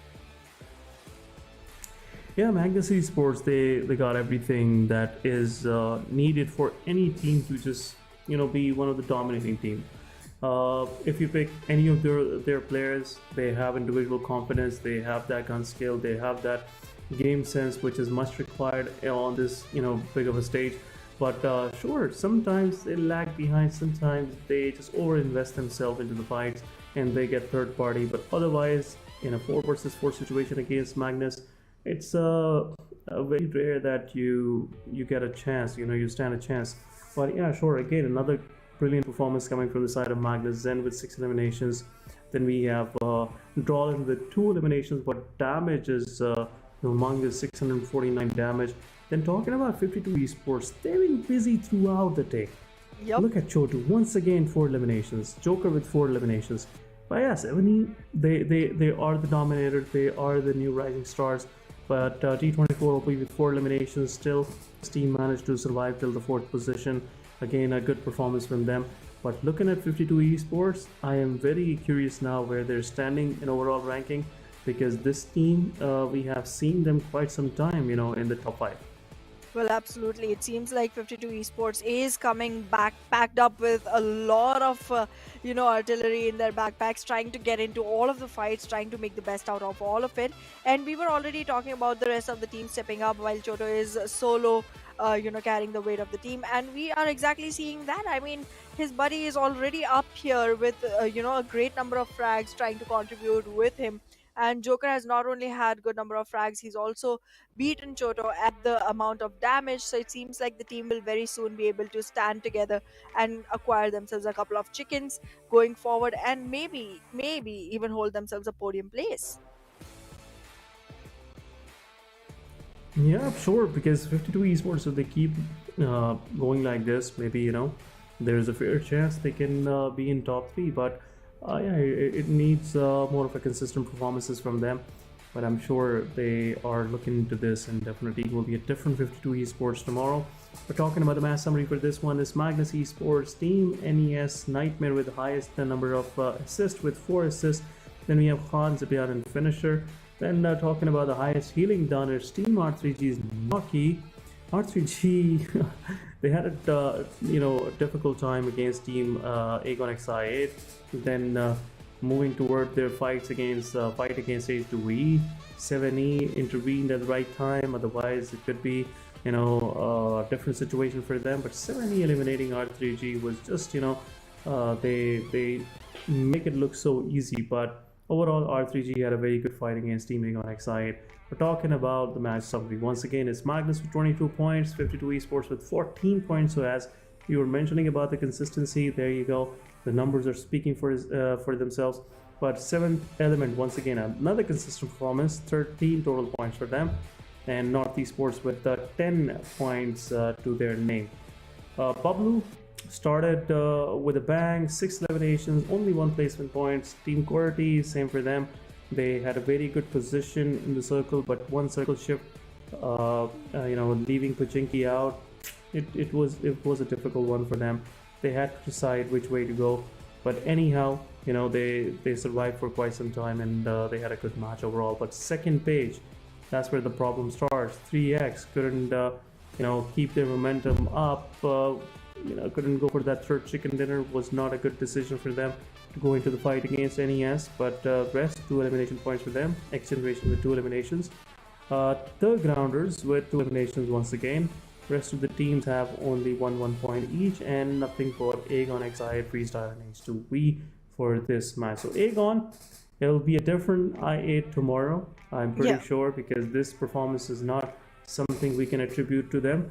But overall, we had a very well balanced day, because looks like there's been no actual dominator except 3X. Rest of the teams had the fair chance, and some of them got their chances and confirmed the chicken dinners for themselves.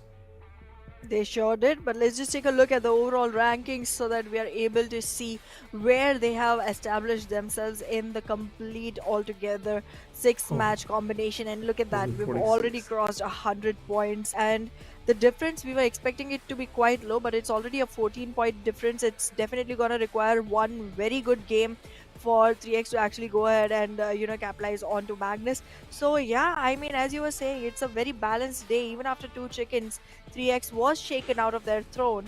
And I mean, what else other than that can actually go ahead and say that, okay, you know what, they were great games.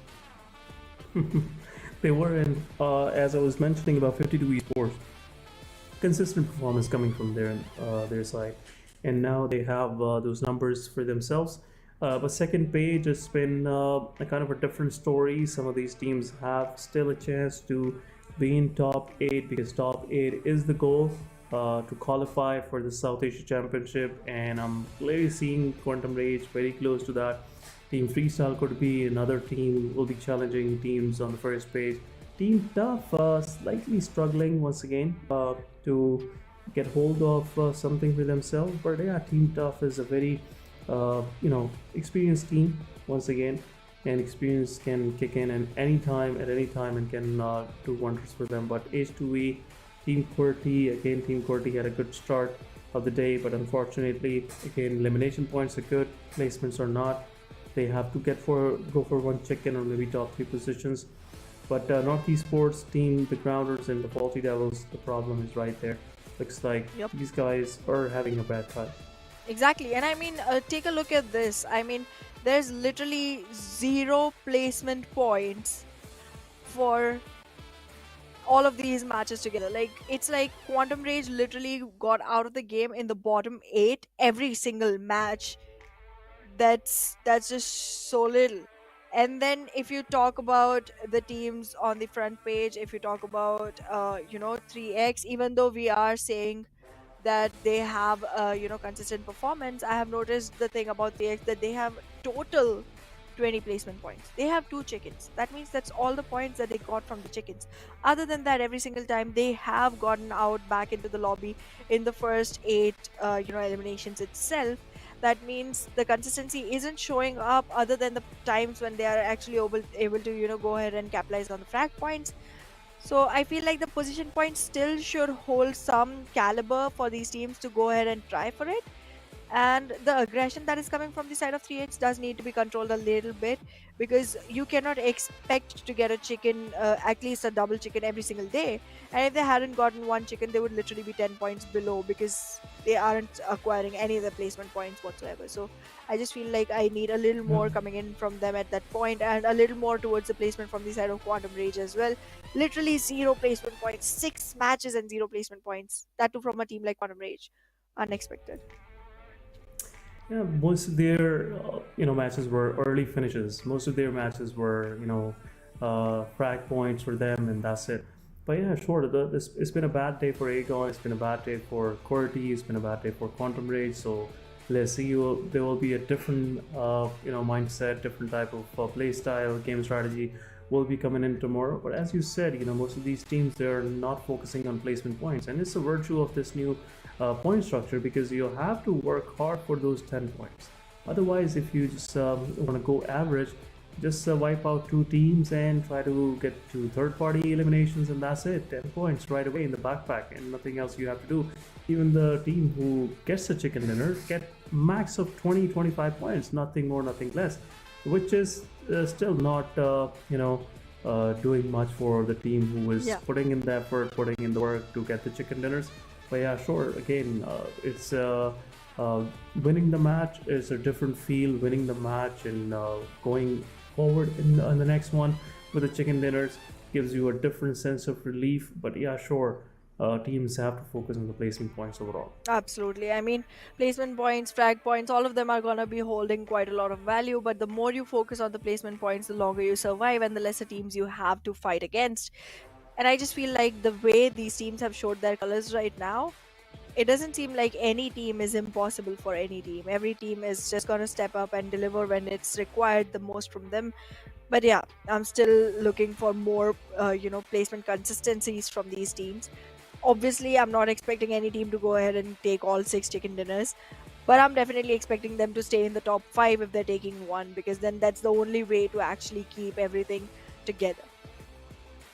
Yeah, that's what we have noticed from the side of 52 Esports. They got one chicken dinner, which was a lucky one.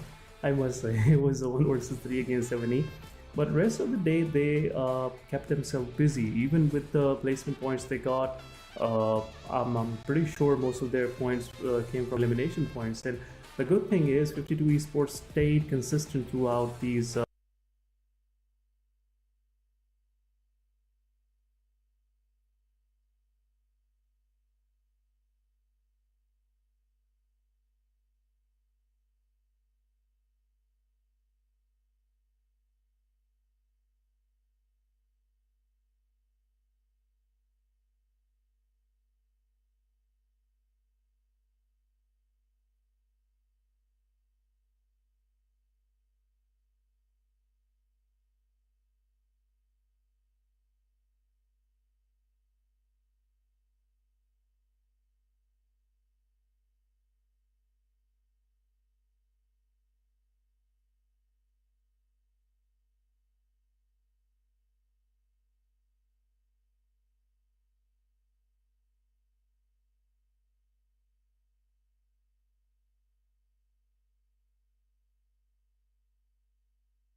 Welcome back, guys. Welcome back. It's been a kind of a quick one. I don't know what Roshan said, but yeah, sure. We'll be going back toward the interview, and we'll be right back.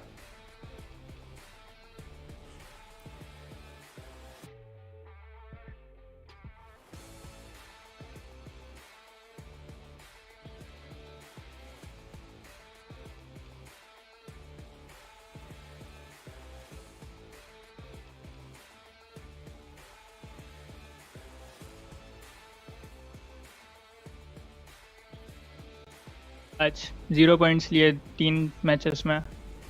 इंशाल्लाह try करेंगे, कल cover करें उसको भी। चलें, अच्छा रोशन, मुझे ये बताइए। जी जी अलादीन, आप अपना सवाल कंप्लीट करिए। मैं बस ये पूछ रहा था कि व्यूअर्स ने आज आपका एक ऐसा हिस्टोरिक मोमेंट देखा जो कि बहुत कम होता है कि यार इस तरह से एक प्लेयर पूरी की पूरी टीम को जो है वो रोकता हुआ नजर आए, और आप उस वक्त आपके माइंड में क्या चल रहा था, एंड आप जानते थे कि आपके सामने चारों प्लेयर्स हैं, तो how did you train your mind कि भाई मुझे यहाँ पर क्लच करना है, मुझे यहाँ पर जो वो इस टीम को एलिमिनेट करना है? जी पहले तो मुझे नहीं पता था 1v4 है। खैर फिर जब ऊपर से कूद के नॉक हुआ था एक प्लेयर उनका, तो फिर मैंने कहा हाँ 1v4 है। बस मुझे एवेंजर बोला तो नेड मार ले, वो किल ना दे। मैंने कहा नहीं, खैर फाइट लेते हैं। अच्छा, खैर हीलिंग होती तो रिजल्ट शायद डिफरेंट होता है। ज़बरदस्त। अच्छा रोशान, मुझे ये बताइए कि पहला हफ्ता आप लोगों का इतना बेहतर नहीं साबित हुआ था, दूसरे हफ्ते में आकर हमने आपके कमबैक मैचेस देखे थे, तो वो जो जर्नी थी पहले हफ्ते से दूसरे हफ्ते में जब आप आए हैं, क्या माइंडसेट था, किस तरह से आपने सामना किया इस सारी लॉबी का? क्योंकि 7th एलिमेंट्स ने पहले हफ्ते में काफ़ी अच्छे पॉइंट्स निकाले थे, 3x ने काफ़ी बेहतर खेला था, तो क्या आप लोगों को पता था कि दूसरे हफ्ते में ये टीम्स नहीं परफॉर्म कर पाएंगी? लेकिन आप लोगों की अपनी स्ट्रैटेजी क्या थी, क्या आप लोगों की पर्सनल कम्युनिकेशन क्या थी, क्या बातचीत हुई उस ब्रेक के दौरान कि यार दूसरे हफ्ते में हमने इस तरह से खेलना है? हमारा ये था, पहला हफ्ता हमारा कोई शुरू के 2-3 दिन हम बॉटम पे थे, फिर हमने लास्ट 2 दिन हमने कम बैक किया था, तो हम टॉप 5 आ गए थे खैर उसमें। फिर सेकेंड वीक हमारा #1 का एम था। फिर उस सेकेंड वीक के भी एंड के हमने 2-3 दिन हमने फिर चोक किया। फिर फाइनल्स का हमारा ये था कि फाइनल्स में करेंगे इंशाल्लाह। बिल्कुल बिल्कुल, आपका माइंडसेट बिल्कुल क्लियर है। और इसी के साथ साथ अलादीन, आप कोई सवाल अगर मजीद करना चाहते हैं? हाँ, मैं यही पूछूंगा, आपकी टीम में जो प्लेयर्स हैं सबके एक बार सबके रोल्स बता दीजिए, और आपकी टीम ने माशाल्लाह से उस एक ऐसी टीम बनकर आई है जो कि टेबल टॉपर्स को compete कर रही है। How confident you guys are कि आप लोग यहाँ से साउथ एशिया चैंपियनशिप में जाकर डोमिनेट करेंगे? IGL वाज है हमारा, और अच्छा, नॉकी IGL हमारा वाज है। एंट्री फ्रैगर है। जी, मैं सपोर्ट पे खेलता हूँ, और एवेंजर फ्रैगर है। ठीक और साउथ एशिया चैंपियनशिप का हमारा यही है, उसमें तो खैर कुछ नहीं है। खैर हमारा तो मेन अभी PMW आई है, PMW आई जाना है इंशाल्लाह, या Main फिर goal is south Asia PMWI। Championship भी। यस PMW आई की गोल है for now.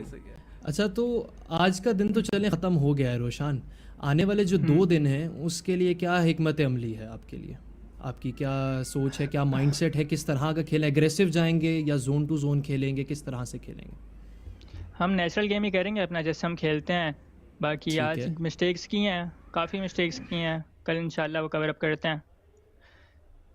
Thank you so much, बहुत बहुत शुक्रिया आपका। हमने काफ़ी टाइम लिया, आप जाएँ प्रैक्टिस करें और कल के दिन जब वो डोमिनेट करें, इनफैक्ट बाकी दोनों दिन भी डोमिनेट करें, और हमारी दुआएं, हमारी नेक तमन्ना आपके साथ है। Thank you so much for joining. एक बार बहुत बहुत शुक्रिया एक बार फिर से अदा करें। खवातीन और साथ R3G से रोशान मौजूद थे हमारे साथ, और Welcome back, guys. Welcome back once again in R3G. Roshan, he just poured his heart out. He said, like, at that very moment he was thinking, you know, maybe I should go for a fight, and he said if there will be some healing available, it would be a different story. His teammates were suggesting him to just avoid the, just deny his elimination, but somewhat this is what a sportsman spirit is all about. If you're confident enough in your craft, if you're confident enough in your gameplay, definitely give it a try. Who knows, there's a different results overall. But yeah, sure, it was a wonderful conversation coming from the side of Roshan. These guys are aiming for PUBG Mobile World Invitation. Let's see how far they can get. Hey Hannah, what's your thought on this clear-cut mindset of Roshan? Well, so here's the thing. When he talked about, his teammates actually suggesting him to just go ahead and nade himself, not give the frag point, I was like, I am so grateful that you did not listen to them, Roshan, because again, we wouldn't have seen that amazing, almost clutch coming in from the side of Regicide at that moment. And with the way the fight went, with the way the mindset of Roshan specifically is, I feel like sky is not the limit. No aim is too high. If the team actually works together and all of them adapt this, fight till the death spirit from their side, we might be able to see a little more coming in from the side of R3G. And I think there's only a little more that they need to do to actually make themselves, established in the forefront of, the PUBG Mobile scene, because it just feels like the way they have climbed up, it has been slow, but it has been very steady. And I mean, the consistency has been great from their side. So yeah, I feel like they will be able to do great things, and I'm just waiting to see those great things happen.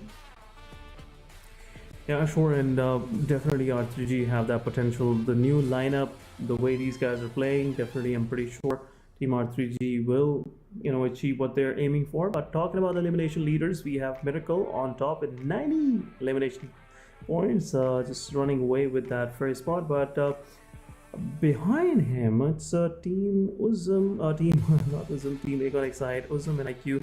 Both of these guys are chasing Miracle down. Shami Boy slightly changed his position, but not that far. 77 eliminations to his name. But on the other side, we have Noki with 77 eliminations right next doors. Maybe try to dethrone Shami from that fourth position. But rightly so, XGeneration, Shami, he's keeping himself busy and he's taking those frag points, which are much needed for keeping him in the elimination leaders. But overall, looks like 3x Miracle is about to, I believe, gonna build more lead in front of the Iconic Side players. Absolutely. I mean, it was ironic to see that Miracle had the least amount of damage in the whole, top 5 eliminators though. But yeah, I mean, he does have the most number of frag points, and that puts him where he is.